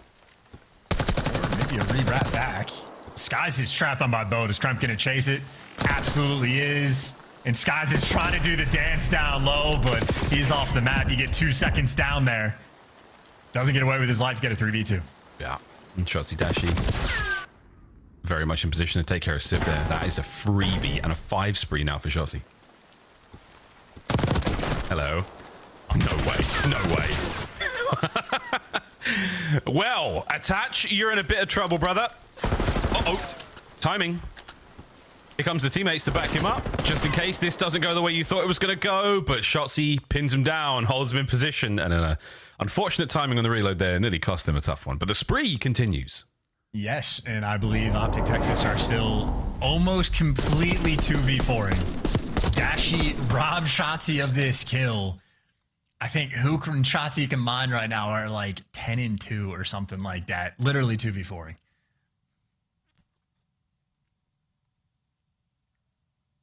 It's all smiles at the round end. But yeah, this team is starting to really get into its groove. We're having fun. 3-0. No deaths for Shotzi either. Opening salvo there from the boys of C9. Very loud, but not a lot of damage and not a lot of space. So now, who's number 5? Kremp is going for it. Kremp is on a run. Kremp has killed Hook. Kremp is still behind enemy lines. Nice work out of the Optic boys to shut that down, but that certainly hurt the play. Mac now makes his way towards the A-bomb site. The Shotzi in the recovery. And if he gets this bomb plant, he should be good for the Hellstorm. Which on this map, honestly, could be a devastating impact over on that B site. So right now, you just have Skies and Dashi. They're not getting kills anyway. Go bait for him. Thank you. Yeah, absolutely. Go for it. Damn, son! That's unfortunate either way, though. You try to make the play, and I love that. Beautiful shots out of Dashi, just clinical. Attach now makes his way forward. Last man here. This is a 1v2. And Attach tries to make it a 1v1, but it's not going to happen. And it is another round. 4-0 for Optic. Yeah, but do we have to pretend to be happy about it? I mean, we let Shotzi die. He was supposed to get the Hellstorm, and they were supposed to 2v4. I feel like Dashi let us down by clutching this round, you know? That's fair, yeah, that's fair. He was supposed to get the Hellstorm. You got the script open right now. Is that what's going on? I got to retype it. I hate editing. Well, C9 was a slow start in the hard point, and it is a slow start here in the S&D also. They have not exactly looked like them. I was going to say look like themselves. 4-0. We're over the hump round in this journey towards 6 for Optic. Fast hit towards A now, and got some presence towards the top side of the map. That's going to be all attached, but he has not seen too much. A little bit of love towards Dashi there on the top side, but again, not a lot happening. Mac should be able to plant this free. Here we go. I saw those eyes light up. He saw Shotzi in the stairwell, so Kremp knows he's got a player effectively just above him. But a 4v4 bomb down for a hold on this site. C9 in a good position to at least get around on the board. Yeah, just walk straight into Kremp, give him the 3-2. That is absolutely delightful. Last man left alive, Skies, and this should be the round. There you go. C9, welcome back to map 2. Fighting back, spawning in, and there we go. Again, Mackie, some drop down low, throwing all the shoulders in the world, and I think he might have spotted Shotzi early on, but effectively, no way pressure on the defensive end. They take their time, get control of the site, and as Mac is sliding into the bomb, again, eyes light up, spot Shotzi over on the old spiral staircase, and Kremp just snaps in position. Beautifully orchestrated round. It's exactly how you write it down. That was in the script. I also love that Kremp managing to cross the threshold in towards spiral without being detected, so it means that the player who comes down the stairway has to check that as well. It just ends up getting peeled. Great stuff. Nice nades. Do not connect. Very close, though, as we go downstairs, and it is a fiesta down here, ladies and gentlemen. Oh, it's all being thrown. Stuns, nades, you name it. The kitchen sink, and Shotzi delivers the death blow to Mac. And that was also perfect. You get all the stuns, you get the pressure out, and Mac just gets completely isolated and left on site. And now Shotzi just playing for the information. You know, Sib's over towards the field. You spot the guy in the stairwell. The bomb is going to get planted in a 4v3 hold. Optic looking good. And they don't have a trophy on the bomb site, though. They've got trophies. Yeah, this is going to sting towards the maps room. But Shotzi hurt. Surely you take advantage of this. Yeah, Attach does. Makes his way in the hit and run just to level it up 3v3. Like an assassin. Just here we go. Kremp crosses without taking any damage. Skies gets backed up. Can they lure them into this death trap? The answer is no, boys. The death trap was the maps room, and that is an unbelievably clean retake from C9. Yeah, and Attach the assassin. You were exactly right. No trophies means there is one avenue of approach there for C9. Nades connect and everybody gets moving. Nice little swing, poke your head in, rip a player, and get back out and reposition. And I feel like on all these retakes, the second players are able to like mantle up on the computers and start jumping around. The opportunities really get created. And Sib did not like his camera placement. This man is locked. That's a professional right there, ladies and gentlemen. That is a professional. The cap is tipped. Well, here we go. 2 rounds in a row for C9. What are we going to see this time around?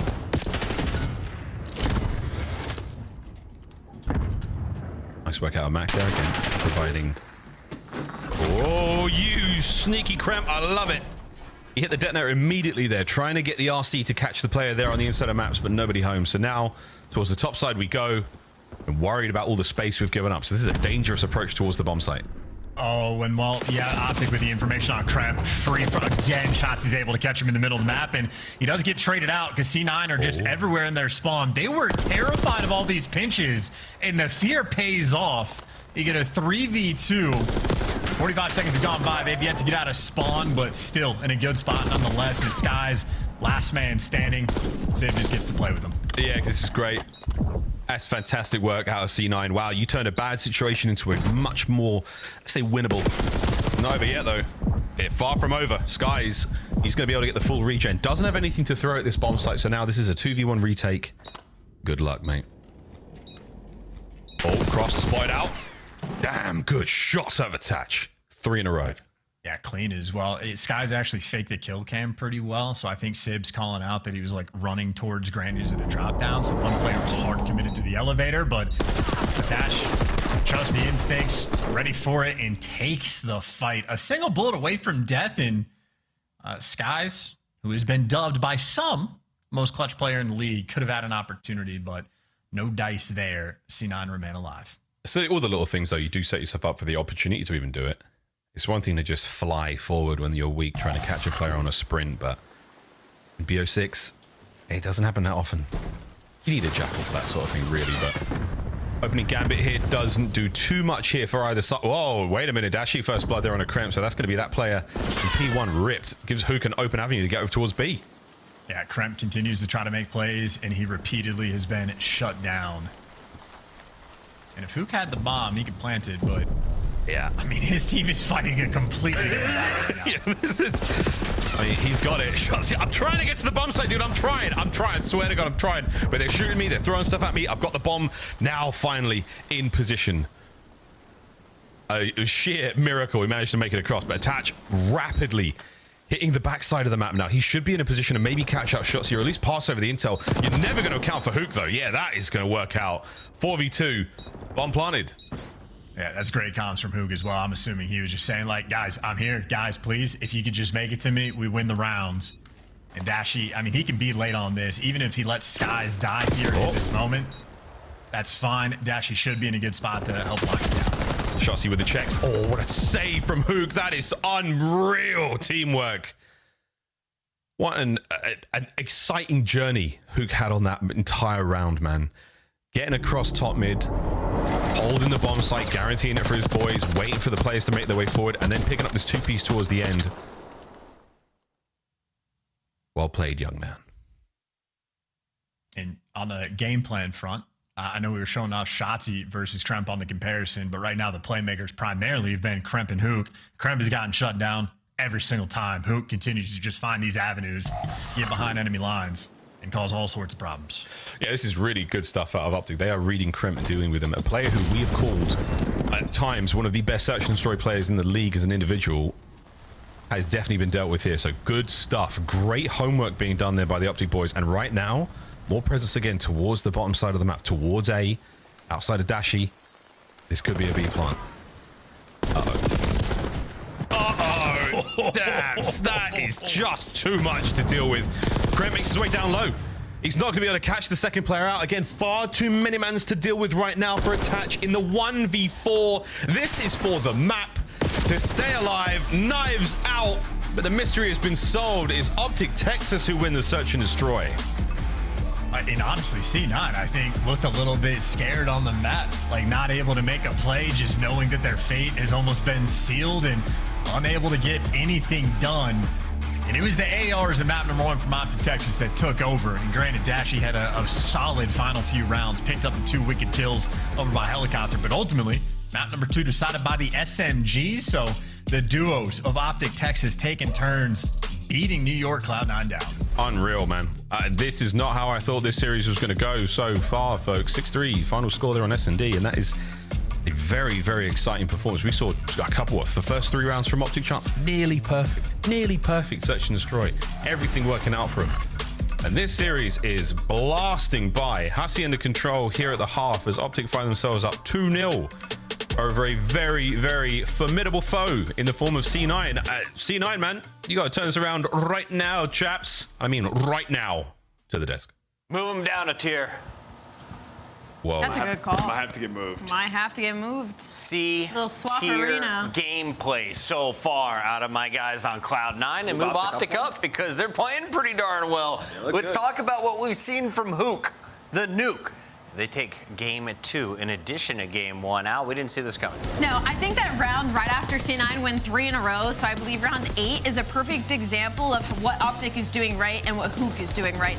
Hook gets pushed up on the B site, and he's just there for free. Like, even if Cloud9 wanted to go hunting for him, they didn't. They were too busy pushed up on the A side of the map, which allowed Hook to be like, hey guys, there is not a single body on me right now. And I was nervous thinking that he was about to push and shoot a couple players from C9 behind, but he plays patient. He waits for his teammates to get the bomb down. First blood comes through, and suddenly you're in a 3v4 trying to retake over on the B site. It's just not an ideal situation if you're Cloud9. And that was kind of the whole story throughout the start of the search and destroy, is getting these bloods and then taking advantage of the numbers on the side of Optic Texas. And through the first 3 rounds, the yin and yang, 12 kills combined.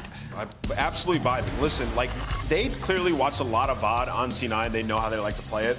Like, when Kremp gets through, every time he got through, they went back and they found him and they killed him. And, like, you know, when you're playing C9, as soon as Kremp tries to make a play like that, Sib's going to be cheating up grass, trying to get control of your lighthouse. You saw Skies waiting for that, finding him, getting that kill. Like, Optic, man, watching VOD, looking extremely clean through 2. And that hard point was just poetry in motion. Now, I love that you can see the bans and protects on this screen because Joey D, aka Merc, in the green room said, what are they doing on Cloud9? You allowed vault through? Have you not been watching any of Optic's scrims? They've been scrimming on stream. Yeah. They've been showing their vault, and they've looked very brutal on that map. To me, that just means I don't feel like they were confident playing up against Shotzi and Hook on Skyline in close quarters. Vault, obviously, is just the lesser of the 2 evils when you talk about a bang-out map for SMGs. And so, for me, that spells worry for Cloud9 because you have to be able to go toe-to-toe on Skyline to expand your map pool overall during this split. I mean, Optic was 5-1 on Vault with Hook, too. Yeah, unreal. Right, so it was a very bold decision and did not pan out for Cloud9. Let's see why, Ant, in our drawing conclusion segment.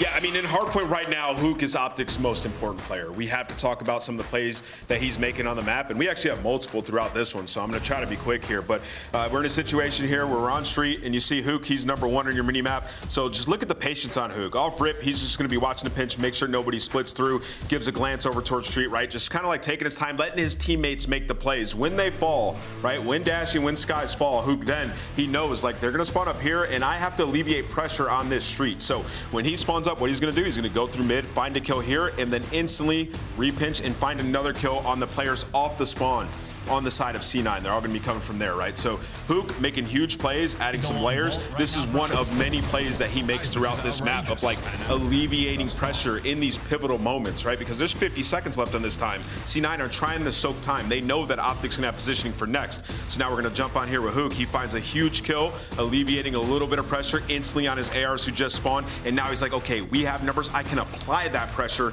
and make it an easier situation for us. Finds another one, and now he's just taking his time. Ultimately, he falls here, but the damage is already done. Optic now has control. Now, we skipped a little bit ahead in time here, but this is the very next hill. What does Hook do? Pulls out an AR on rotation here because he knows if his teammates who are currently pushed up in Shotzi and in Dashy die, I have to get a kill before they get pushed up and can influence the spawn in the back here. So he pulls out an AR, plays a longer sideline, finds a kill on the first guy pushed up, just alleviating pressure here on rotation. Bam! Huge plays and like big brain thoughts in the middle of this by Hook. And here's another situation on rotation to P2. What does Hook do? He's going to go hold the pinch. He's going to be the guy that's in the bottom right of your minimap, picking up the kill on the guy who's trying to influence, and then blocking back here and remaining in this area to find another kill when they try to re-hit it, right? So Hook is literally everywhere on the map. He's pulling out an AR when he needs to, he's picking up the pinch when he needs to, and he's holding down spawns as well.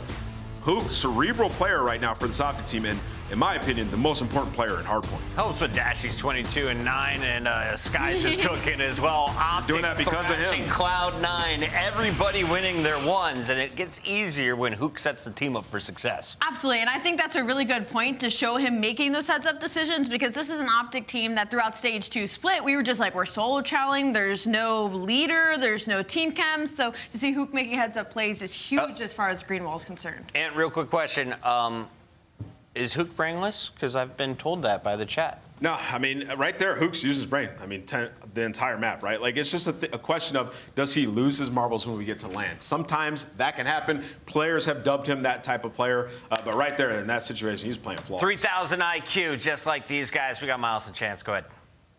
3,000's a lot. Are we splitting that? Is that a 30-70 thing? What's going on? What's the deal there? Like half an Alakazam, maybe a third of an Alakazam. Wow. Pokemon's control, map 3. Here we go, folks. Hacienda. Mate, I'm with the desk. I'm with it. Hook's an absolute demon. When you watch him on the mini-map, I can see why people think he's brainless. He doesn't know. We don't see what he sees. We don't know, folks.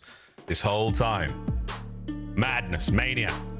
But certainly having a good time over C9, who are definitely feeling the stress and the pressure, Chance. Definitely, because it starts to feel like unwinnable, right? The odds are too heavy against you.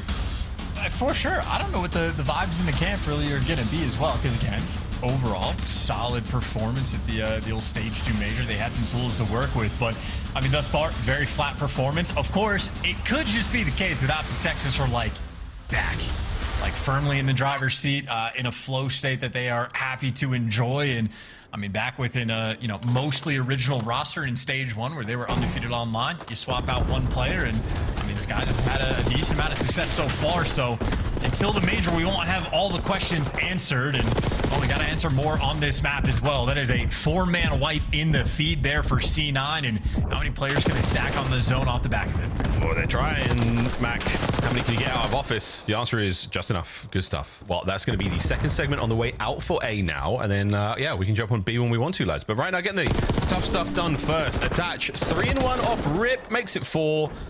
5 will not be there for a moment, mate. But wicked start here from C9. They have come to play on Hacienda. Damn, that would have been some win and some life for Attach. They never captured the zone, by the way. I mean, should be good to go. Very much in the sweet spot. And there you go. Krem pops on it to get it done. I was going to say, a little bit dicey if you give Optic a little bit of time to work with, but ultimately, very good opening break. Mac is 3-0. Attach got 5 kills. It's as good as it gets.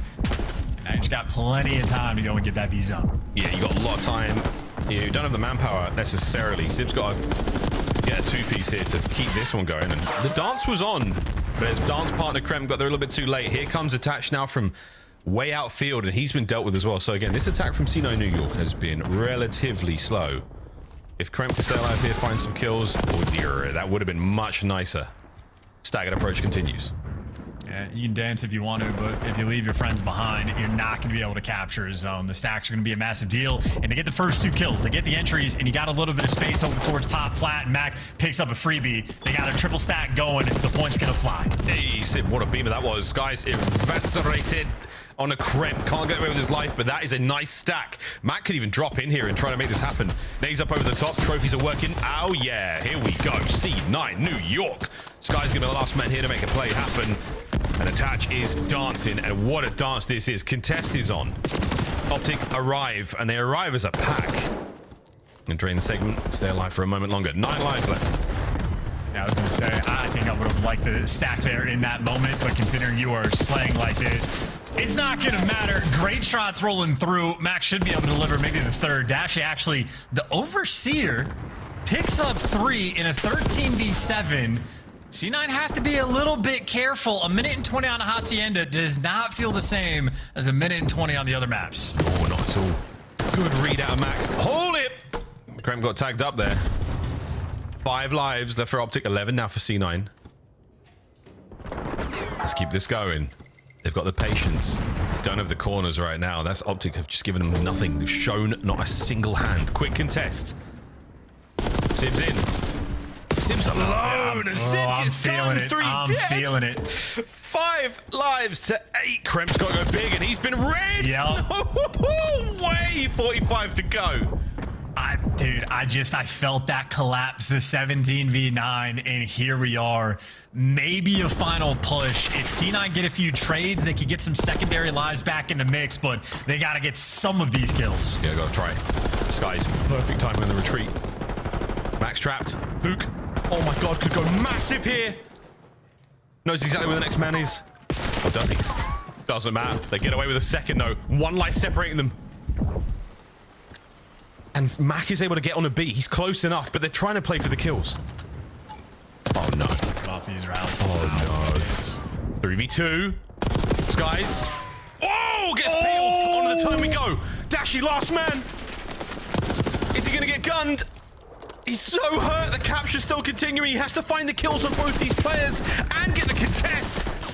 And Attach and Sib in an all-star AR throwdown. C9, don't throw it away.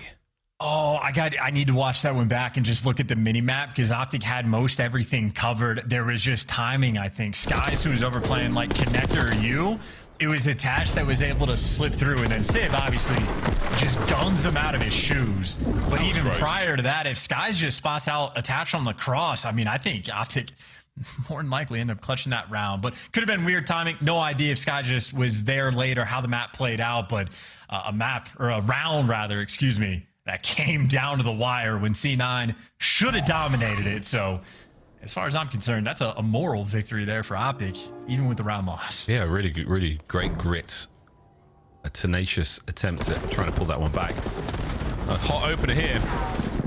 Shotsy gets himself tucked away in a fireplace here. He should be absolutely fine. Yeah, good for at least one. We'll see if he can get any more out of this life. But yeah, on the approach, his teammates are starting to get dropped around him. So you're stacked up over towards the B side of the map. This is where the play's going down. I also just love and appreciate that Hook runs through the A zone and there's like 3 C9 arrows that turned for the pinch. They knew it was coming, but they made sure they send the reinforcements just in case. Shotsy, nice finesse, staying alive here alone. Hook. Oh, he's in his happy place right now. There's the first, looking for any more out of this life, and he's going to get red and dealt with. Oh, what a 2 this could be for Mac. No. First segment done at B. The stack is on. And you got 2 players going to be on it. Points going to go relatively quickly, but if you leave Skies by himself, it'll take another 15 seconds to actually roll it through. And they're not winning the entry sort of gunfights. And Skies, 6 HP, able to get away, but ultimately surrounded. He's going to fall. And maybe a moment where you'd rather stand on the point, but obviously 2 ticks, not too shabby. What a long gunfight that one was. Dashy unable to really get his party started here on Hacienda so far. Hook, coverage there, 3 dead. It's time to jump on a point, boys. Finish the job. Yeah. Shotsy's on the A, and you got Hook on B. C9 is triage. You got to make a decision. Yeah, there was a moment of discourse there. It was like, what do we do? Oh, I'm going to take this, you take that. Wow, and in that moment, well, the good news, guys, B gone. A, all alone now. Life lead as well for Optic Texas. This is a nightmare, dude. Like, there's always so... It's just atypical deaths. You're not prepared for these types of situations, and now you got to get out of your spawn. I mean, and you know he's there, but that doesn't change anything. So a nice 3 spree. Like, god damn, this guy's in office as well. Okay, cool. They're looking at each other like, hey man, what's going on? You're in here as well. Cool, let's keep doing this. Let's keep causing problems. Admittedly, it's taken a while for Optic to get out of spawn as well, so they're really not been able to get onto this point. So here comes the next wave of C9 players. The battle is going to be on the zone, and so far, so good for Cloud9. I can't ever envision what Hook sees on the map. I'm thinking you're going to spawn trap the players in the back because they had like 3 down, and when he leaves it, Skies was there to pick up like that first sort of exit point, and then Hook is just doing like a world tour. It is, dude, I can't keep track of Hook, and I have eyes on the mini-map at all times. For C9, their experience, they got to be in hell. It's hell. And Shotsy's trying to do his best to keep them in hell, but sadly, it's Attach and Crib who managed to make their way out, so good stuff out of C9. You keep the A zone safe, as Optic still playing for their kills, not necessarily playing for the zone. Mac still trying to find it. Sadly, Mac found it. That's a stinger. It doesn't make sense. No, it doesn't. On the way we go. First segment should be done. Uh-oh. That's a stack. Stacking at the right time. Optic, it's nothing like Cold War, boys and girls, but wait. The war is over yet. Here comes C9 looking for the last minute contest. Whoa, cramp off the top rope. Contest is done. Goal line saved by C9. And Sib there, picking up a big 2. Unfortunate for him, though. Hook has made it back to his home and attach. You got it, Shal. Nothing is fun. You got to dive out, and Kremp does so. Problem is, he is in a 1 versus 7. I'm just glad they didn't meat shield him. They could have done anything. Oh, wow. They could have. Yeah, the body shield was an option there, folks. Whew. Well, that was a spicy round indeed. Clear cups greater than solo cups confirmed. Are you allowed to say that as an American? For the time being, still have freedom of speech, yeah. Say whatever. For the most part. Well done, baby. What C9 are trying to do right now. Optic, it just feels like they can do no wrong. That last round was fantastic for them, but I mean, you think of how close they came in the first. C9 are hanging on the attacking rounds. Let's see how this one goes. Starting to get some of that momentum. Attach is having a very, very nice day so far individually. Whoa, here we go, Kremp. Here we go, Kremp. And there it goes. I mean, you finally get a little bit of map space. Kremp in a good position, and then Shotzi just knocks it down. Kremp trying to keep his team up as much as he can, though. But you see on the mini-map, Kremp and Attach are working for some spawn kills. Well, Hook and Shotzi were spawn killing on the other side. So this is sort of a classic Hacienda control battle of everybody just trying to work themselves out of spawn. I'm looking at the map, like, you got the kills, guys. You can definitely get on that time. Because again, you're looking to, you can't slay them out in 45 seconds. You just absolutely got to keep that presence up. Mac Hook getting traded out. And Kremp, his spree is nice, but again, you are looking to get a player on towards that zone. And Kremp, the movement, the diving, and you just want a little bit more. 30 seconds to go here. Optic will take the lead. Yeah, and for all of like the kills and whatnot Kremp was getting, they've really just now actually made an approach on the A zone, and it's really just a solo capture and the kills being traded in the feed, and this is not the zone you want to be on unless you have a massive man advantage. Attach is shooting players out of the sky though, and I feel like C9's head must just be in a blender. This has been a dizzying experience playing against Optic Texas. And frankly, I mean, I don't even know what you do on the back. They're trying to force it over towards the A zone. 3 players trying to work out a spawn, and Mac, I mean, is forced to make a hero play. And maybe he has a little bit of support, but his teammates are getting cut off. Yeah, you don't want to have to make hero plays. You don't want to. You just want to, let's just run this as a group, but you've been cut apart. And their head has been on a swivel. It might be the Hook effect, man. I mean, you're having to deal with this guy. You're having to turn around, watch your own back. Every possible avenue covered. Final few seconds. A zone. Oh, I love the attempt. Mac wanted to wait for the boys a second longer, but sadly, Optic everywhere, all at once. Map point. Shotzi is the Jamie Lee Curtis of this map right now. He has 47 engagements, and we're only 3 rounds in. I mean, we talk about the pace being set right now, and Dash is over here getting the best plays. He's been on form. Yeah. No surprises here.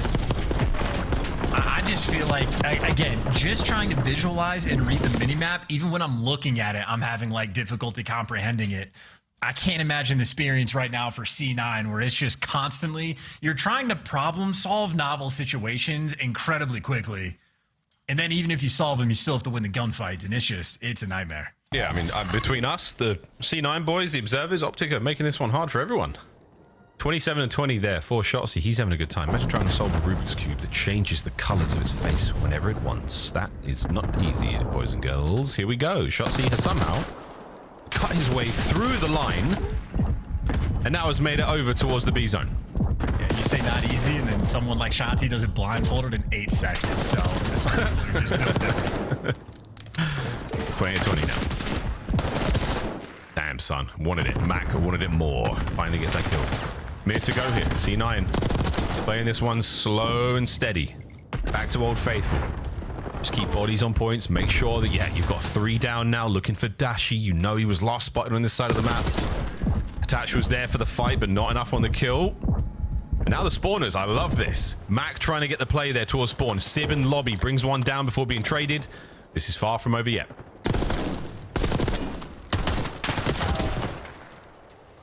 Just doing the feed. Yep.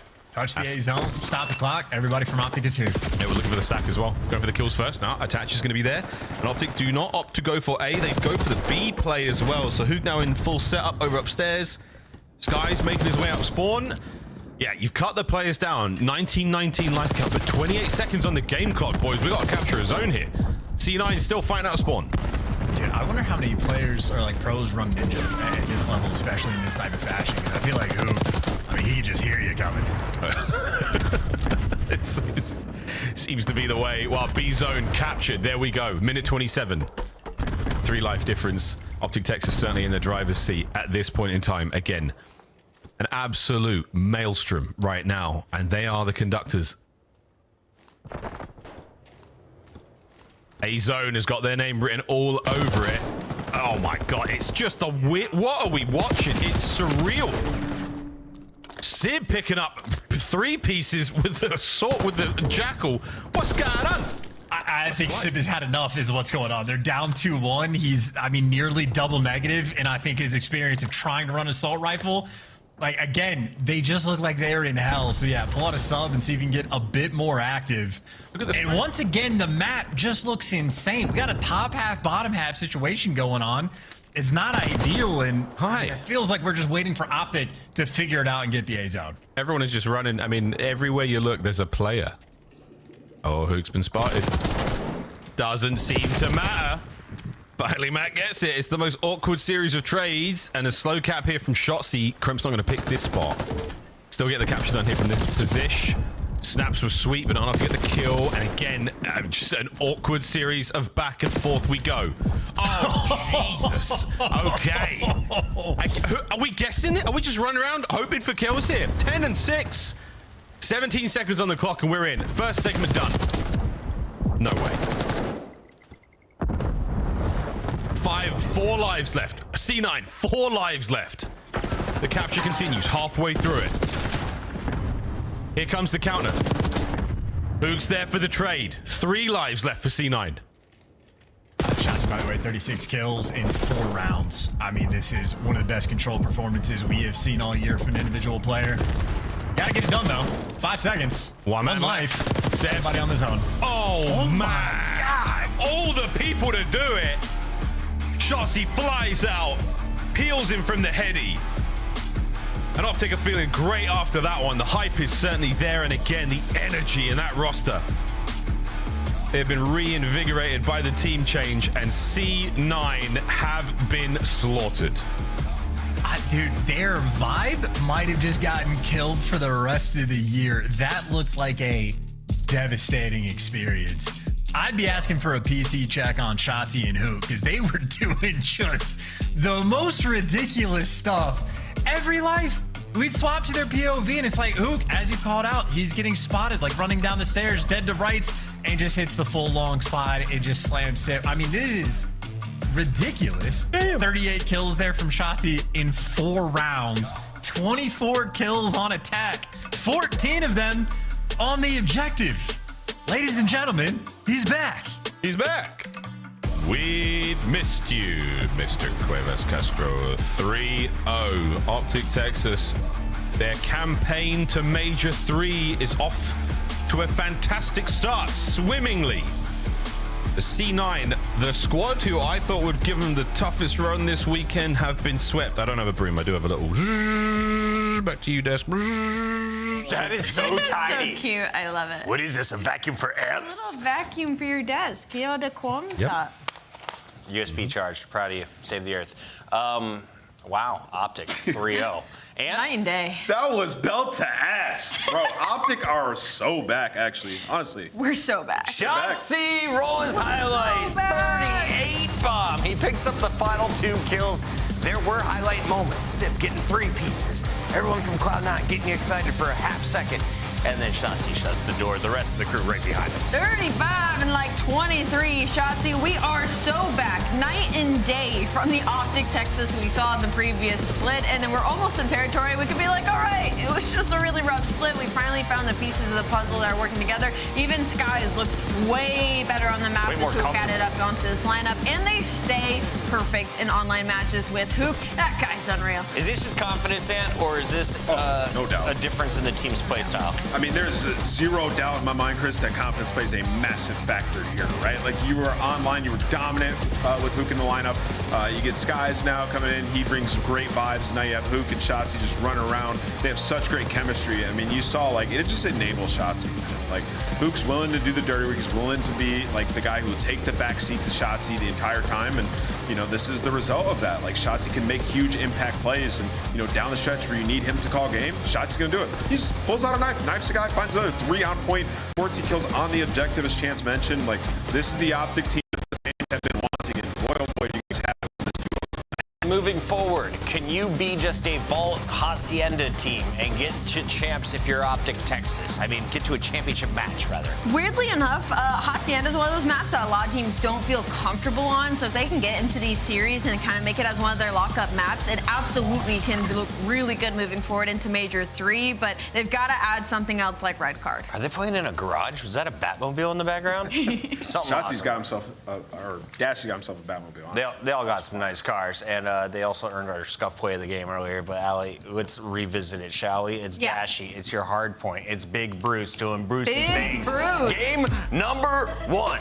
Setting the tone as the main AR. 36 and 25 out of Big Bruce. I mean, he's looked great in the past 2 matches. It just kind of feels like he's more free on the map, right? Like, we're used to Dashy being a more aggressive AR. It's not like him to sit back, and I feel like with Skies added into his roster, it frees him up. It kind of lets a little bit of pressure off of Dashy's shoulders, and it's really shown in the past 2 matches. Yeah, I just think when your subs have a good dynamic, like, you're able to get into position. I mean, look at all these clips that we're seeing him fry and farm from. Like, he's up top of building, he's positioned over by palm trees. Like, defensive, right? Everything else is being taken care of. Like, on the cuts and in the nitty gritty, he's like, okay, I can be a turret and just farm. So, yeah, I mean, if they're doing the dirty work, Brandon is gonna fry. As long as Hook is in the lineup, Dashy's numbers continue to go up. Shotzzy top in the leaderboard, but the man I want to talk to, he goes by the name of Caesar. He didn't have a great time in his first matchup. Bouncing back today alongside Dashy. We're going to give him just about a minute. In fact, he's live right now. Caesar, look over your right shoulder. What kind of car is that? What kind of car is what? Is there a car behind you? It's a fucking ant. It's a fucking speed demon, bro. We're talking about behind the Optic sign. What is that? That's a beanbag. Oh, okay. Oh, man. I was gassing that thing. I thought it was a Ferrari. Glasses, bro. Here you go. I really do. That's my daily nap routine right there. All right, that looks comfortable anyway. Ferrari for me one day. Skies, talk to me about this matchup. You guys made a speed run 3-0 in this series against Cloud9, who some people were saying was top 4 potential. Yeah. It's very, very confident thing. I feel like our hard points, whenever we're actually like being consistent on our rotations, we're really good at holding. We just got to be consistent at doing that. And our S&D, I feel like he's really good. We're really good at getting picks right now. We just need to small talk on our man advantages and not scam them as much, but that's a pretty easy fix. And our control, I feel like, is naturally good as well. So. Guys, I want to ask you, because you were kind of a part of the previous iteration of this roster, getting kind of plugged in, and now you are also part of the roster with Hook plugged in.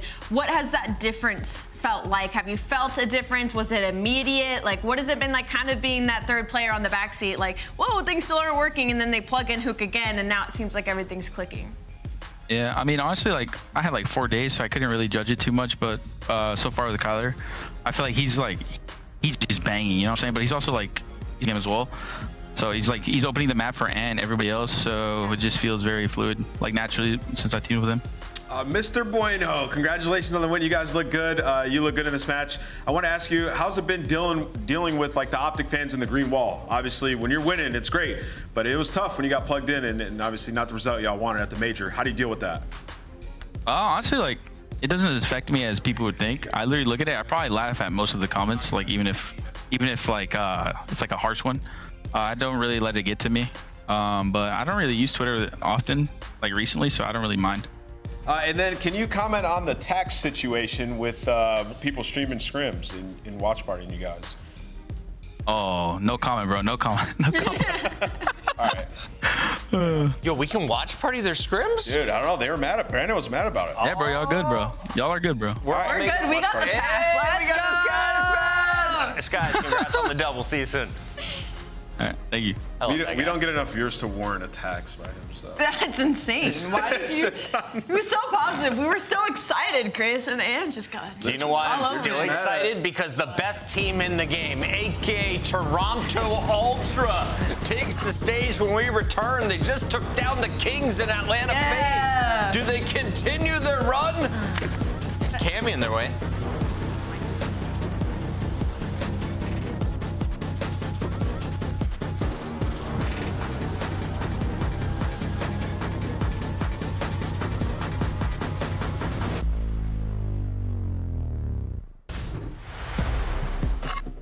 Upgrade your game with the Scuf, the official controller of the Call of Duty League.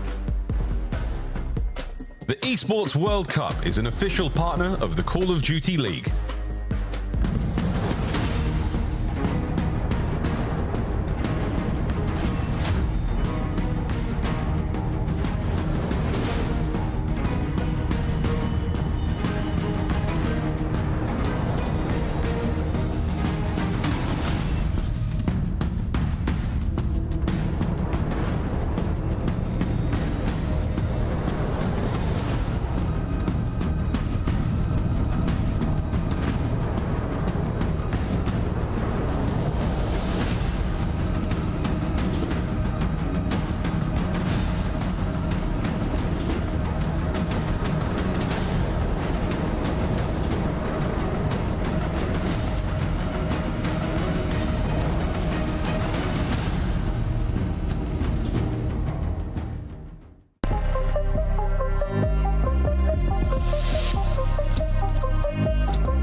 The 2025 Boston Breach Team Pack is available right now. Each pack includes home and away operators, as well as this spray to help you blend the competition. Next time you boot up, suit up at the in-game shop.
Imitated, so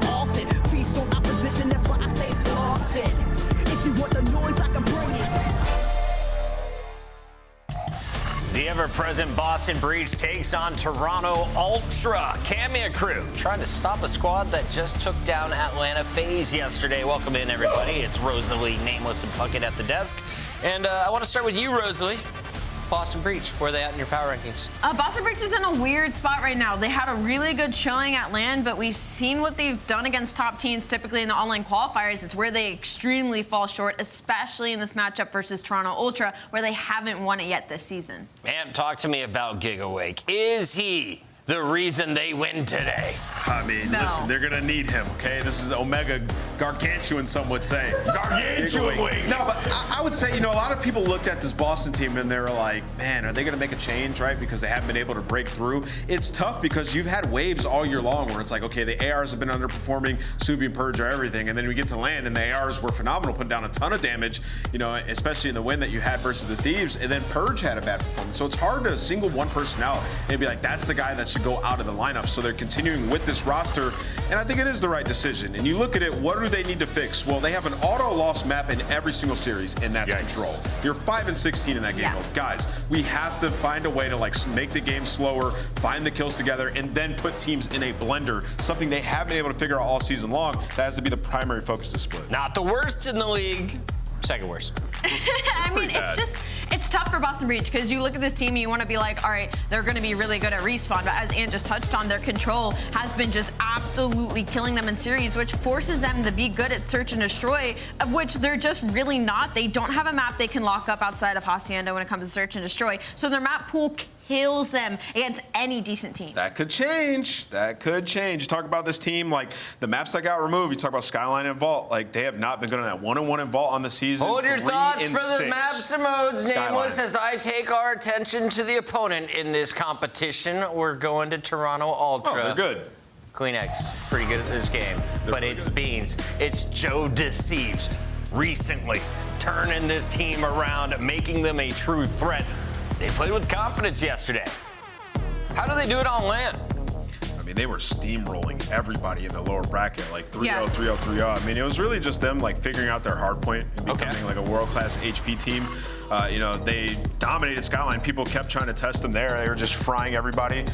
You talk about this roster as well. Beans took a huge step, man. He had a really good tournament. And then when that happens, then Kleenex is going to start to get activated. They're just way too much to deal with when you have that sub-duo who can go toe-to-toe with some of the other best sub-duos in the world. They're going to be tough. It's kind of awesome. It's like the opposite of when Hook comes in and Dashy's stats get better. You just saw it with Beans, the AR, making it easier for the SMGs. Let's get into our maps and modes, Allie, because there are 5 of them, and I don't think we get to a rewind, search, and destroy. Do you?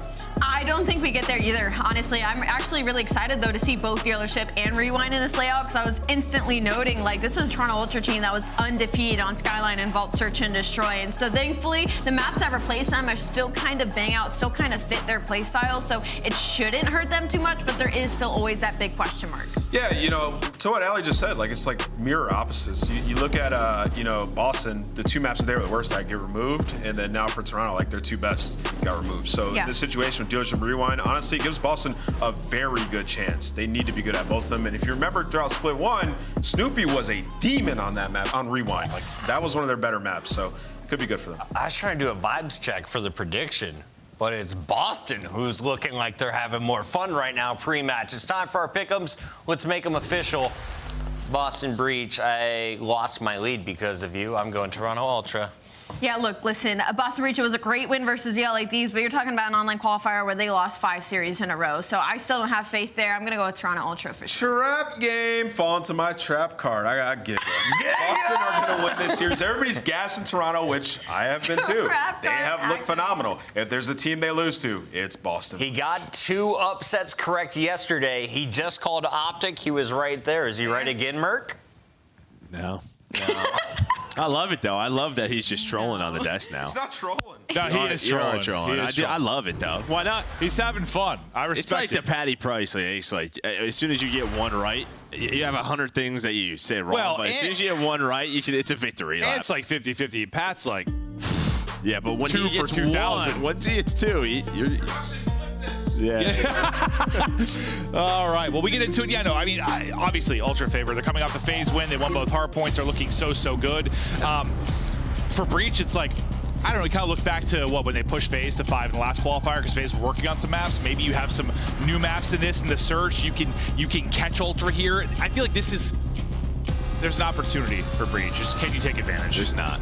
Okay, no. I think Skyline and Vault Hardpoint are. I mean, I guess if you're subsing Joey and Snoopy and Purge, you have a chance here. But I feel like Skyline and Vault, like, this is playing into your strengths. Yeah, no, true. If you're Ultra, like you want CleanX and Joe Deceives. They've been your powerhouses recently. Have fun. I am a Joe Deceives fan. Yeah, I'm excited to see him pop off. That guy he's a nice kid. He's frying, he's having fun, and I love it. Beans, though, he has been on a heater, but they all get clothesline. All 4 are going to drop. Nice break off from Boston Breach. They'll try to turn this into some time, and we'll see how long they can maintain that left side of the map. Taking around, it's going to be CleanX as he'll try to find an opening, maybe get the flip if he can find a kill. Let's see what CleanX can find, but he'll be the player we're watching because he's the one that's going to be influencing these spawns, and that should be spawn flip. It is. Spawning out will be Awakening. There's the flip. There's the hard point. Beautifully done from Ultra. Yeah, he's done your team at up spawn, but it doesn't really matter. Somehow wins another one on a Purge. Great movement right there. You are still fighting this, though, if you are Breach. He has some forward pressure, but Snoopy, he's just going to take the time, and why not? You have 30 or so seconds on a nice P1, but all starts with that break off. Now for Ultra, just goal here. Try to lock down this early push so you don't lose spawns. No, you're right there for Breach. If we get flipped out, might as well take the time. Let's get what time we can, and yeah, 34 will be beautiful. Now if we get a break, this is looking so good for us. I almost line up beautifully for Snoopy there, but can't dial in both. It'll be Ultra now trying to make their run around.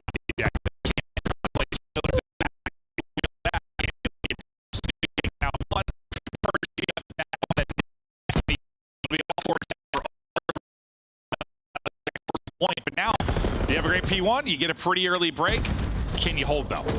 Can you hold? Inside is in. He's going to pull out another sub. Trade is there for Beans and CleanX. You have the close spawns, though. You're going to need the close spawns if you are Breach. So again, you're going to take the final 20 or so. Maybe you hit this, maybe send one more to try to break up some of this time, but Inside, he doesn't even have a kill yet. No, he's got crusties in his eyes like TJ. Don't worry, he's going to get him out, bro. It's 7:13 p.m. Well, no, it's in Toronto. It's a different... No, it's same time. Same time zone, yeah. I was trying to think of something, Joe, but you're right. Same time zone. It's like 2 hours from us or something. Yeah, it's not far. Yeah. All right, you're right. Up 50 is Boston Breach, but can they keep it? Foot to the pedal. Awakening. Diving and dancing. Lining up. Well, 2.5. As he's on 3 straight. 2.5. I got 2 in damage into 1, Joe. Give him 2.5. Boston does just they have this sometimes in hardpoint. I mean, we saw it at the major versus these where they just get going. They are so hard to stop. Finally, Inside on the board. No, they, I mean, kind of like listen, you talk about this a lot with bad to okay teams. Good when things are going well, Sheesh. Bad when things aren't going well. Is Cammy, things were going well there as he dialed in for 3. But yeah, it's like it's walked it in here, dude. Yeah, okay, all right. This guy's already all smiles. This is just a horror matchup for them. Just Ultra's such a good 2-3-5 team. Well, winning the first one will give them a chance, though, to extend this series. Ansel smiles. We'll see if it stays that way, because you got to think Ultra going to start battling a bit at some point, but that some point needs to start sooner than later. As you're down nearly 100, Purge is on 4 in a row. He's got the help there from Cammy as he dials another multi-kill. I can't stop saying the word dial, so I'm going to stop using it now as I dial it in. Oh boy. Cammy, though, 17 and 8.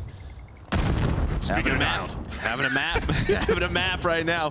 Does a great job towards that P4, just playing his life, waiting for his teammates to get there off spawn. Another 3 dead, make it 4, another triple in the feed. It reminds me of like the LA Thieves series on land, where it's just like everyone was taking turns just having multi-kills. Scoreline a little bit different, though, just they are dominating. Oh, they came out hot. Ultra came out flat. Can Ultra get anything going, though, at some point in this map 1 and make it a little more competitive, or will they come alive in the 2-3-5, which they've obviously got potential to do anything with the way they've been playing as of late. Snoopy lurking, Snoopy put into the dirt. Insight still trying to get something.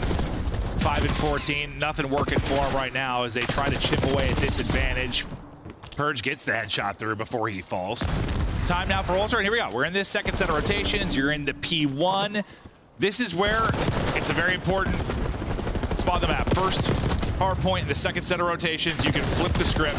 They'll try to do it now. Yeah, if you're Breach, you would love to break up this time, right?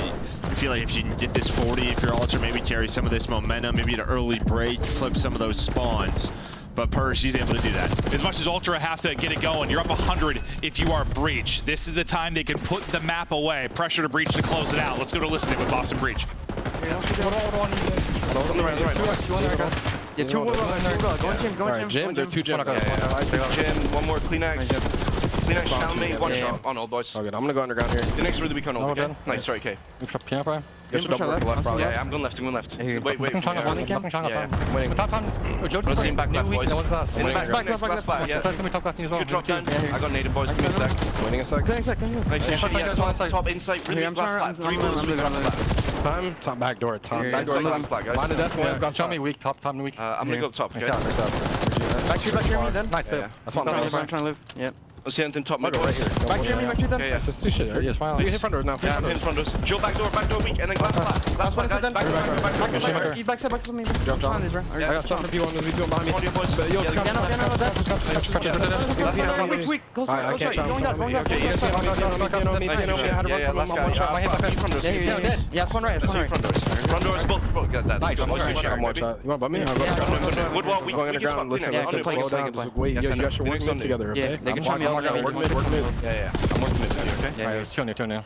You'll be top mid. One could be Jim, bro. I see him top mid, okay? I see him, Jim. I'm waiting for you guys. Yeah, I don't see him, Jim. Breach still hold on to this 100-point advantage. Kind of like the comms. They seemed a little less frantic than maybe they do sometimes for Boston Breach. They've really improved there. Yeah, last couple of stages. Very calm. Not too overhyped, just locking it in.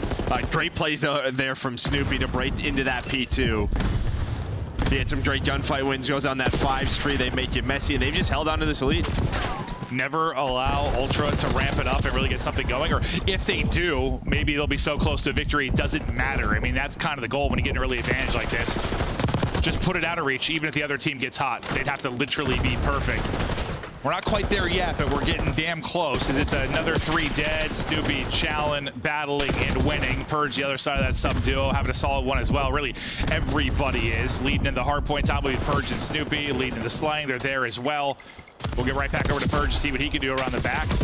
Able to connect before he drops. Next hard point ready to go, and this is probably your last stand if you are Ultra. Yeah. No doubt about it. Definitely your last chance. If you allow an early break, you're going to get close to that 250 marker if you are Breach. Insight trying to do what he can, just stand alive behind this patio furniture. Gonna get a little help from his duo in Kleenex. Persian Awakening, though, going to find 2. The pressure going to be there. Probably going to block those spawns. Ultra spawning out, but almost doesn't matter because Beans almost gets the triple. Yeah, well, Beans got a great timing on that slide to catch 2, and I thought that was going to be enough, but the 2 isn't enough. There's the break, likely the dagger, as they continue to hold on and get closer to closing out the map 1.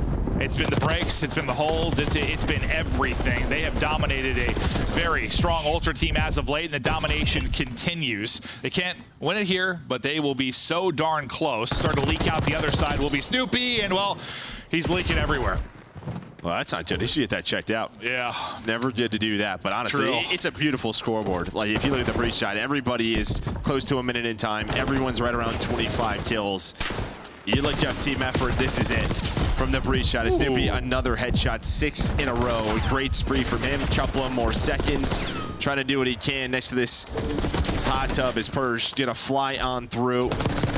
Trying to close out map 1. It is a dominant map 1, 250 to 113. You feel good about that if you are Breach? I mean, listen, if you just look back to the major and the performance against Thieves, I mean, we talk about like Jekyll and Hyde type teams. I mean, Ultra was that until, I guess, kind of lately. They got a little more consistent, but they were the definition of Jekyll and Hyde. We know what we're going to get 3-0. Were they going to 3-0? Breach has kind of been the same thing. Are they going to battle top teams, or are they going to just lay down and get slaughtered? Well, when they battle top teams, it's always in hardpoint. Yeah, I don't know if it's Jekyll or Hyde, which one came out, but the good one came out here. Incredible map 1 there out of Breach. And yes, usually in hardpoint, but they have to be. That's why control is such a big issue. Yes, all modes are, but like, when you just can't win it, it puts so much pressure on everything else. You have to win this map 1. Where if you're Ultra, it's like, okay, all right, we lost map 1. Let's fight back. Yeah, and before sort of their 3-0, sort of fest that they had. Ultra was a team, they would often start pretty slow in series. Like if you look at the first and second stage with qualifiers. So maybe just another opportunity here, but they've been so good at Search and Destroy trying to bounce back. But yeah, we're going to a new map. So yeah, true. That's why I kind of thought that this wasn't opening for Breach in a way, just because some new maps in it, or taking advantage of top teams that'll work on other maps against them because they look at them as a team they can do that against. Ultra have to get it done. The Search and Destroy now as they'll try to take the series. And I mean, also to Ant's point about this being kind of a trap game, like, listen, you get top 3. Just beat FaZe. Just beat FaZe. Yes. This is the definition of a trap game. If the confidence is low and you're thinking we're going to walk in and slam this Breach team, unfortunately, yeah, Breach can get hot. And again, like we saw the graphic, they're tied for 8th right now as Boston Breach, and we have less online matches. We are going to go quickly from stage 3 into stage 4. It's going to happen fast these next couple of months. And every single match to this Breach team is so important. They're going to play with a very high intensity. Yes, and we always see some upsets happen later in the year, every year, because some teams have a lot more to play for. And granted, with how much money is on the line, how important qualifying is, how important every match is, we have a lot less than we used to. It's still just like human nature. The last matches, the pressure's on. You might get eliminated from champs. Like, I don't want to say it can go harder, but like, yeah, the intensity is different. It is. Well, it's like Carolina, right? This is an organization that's like their year 1 was good, but since then they're trying to get back to the champs, right? Same thing with these players. Like you have had some players that competed for titles. You're trying to get back to that. No, you really are. You really are. And for Breach, you've had some just rough stretches, as an organization, trying to get back into the winning column. And beating Ultra would be a magnificent start to a very important qualifier for you. You're going to have to, well, you don't have to actually. We were just chatting about this like kind of before. They have been solid enough online that they might just be able to qualify via online matches. Maybe they won't have to make a run at LAN. They won't have to get like a top 4, top 6. They might be able to get away with it, but wins like this will help solidify that through the online matches, I would think. Yeah, 100%. And I mean, just like kind of last major, you get in the winners bracket, you win 1 match, you're top 6, right? That's what they did. Yeah. They just won that 1 match versus Thieves. No, that's a good point. It's kind of crazy to think about it. Yeah, just win one, right? And they prove they're capable of doing that. But yeah, every match so important for them. Now you get the leg up, and yeah, back to like the control thing with how. That's not Persh. Oh, that's a Cloud9 share. Just free promo for Cloud9 quickly. But back to the control thing, yeah, like when you're just as bad as they have been, it's like there's pressure to win 1 and 2. Or at least one of them. Like, you're just always in a hole in series, like always. And like, if you're gonna win, and to be fair, they've had to do this a lot, it's like through 5. Like, how often do you have to win through game 5 when you're just that bad at control? Like, it's just, pretty often. Yeah, it's gonna be the case for them.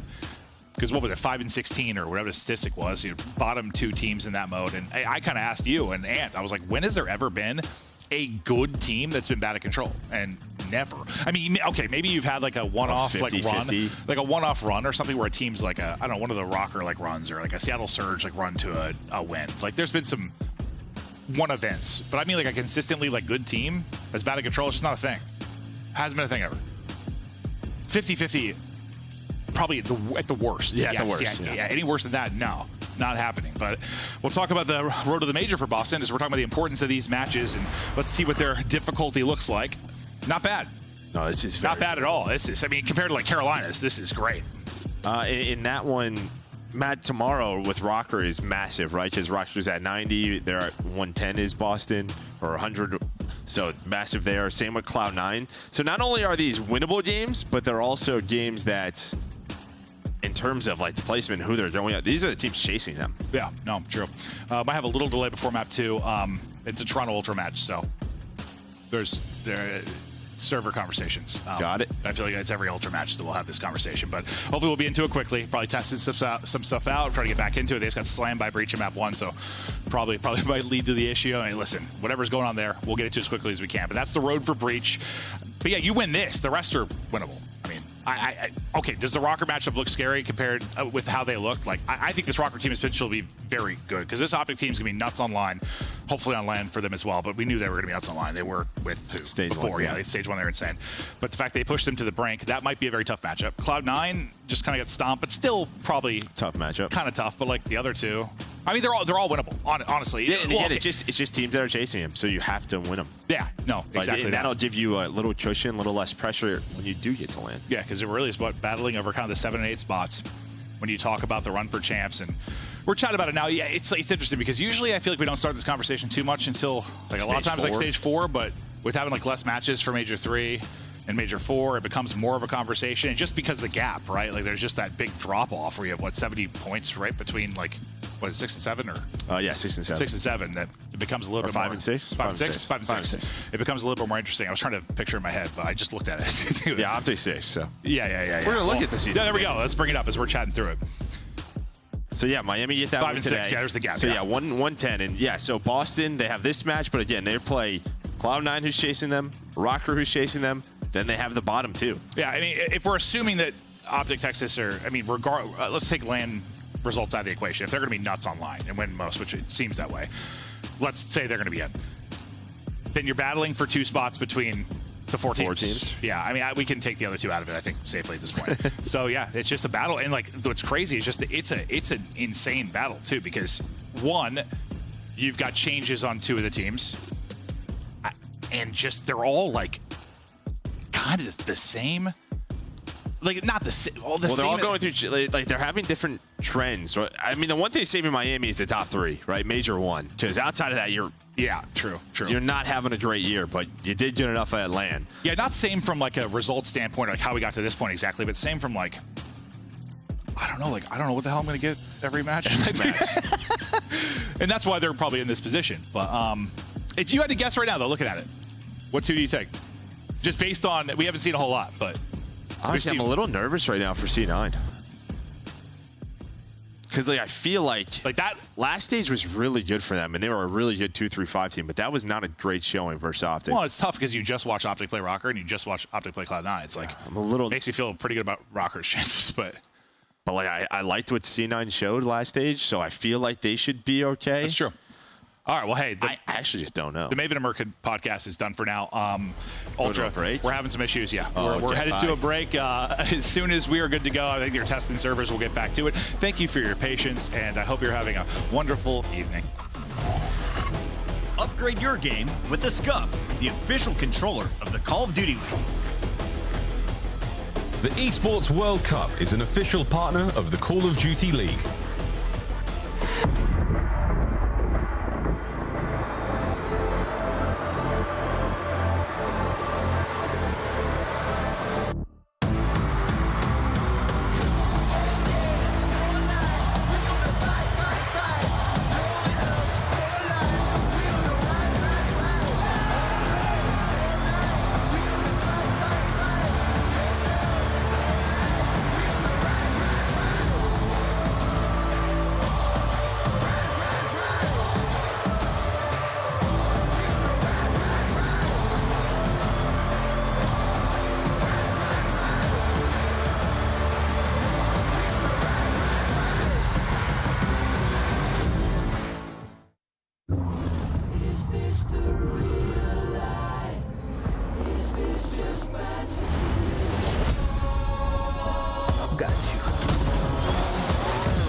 It's more than a game. It's for all who dare to compete. It's more than a team. It's our team. It's more than a feeling. It's unwavering passion. It's more than just talent. It's the grind that got me here. It's more than a moment. It's our legacy. One city, one stage, one champion. The battle starts now.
Chat, watch this. All right, we gotta just go play the game. Let's take a look at this bad. Different spot. Try for a different spot. Oh, no! Wrap it up, Chuckleberry Finn. I bet you're having a great time. Real as well. All down to the smoke play from up high. He's going for a joke. Johnny down. 1v1. And Real singing across the stage.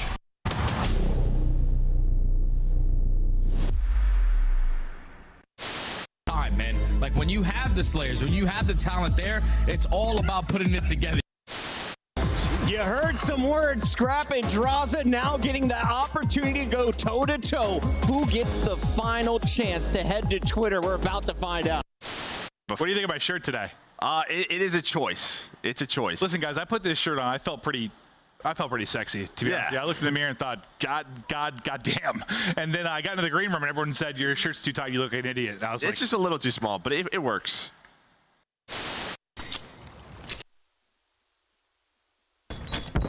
Tap out. No, bro. Ayúdame de izquierda, tío. Ayúdame de izquierda, no ahora, están por medio. Pícalo. Do you think you could beat Kenny in a dance-off? Yeah. Oh, he's lying. Wait, did I? Really? Yeah. In my head, I'm thinking he's unstable on his feet. He's lying. No, this is broken because I'm dead ass not lying. I could smoke him. I'm just thinking about his front door porch where he was like trying to control his legs and he crippled on the floor. That's like the first thing I got. Damn, I'm lying on that? That's bullshit. What? I mean, I smoke him. Where is he?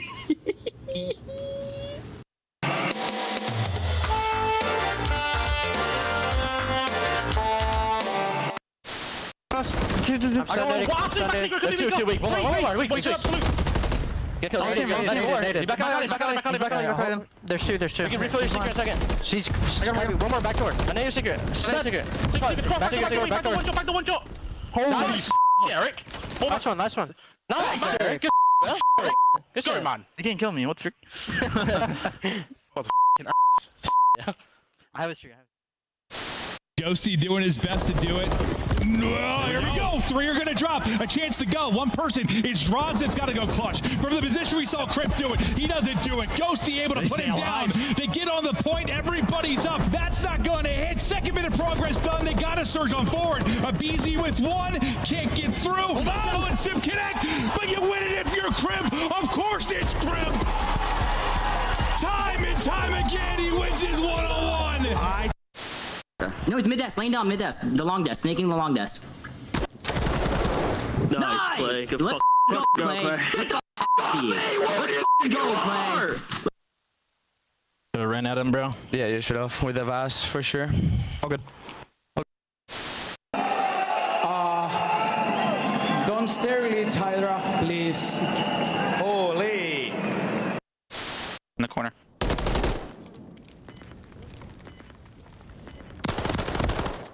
Nice, bro. I would have killed him. I just ammo. This is ugly, bro. What are they doing on the map?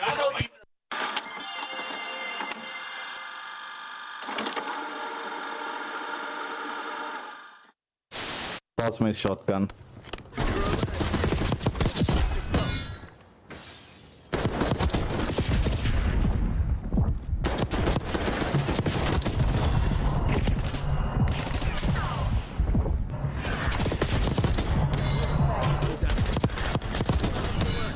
Take that asshole down. What a good play. What a good play.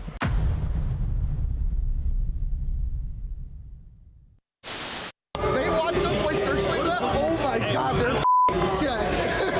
I got it so bad. This guy don't play for the win. What?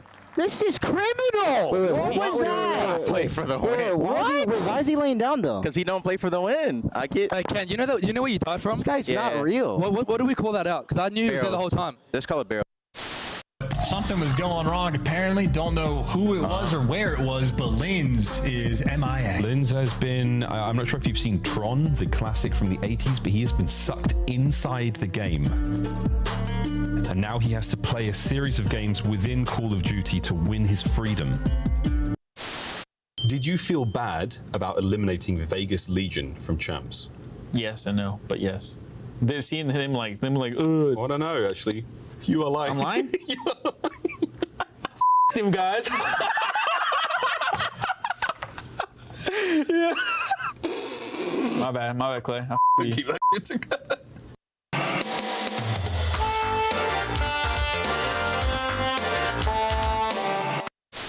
Skies dies, and then in a 3v4, effectively, New York Subminer slid on through.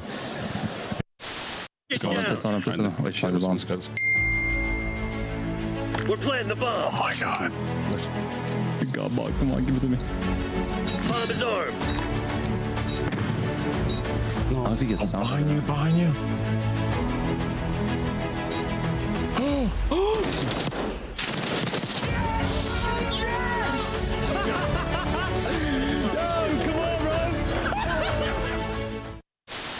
That will be the game. Just get into P2. Get the final second. 250 to 110. Are you kidding? And you got the Bulldog already out of his chair. You know when he's in that mode, he usually gets it done with the SMG, but his AR was simply uncontested. What do you think of my shirt today? It is a choice. It's a choice. Listen, guys, I put this shirt on. I felt pretty sexy, to be honest. Yeah, I looked in the mirror and thought, God damn. And then I got into the green room and everyone said, your shirt's too tight, you look like an idiot. And I was it's just a little too small, but it works.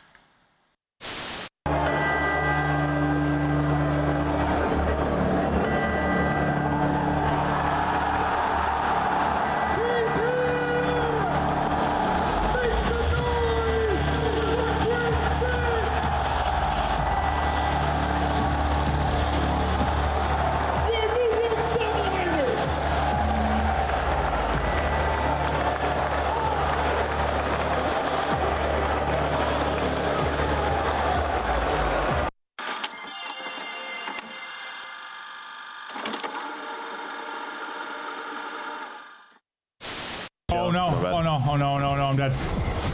I'm dead. No way. You buy self-revive? Nope. Honestly, it works out. I'm starving.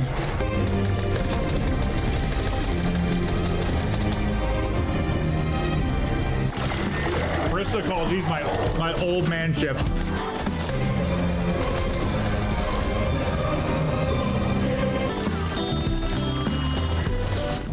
Hello, we are back, I hope, and maybe good to go. They've been testing out servers to make sure we're good. Ultra Boys were going through it. Hopefully, we'll be in a good place. But hey, we've been in this song and dance before. Very, very familiar with it. And apologize for the delays. But you get to hang out with Joe and I. It's the Ultra guys, just like to troll. Maybe there's trolling the admins. I'm positive I know who Beans is flicking off all the time, though. Now I figured it out. I wasn't sure. I thought it was at me for a while. I thought it was at the other teams. I don't know.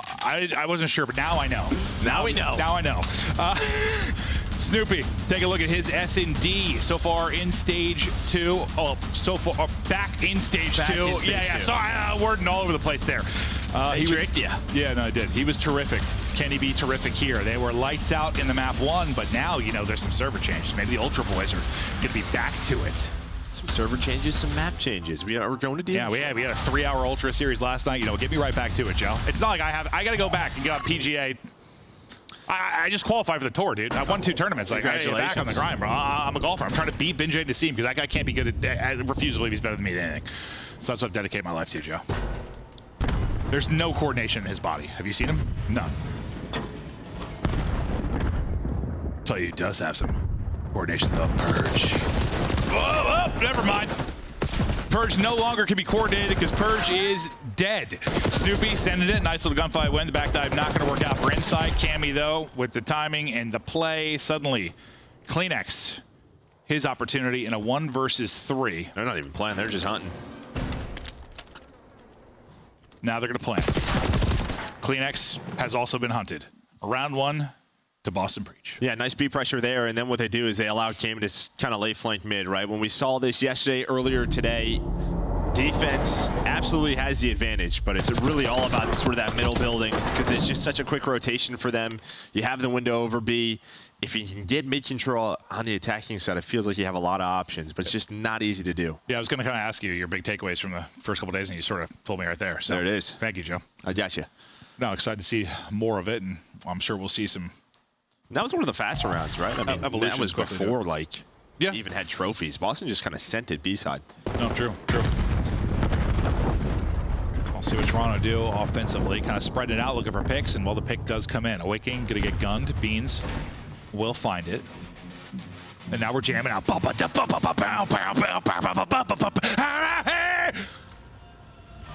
to it. Great timing. Beans leading the way. He's already got 2. Maybe working on an ace. Got both guns to battle with. He just wants to hunt. He's like, give me a gunfight. This guy just wants gunfights always. Give me a gunfight now. Well, he backs away from that one because he gets tagged up. One player left with his Purge, pre-fire, hitting. Kleenex gets both. Beans hits some damage in. It's a Kleenex and Beans show there in round 2. As Yeah, he wanted the gunfight, but his teammate died, so he's like, I'm not going to over-challenge this. Backs away. Yeah, some early first bloods for the attacking teams have turned into wins over towards the B site. What do you think of my guitar solo? I don't know if I'd put you in an a cappella group. Okay, that works. But I sang in the church choir when I was a little boy. That's good. Yeah, just not for long, I don't think. But okay. I think my parents made me. I hated it. Yeah. Yeah. Didn't understand. Yeah.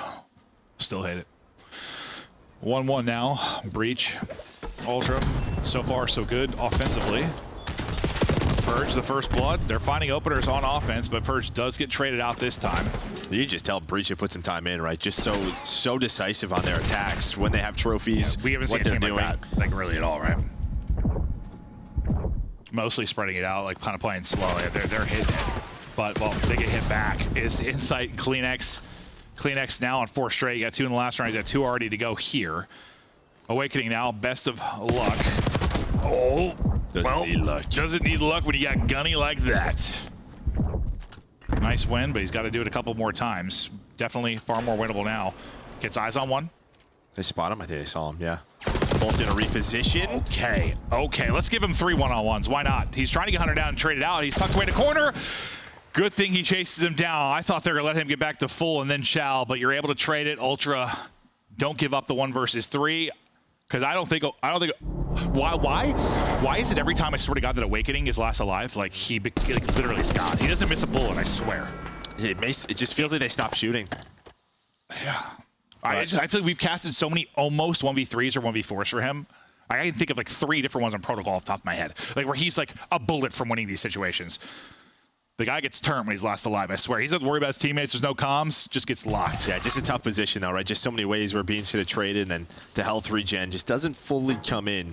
Beans times it well, puts Ultra up 2-1. Joe Steve still looking for his first. Beans. Oh! Hello! Stabs him in the face. Then we rock out to the guitar. Right over to Joe Deceives. Still not a kill for him because Purge gets the double. Beans his little stabby stab. Still not enough to give them numbers, but he is on 4 in a row and still a chance to make a play. Let's see if they can pull off the 2 versus 3. Why not? Because Beans is here. Old Beans, he doesn't lose his ones. Give him 2 and give him 5 straight. Yeah, maybe a bit of an overpeak right there for Awakening. I mean, they had the right idea. They were rotating off this. They do have bomb down, though. So if Awakening was last alive, he would have won that gunfight. I guarantee it. Well, he was last round and Beans won it. So maybe just anyone but Beans. Okay. Emperor Beans.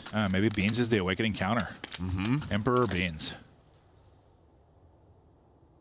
They're coming. And he's ready. Well, he needs to get the bomb. Yeah, well, he's letting his teammate do that. Beans is just worried about the gunfights. That's Insight's job. Like, who are you making get bomb in this scenario?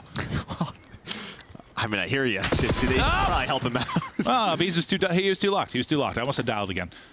He can still clutch. Not much time, though. 15 seconds to go. He can still clutch, yeah. Come on, Emperor.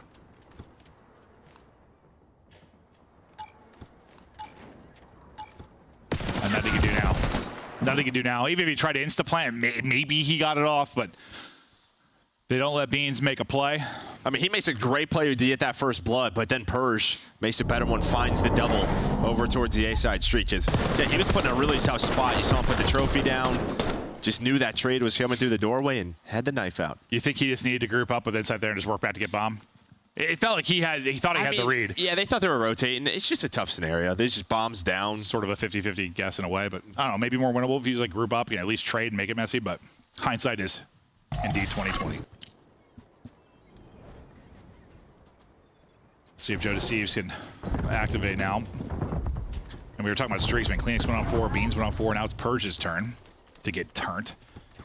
As they're trying to take a 2-0 edge in this series. See if the nade will hit. Doesn't connect deep. It's a lot of cars. A lot of cars. Oh, what? 24 HP. I don't know what Awakening's POV looks like. This guy's in a Michael Bay film. Shouldering, toying, and then beaming in sight. With the foresight in position to shut them down. Purge, though, he's the one streaking. He's going to have to streak like a lot because now he's last alive. Can he pull off this 1 versus, what do we 1 versus 4? Or do you get the kill before or after? It doesn't matter. We can count it as 1. Yeah, doesn't matter. We can count it as 1. I mean, just trying to get that plant down, but yeah, just so tough. Just trying to sneak it on through. Insight gets the angle. He's able to find both. Somehow Awakening stayed alive on top of a car that exploded. Yeah, he's strong. He's strong. That's what happens when you drink your milk. Yep.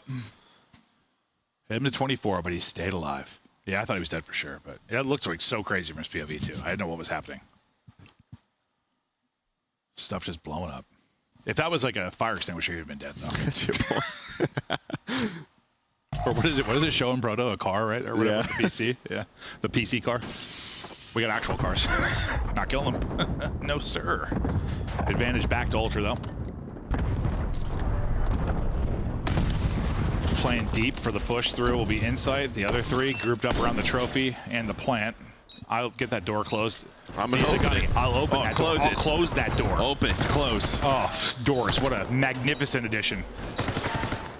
Mechanical. They're on hinges sometimes. I mean, I can talk for days about doors. Ultra's trying to shut the door, but now they're all dead. Snoopy and Awakening still up for the defuse. They'll tie it back at 3-3. That was funny to watch that back and forth. Just shoot it close it with my fingers. Yeah, both teams just trying to switch it up. I mean, a lot of early B success, but then just trying to go A, trying to get this bomb down, maybe play a little 4-on-4 retake. Just has not worked for either side. No, it has not. No separation between these two squads, but we'll see who can get it done as we get deeper into this. I mean, you'd love a victory here. Obviously, if you're breaching, you're heading into your worst mode in control. Take a 2-0 edge. I mean, guarantee you're going to 5, which has been kind of your winning way at times. Cammy could reposition for now. A little bit of aggression from Ultra up through middle. It's me, Joe Deceives. It's just trying to find openings. Nothing has worked out for him so far in this one. Yeah, they were cheating over towards B. They're just going to be happy to play a retake, but yeah, they didn't want early aggression to be open for Boston, and now a car near the car. We got to be real careful here. It's cars on cars. I got real nervous. On vents on doors. Snoopy, well, a little too exposed there, or is he? Another one. The help comes in. Things are still blowing up. The other door's open. Now another car's on the map. But it's all Ultra finding the kill. So Awakening, last alive, hold up. This guy does not miss now.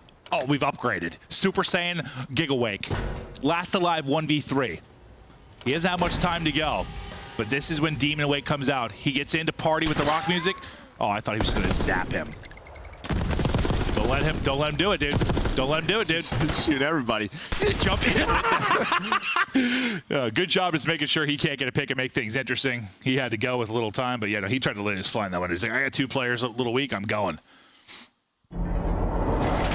That was chaos. That was like Transformers prequel. Yeah. Before they can transform. Yeah, first they picked RC cars. Holy hell. Cars. I know, well, God, you've watched that movie how many times with your son now? About 5,000? Cars? Yeah, about 5,000? Yeah. I think I've watched it 5,000 just by coming to your house and hanging out with you. Like, yeah, we're on a Moana now. Moana now. That's a banger. I can sing the whole soundtrack. Oh! Well, that's a tough one. Oh, they had the butt stun yesterday, and now this. Yeah, they tried to go a little bigger. Yep, friendly fit. Friendly fire. Oh, breach with the numbers. Beans, though, just holding the door. And what kind of timing will he find? Oh, well, they've all pushed through. Gives the comms to his teammates, sets up the trap, and then they pounce. From advantage to 2v2. Cammy, though, bringing it back. Beans getting away. Fastball past his head, trying to dive. Still up. 45 seconds to go. Beans' his opportunity to clutch. We're just watching Beans and Awakening clutch chances, basically. We really are. They double Chow. Or do they? He gets out. I thought he was going to hit the slide, and Chow just tries to finesse and gets shut down. Cammy. Make sure Ultra don't steal one. Yeah, I mean, there was only one bullet into him, right? So he was like 77 HP. That's why I thought he was just chowing. Yeah, he was just waiting for the slide, but Cammy stays patient, sees him back away. Beans just trying to throw a bit of a shoulder, but ends up getting caught. Yeah, no, I don't know what it's almost like he was caught between shouldering and chowing there. Like, it looked kind of awkward. Like, he just went way too far. That wasn't a shoulder. That was a whole body. He map, dude. He wasn't too sure. Yeah. He's like, if he just swings on that, it might catch him. He's got the sub, but doesn't go that way. We had like early offense wins, and then since then, nothing. No, yeah, you were talking about how it's been very defensive favor, and that was the opposite of that for a little bit there. But teams making adjustments. Cammy almost adjusted to the next round, but gets out of it. He's thinking about maybe a real early pressure, but nobody there. Purge will be the guy to kind of deal with any funky activity from Ultra, and we'll see this kind of standard push up towards A once again from Breach. This has not gone their way the last couple of rounds. Insight, he's been able to get a couple of doubles or trying to change this push. Insight still just playing deep and able to make the play. Snoopy gets in and gets out, but Joe deceives like a little rat through the vent. You wallbang that. Yeah, I thought he was going to get away with his life, but couldn't quite do it. Oh, we're bobbing, weaving, dodging bullets, and Beans has got another one. Holy moly! Snoopy's turn to try and clutch. Got the plan in, 1v2 against Beans and Insight. They've grouped up. Gonna both have an AR, so can Snoopy turn this into a fight? Close range where he can zap both. There's eyes. If he didn't see him, I'm sure his teammates called it. Yeah, I think that's what you saw. Yep. He obviously doesn't know. We know how grouped up they are. I don't know about that shot for Beans. Now you put Inside a tough spot, and he's going to get fried. You wanted to get a sub fight, and you got exactly that. A little pillar to wiggle behind, and that is a clutch there from Snoopy. And that might just be a little miscommunication there, right? Like maybe Inside wants to play around the bomb, maybe start to defuse, whatever it is. Like he's thinking Snoopy's probably got to check sooner or later. He's going to run at us. And instead, yeah, Beans just runs maybe a couple of feet too far forward. It seemed like Beans was thinking we're challenging. We're challenging. Oh, all right. Ant's back in here, gloating. The map 2's not even over yet. We're literally going to start calling him Budget Patrick Price. Oh, but man, naughty stuff there from Snoopy. We'll see. If this goes all the way to around 11, though. Got to get an offensive round win if you're Ultra. They've struggled on that front as of late, but they get a free plan in. 4-on-4 retake. Oh, boy. Yeah, cars on, get out of here! Oh, couldn't get away fast enough. Snoopy's car explodes a car, and people are dropped by cars. 3 versus 4, trying to hold though. Can they get it done? Able to get a couple. It's now something at 1 versus 1. It's gonna be all Kleenex, 42 HP, and a dream. Will drop. It's Purge that gets the final one, and Boston Breach is still Jekyll in control. They're up 2-0. I mean, some of these rounds, I don't know what happened. Oh, Joe, I just held cars 12 times. I have no idea what happened to that round. This map plays like I know we've seen some slower rounds, but then once stuff goes, I'm casting this like it's Bokosh, bro. This is insane. Cast it like it's Bokosh. I think it's just the way the pace these two played at. You know I'm Turner. Hell's in here. She's a powder me. I must be sweating. Woo! Locked in. Yep. Locked but not dialed. 2-0. Advantage to Breach. It won't be a 3-0 though because they can't win control. So we'll at least go a little bit deeper in this series. And then probably after game 3, we might have another server switch. That's true. We got to switch servers like 3 or 4 more times. What time is it now? It's 7:55. So if this is a 3-0, we have potential to be done about 8:20 Eastern. But I'm thinking like 9. Yeah, just due to the control ability and the server switches. Yeah, I'm thinking 9. We're just messing. Oh, with we're coming back on camera. Am I sweaty? I see it. Rel's ready to powder me. Do I look okay? I think you look great. Yeah, I look fine. What's going on?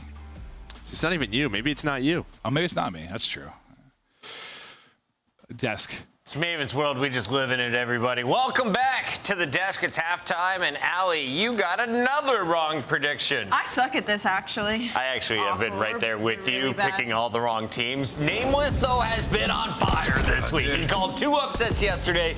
Toronto upsetting Atlanta FaZe. He saw that coming. I mean, he's today right now. He sees Boston beating Toronto. I don't understand it, Oracle. He's got the intel. Fill us in. Yeah, I will explain it. So, I mean, these guys played on land, and that map won on the Skyline. If you remember, Purge blew both his teammates up with the streak, right? They were on track to win that game. Yep. The Tides turned, Toronto win it. Obviously, Toronto go to 3-0. Everybody's like, oh, they just straight cooked Boston. And then you look at it in this situation where we have 2 maps getting removed on Skyline. 2 of Boston's worst search and destroy maps. We're adding an absolute bang out of a map in dealership, Snoopy's Playground, which obviously we saw him on this map, unbelievable, and Rewind, which they were great at throughout stage 1. So they're in a great situation to get a massive upset here. And so far through 2, I'm an effective ball knower.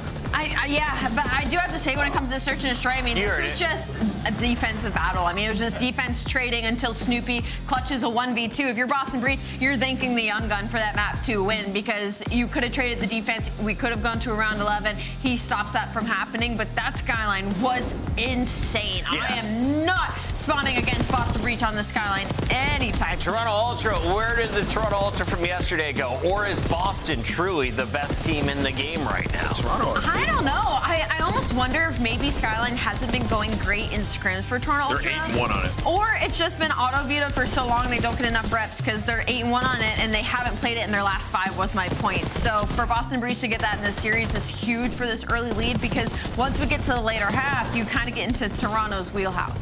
Well, I mean, they played Boston on it, right? It was super close. So it's like in their last match that they had. So Boston just, it seems like lately they've been liking this map and they need to add it consistently to their map pool. And, you know, that was just gargantuan weight taken over. I mean, what a performance out of him. And, you know, multiple situations where they just break in early when Toronto are trying to, like, calm the game down. And, you know, they're just never able to get into that flow that they usually do on Skyline. Snoopy's 1v2, the highlight of the match so far for Boston. Yeah. Played it perfect. Gets it down. Like, saves them from going 1-1.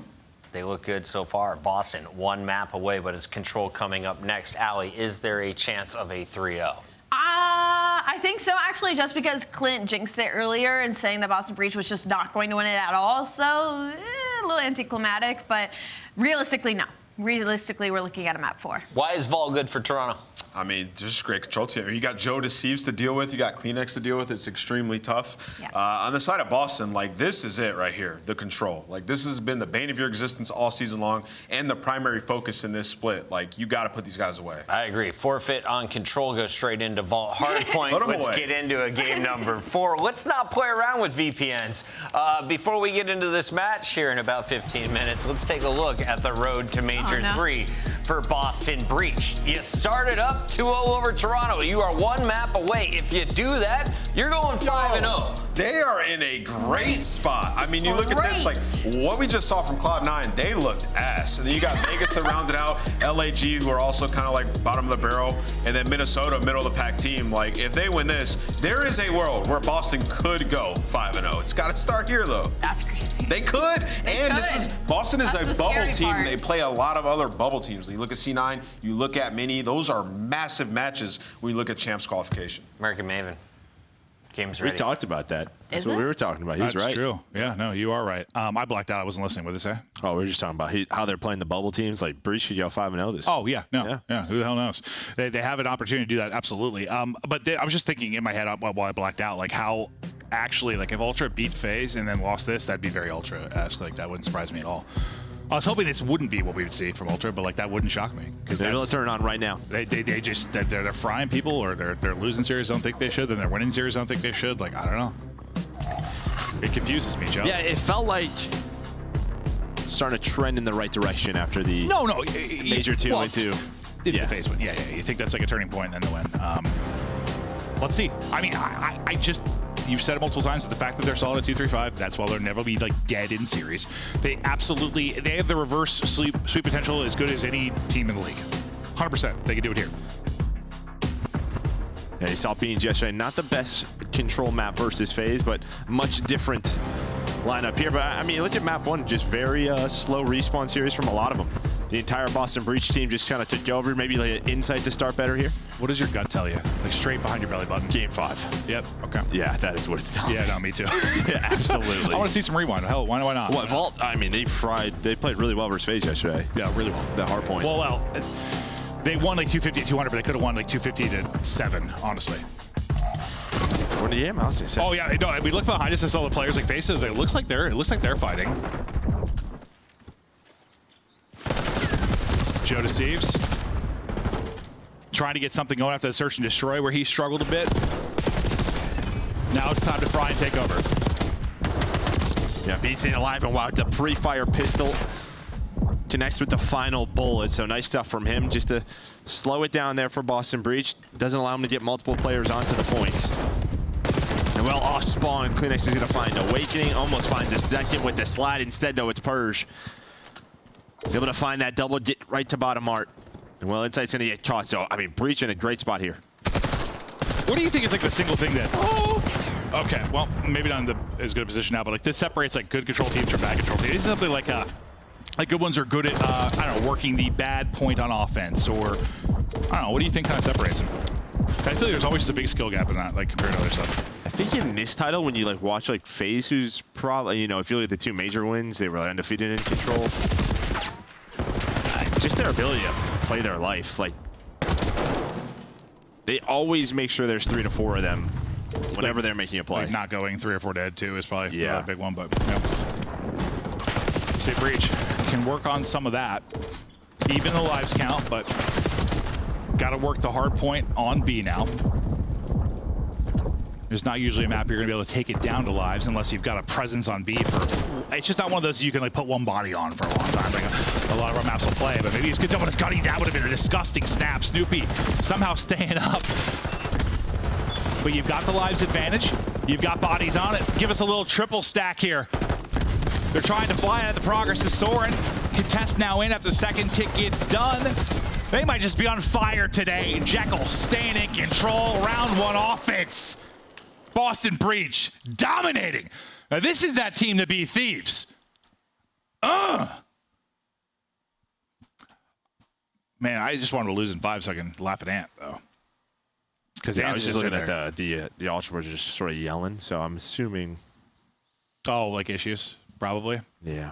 Yeah, let me know. Just tell me in my ear. I saw Joe just saying, like, literally. Tell me in my ear. I know it's coming soon for producer. I know it's coming soon. We got to pause. Just tell me. Tell me we got to pause. Still moving? She literally said in my ear, like, we're good. We're still going. Then a second later laughed and said, no, we're pausing. We knew it was coming. No, I saw Joe yell at his screen. Literally, look, I'm lagging. Yeah. I know. Wow, it's almost like we've done this before. We knew this was coming. All right, so it's like I don't want to give the Ultra Boys crap because like if they're lagging, if they're struggling, it's very frustrating. We want this to be fair. It's just like I mean, you got to figure it out. We set the test servers. Like, what are your favorite toppings on pizza? I'm a pepperoni guy. Yeah. Just put some pepperoni on it. What about you? I like all sorts of different toppings, but if I had like a go-to, like you say like Supreme or something. That's just a little like Italian sausage. Okay, no, I'm with that. I'll mess with some Italian sausage. Yummy. Well, shout out the Breach Boys. They're like, come on, just let us put them out of their misery. We're on fire right now. Cooking. In Toronto, I think the servers are on fire, and they're trying to put the fire out in more ways than one. We'll hang out with you and chat through stuff. You know, hopefully we'll get back into it quickly. I don't know how long it'll actually be, but I saw like the reaction. It wasn't like I just knew they were like raging. They were like raging. Yeah. These guys are normally pretty chill dudes. We used to talk about like Bell Fiber and how great it was, but I don't know if it's like a routing issue or what's going on, but it's more consistently an issue with them than any other team. So I don't know what's happening. These guys need get them a new router, like maybe build a new building, buy some new cables. I don't know what's going on. Yeah, see, he's still going. And like while Beans is an emotional, like outgoing guy, the other 3 kind of aren't. So when I saw like Joe and Insight just like literally yelling, like Insight's the reddest I've ever seen him. Oh, Could be from his monitor. No, it's like I'm frustrated with the situation, but like not really like directly at the players. Like if they're lagging, like that is hell. Like no one. Listen, I just stream Warzone, and when I'm like lagging on Warzone, I'm miserable. Like I'm so frustrated. So I feel for them, but I also feel for myself. You know, I feel for the people. They're trying to watch this excellent product. These guys are chilling. Call of Duty action. They're having a great time. That's true. You know, They're up 2-0. Trying to They're up vibe. 1-0 control. Yeah. They're looking good, feeling good. Doesn't matter what server. Just get us back in the map because I'm running inside through a wall, bro. Who was I? Which of the four? Guess. I don't have it. Any idea? I wasn't thinking of any of them. Yeah. I was just curious what you'd say. Probably Awakening, though. I don't know. Hey, him or Purge are like the big guys, right? So that's it. Dude, I couldn't believe it. When I saw Purge, like, I get that a lot at events. Like, people are like, wow, you're way bigger than I realized, like, sometimes. From stream, too, because I'm sitting usually. But, like, Purge, I kind of expected Purge to be like a small dude. And I saw him at an event. I was like, hold up, dude. Purge is a beast. Guy's a linebacker. Linebacker. Well, maybe not that big, but he's a big boy. We're probably going 5. We'll see. I mean, they're going to carry that 1-0 advantage. I'm sure they're just chatting with the admins now, trying to figure out what's going on. I know, listen, it's frustrating at home. I know it's a process, right? It's like our producers are talking to admins, who are talking to players, who are talking to coaches, who are talking to managers, who are talking to CEOs, who are talking to the internet. You know, it's very complicated. It's very. We're gonna go to a break. You ever seen The Big Short? I think we're gonna go to a break. You ever seen The Big Short? Yeah. Yeah. Nothing to do with this. I was curious if you've seen it. All right, we're headed to break. We'll be back soon. The Esports World Cup is an official partner of the Call of Duty League. Upgrade your game with the SCUF, the official controller of the Call of Duty League.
Hardpoint located.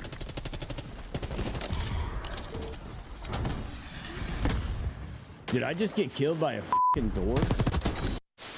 What is this 9 and little 4. spot? What? Oh, that looks very uncomfortable. Very, very uncomfortable. No, it does. Yeah. You're basically balancing your nipples on a metal pole. For something that's a talent. Yeah? Crazy.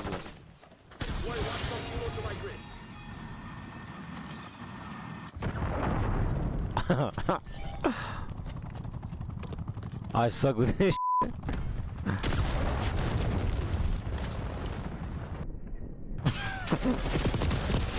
Bruh. I'm not using that shit ever again, dude. Straight up. Well, hello there. We are back and ready to kick it into the map 3. A hot contest so far. Yeah. Listen, it's hot in the building. It's hot in the series. Hey, you got shorts on today. You're hot. Yeah, no, I knew it was going to be warm today. I had a feeling, so I had to pull out the quads. Look at these things. You think anyone's blinded? I've been see through them. I've been hitting the Peloton though. There's some muscle there. I'm telling you, these things feel like a couple of rocks, man. Okay.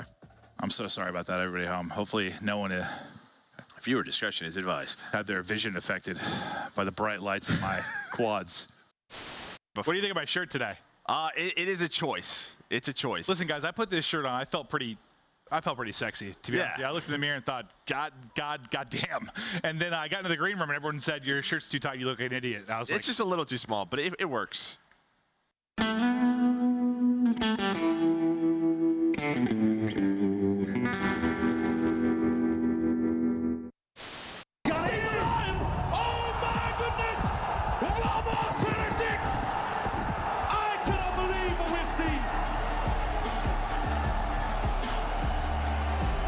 Simply unbelievable. The madness in Madrid continues. Back him up, making all the plays is Crim 6.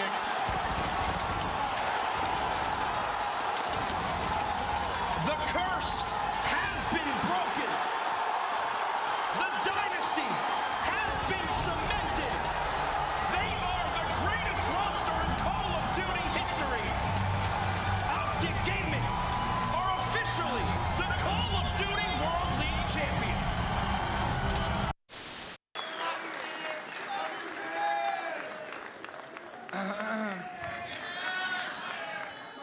I'm gonna do my best not to break down right now. This game changed my life. I was an overweight 15-year-old kid who didn't feel like I had much purpose, and then this game, this community legitimately changed my life and gave me confidence and made me feel like someone. I have my family here today, so I can't think of a better way to say goodbye than on this stage in front of my family. They've made so many sacrifices for me. I mean, my dad was driving me to tournaments anywhere and everywhere. My mom, she flew to Chicago with me for my first ever tournament. And you just the staircase. We're gonna be getting pinched. I have no ammo. I have no ammo. I have to push up. Yeah, you just push. Dead. Umbrellas. And just don't line up with me.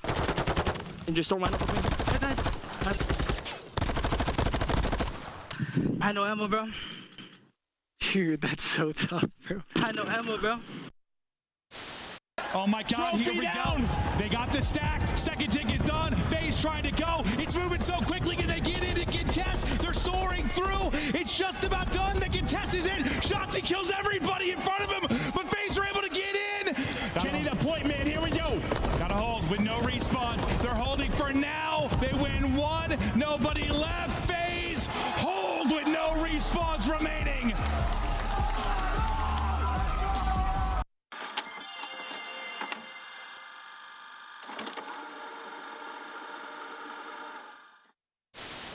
That will be the game. Just get into P2. Get the final second. 250 to 110. Are you kidding? Woo.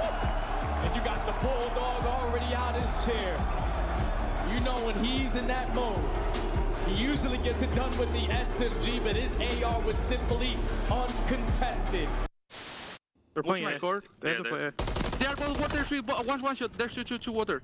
They were both. They went red, Clay. They? Yeah, they went red. Both red, both inside red, both inside red. They went front door, they went front door. Stop me. Watch the water. I have your word. Back door. They They didn't see you yet. Nice! Let's go, Clay! Yes, sir. Here comes Scrap! We got Envoy! Do you think you could beat Kenny in a dance-off? Yeah. Oh, he's lying. Wait, did I? Really? Yeah. In my head, I'm thinking he's unstable on his feet. He's lying. No, this is broken because I'm dead ass not lying. I could smoke him. I'm just thinking about his front door porch where he was like trying to control his legs and he crippled on the floor. That's like the first thing I got. Damn, I'm lying on that? That's bullshit. What? I mean, I'd smoke him. Where is he? We're front side. There's two. Give me that son. Dead. Nice. Last one there, son. I'll block. Oh my God.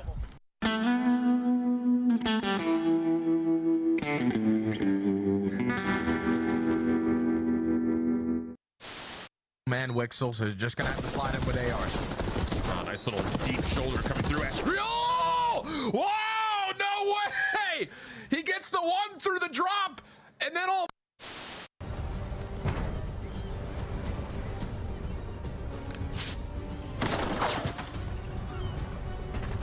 We're winning. Keep it that way. That dude was absolute. I wish you would have just switched to your pistol and shot him instead of trying to reload. Sometimes it's faster to switch than reload. Yeah, bro. I'm going to solo queue.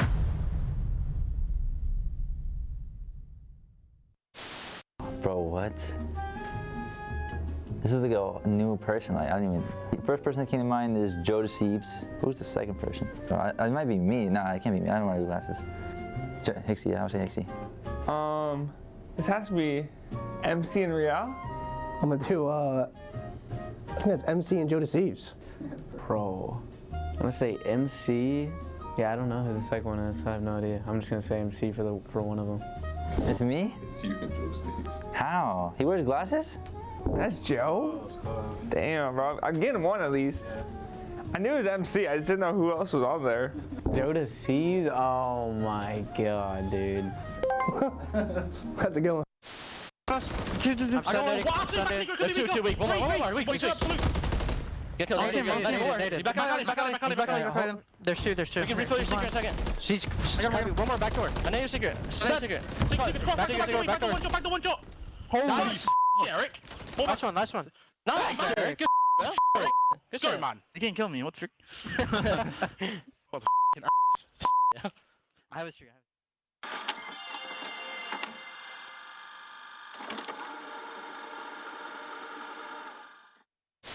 Well, Hex is claiming this is going to be the best champs ever. Well, for these two, it absolutely was. Just a moment ago in the venue, the green wall and the rest of the venue, of course, giving the congratulations to that lucky couple. Heck of a way to set a proposal up, I'll say. What a fantastic weekend, man. Like, it's all about the love, man. Congratulations to both of them. You know. Open time! Quinn is in! Real! Gets it! 5 for the win! Real! Holding it on! Lucky gets the final kill! And what a map! Alright, hey chat, watch this.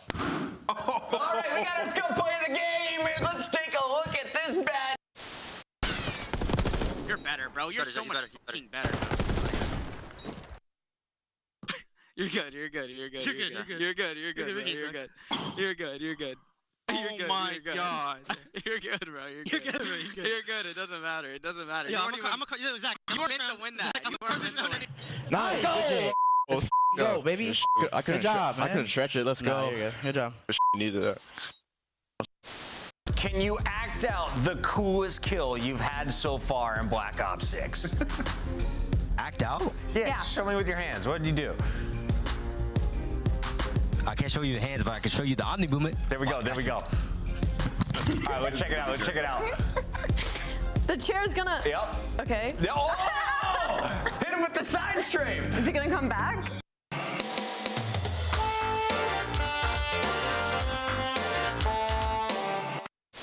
Whichever bomb site they choose to go to, 30 seconds on the clock, and, well, if Easy's been seen, he will drop off the map. Record that you and Karma and crew at the top are feeling safe with 3 rings. Karma, Crim, 6, and Clay all with 3. Eggs, JCap, Apathy, and Arcinies, as well as Simple Peasy with 2. And that list should stay the same. We're safe for now. Nobody's catching us this champs. I'm happy about that. We do have quite a few world champions up on that stage. We got 4 of them up there. I had to bust the rings out. I had to bring them out back to their natural habitat. They were forged in arenas like this at Call of Duty Champs.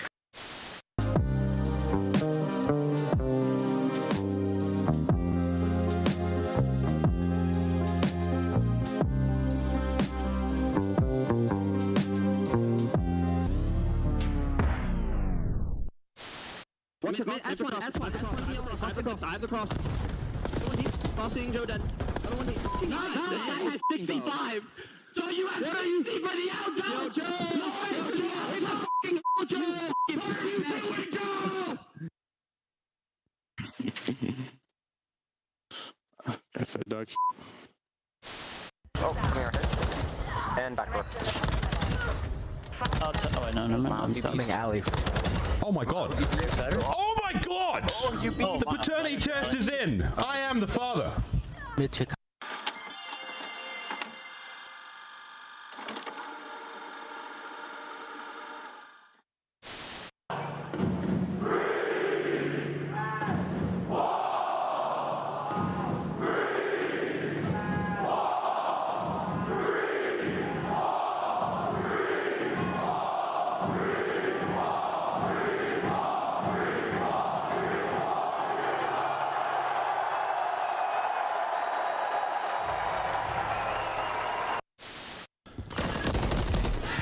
Winded on the point, Scrap and the boys get it done. Back on the f***ing desk, Clay. Back on the f***ing desk. You're f***ing dog kid. Simply not How did...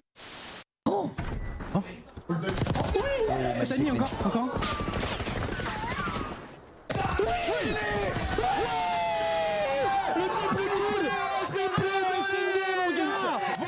Mets-toi en confiance, mon grand.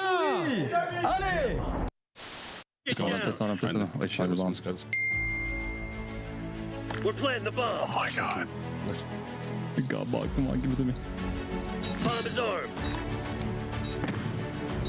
No, I don't know if he gets some. Behind you.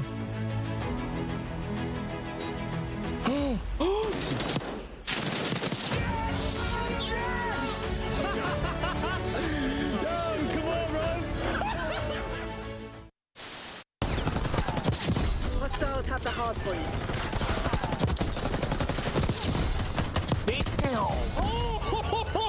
Oh.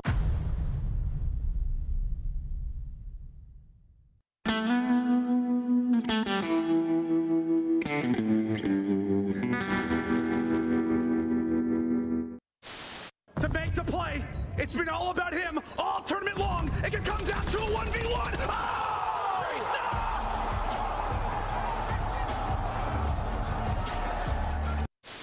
Hey, I've got to go with the New York subliners in this one. FaZe warmed up the subliners. Vibe check, bro. Dang, man. Paco has carried me in a rank. I'm going to go with the New York subliners. That's crazy. Vickle now. Last one up. He's got a trophy though, right? He threw a trophy out. Might do it. He threw a trophy out. Might do it. I think this might be Still too there? slow. Either way. He got it. Oh, he does get it. Yeah, it was too slow. He gets it. He just hops it right away. Nobody checks the bomb. We're gonna be really good. I like your trophies. Which one's your favorite? Yeah. Honestly, I don't know. This one seems like insane. Look at this one too. Like this is crazy. Like The golden nut, baby. The diamond nut, excuse me. you know what I'm saying? How could I not be like? How could I not feel like I'm not gonna lose? You know what I'm saying? Like, come on. Yeah, and that's what I was going to ask you is like, Sib, you're coming into a winning culture. These guys won champs. We obviously. Hop and look over him. You can see everything. Are they planning for us? No.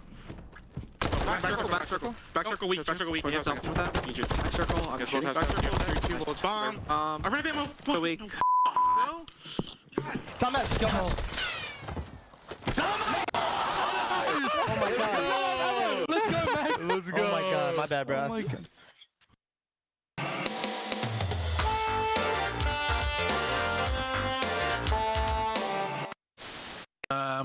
4v1, I think it was, the clutch, something like that. And we were just, you know, playing the round out. And I hear, oh, cat, you know, he's pushing up. I'm thinking, oh, he's dead. Okay, so let's play it nice. And then I just hear a roar behind me, an absolute roar. And then he's like, watch it. And then the kill cam wasn't running. So I was doing the roll the tape. I want to see this. And luckily it came up, and yeah, he's blown him away and left a bit of a little doo-doo in his pants, I think.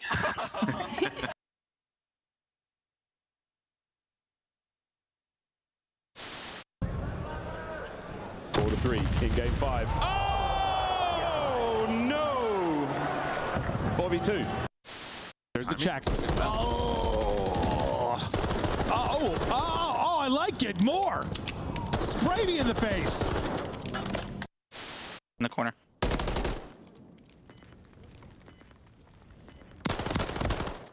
Nice, bro. I would have killed him. I just no ammo. This is ugly, bro. What are they doing on the map? Play sound with a very quick listen in. Last one. Wishing Zach. P3. Wishing Zach. Two boxes. Gotcha. He told me. He can take the left. P2. My bad if I need you. You're good. Go, come weak. There's 3 on 3. Short steps.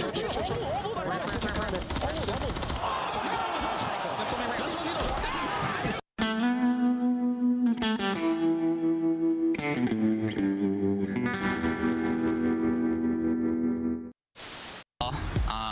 You know, we knew we were going to come in and handle business. You know, they're a pretty team. I don't know what all the hype is around this match. I mean, look at the scores. I did.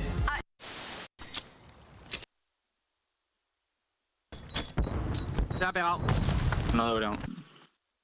Izquierda en izquierda, tío. Me dieron en izquierda, no ahora, están por medio. Pícalo.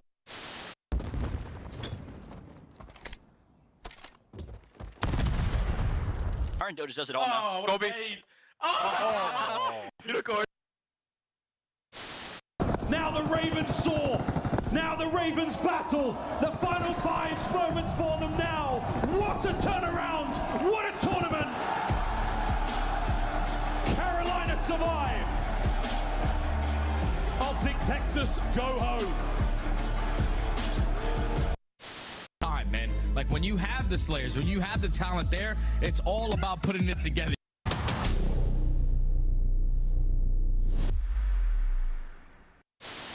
Behind enemy lines. He's getting loose early every round. Like, do a little dance, make a little love. Who's dead tonight? Space fans, the hype squad in the front row. They make it to nearly every single event. That poor guy that hit the deck today outside the venue. Is he here? Saw that. That was tough. Hey. What is that poor guy ate concrete for breakfast? Tough one. Don't run, no, right. Stay on Spire. Just play 2 months. Take your life, dude. He's in. He just running away. Just run. Fuck, Go. Come on. Come on now. Come on now. Yo, this guy was f***ing so much go, man. Let's go, bro. Let's go, man. Now we get the dog phase again. Try. Damn. Me, man. Wow, bro. I'm not even trolling, dude. That one shot that I literally that 4. One tractor for sure, okay? Oh, above, one shot. Heard you. Above dead. Nice, good job. Above dead. Bomb, one shot. Do you want bang it? Nice. One square. Drop on bomb. Give me a sec. One shot dead. Nice. Last guy broken. Framing. I'm gonna hop. He's still broken. Broken weak on you guys. Nice. Is everyone They're mindful. Go A. Yo, next time go A, guys. Yeah, they're gonna get whopping dead. Yeah, nah, this is insane. What do they have to give yourself a fighting chance here in the series? Real, ruthless aggression. Another on stairs, can't get it. It's Kremp with 2. It's now down to Lucky. And will he be that in this 1v2 situation? Here they come. Finds the first. Oh my God! Lucky! Dios mio, how has he done that?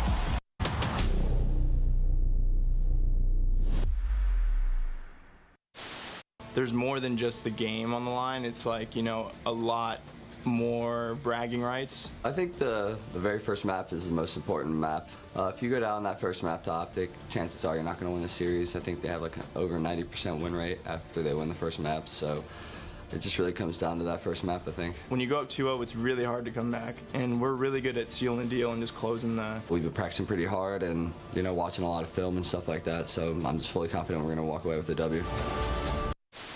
Billy, lie. But what the hell? What the hell is that? Wait, that guy's bowling. Wait, he's watching bowling. Look. You see, he's watching bowling. Yeah, what the fuck? I gotta troll, bro. Wait, is he trolling? Wait, is he trolling? Wait, he has to be trolling. Wait, is he trolling? He's gotta be trolling, right? Wait, he's gotta be trolling, right?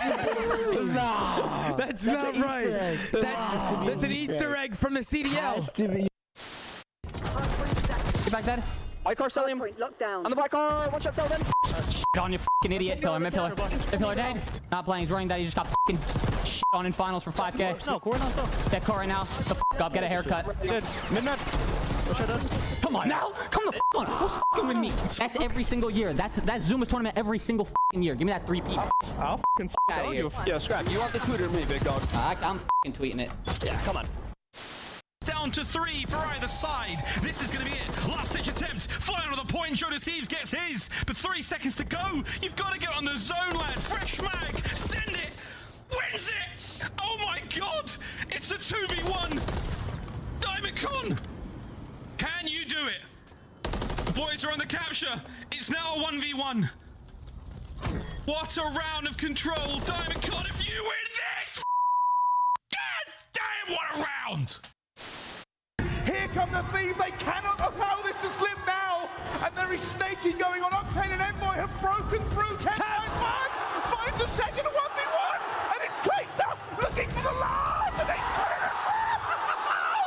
10 seconds, 10 points! The comeback of the CDL year! Can they do it? The thieves are moving, but they are moving into the kill feed! And Legion has just made the greatest comeback in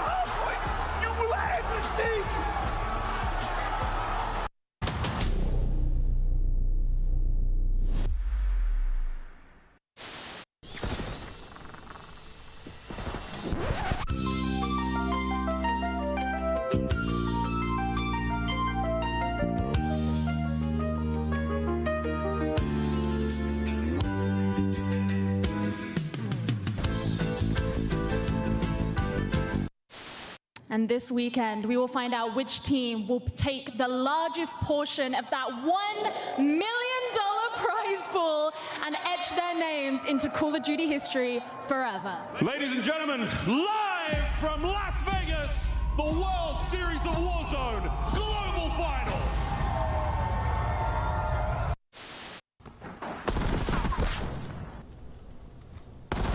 One enemy standing. Find them. End them. Not too far from bomb side. But I'm gonna win that. Good kill. Let's go, baby. Let's go. Not bad, people.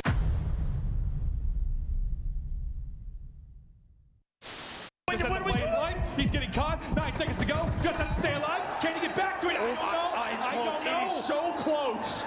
He might have it. He might have this. Oh, with .1, Scrap gets it done. Ghosty doing his best to do it. Here we go. 3 are going to drop. A chance to go. One person. It's Rods that's got to go clutch. From the position we saw Crip do it, he doesn't do it. Ghosty able to put him down. They get on the point. Everybody's up. That's not going to hit. Second bit of progress done. They got to surge on forward. A BZ with 1. Can't get through. Oh, and Sim connect. But you win it if you're Crip. Of course it's Crip. Time and time again, he wins his one-on-one.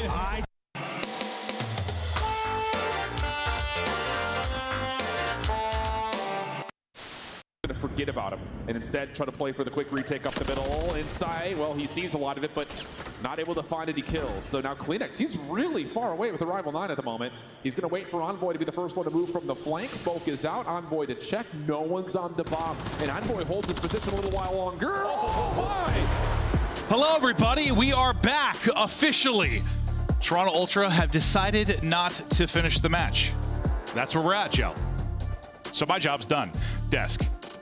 Thanks, Clint. No smokes, no snipers, no game 3. Cool beans. Let's go into what happened earlier in the day, though, because we had 3 previous matches, some of them respecting our time, like Optic Texas. They got it done with a 3-0 over Cloud9. But to start the day, Vegas almost got their match win. They broke their 28-map losing streak in Game 1 against Miami. Not only that, they beat Miami in a second hardpoint, but Miami gets a 2-3-5. Yeah, this was a banger of a matchup. To be honest, if you should go back and watch any, it would be this series. Vegas Falcons finally showing some life and a couple of hardpoint wins, but Miami Heretics closing that door, working on search and destroy as they head into what is their home major coming up soon. Yeah, I mean, production just didn't want me to gas Boston. It's all good. You know, talk about. No, you know what? Let's gas them. Boston were frying. Who on Heretics was playing like Boston today? Listen, man, you saw some big performances from Super. He had a hell of a series, Chris. Honestly, this guy, you know, bringing him in, I told you, trust this organization. They could have lost that match if it weren't for him. Huge 1v2, and then also performed even in the respawns that they lost. Method sick over in Spain, one of the best GMs we've seen. In fact, he's even a better player than Methods from Optic. Let's talk about the second match. There's proof, guys. Carolina came in, heavy favorites. LAG, new roster. LAG came out swinging. Yeah, they came out swinging, but unfortunately a 100-point lead wasn't enough for them to win map number 1. Incredible tenacity from the side of Carolina Royal Ravens.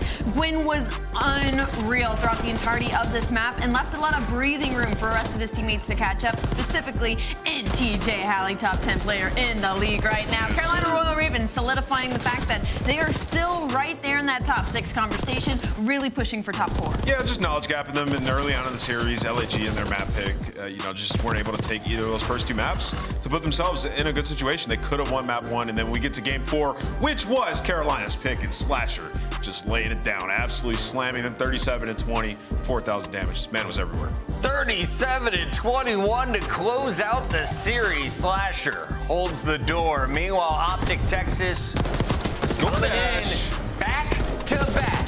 Hook has now won 8 online qualifier matchups. That is more than how many teams have? 4 other teams. I mean, this is literally building the hope right now for Optic Texas. Like, they got 1 series under your belt. All right, now we're feeling good. Now we've got 2 against the Cloud9 New York. That was looking unreal heading into Major 2, even attempting to make a run. So for Optic Texas, maybe looking to put themselves back maybe into a top 8, top 6 conversation. With the new plugs in the roster, it seems like things are finally starting to look up.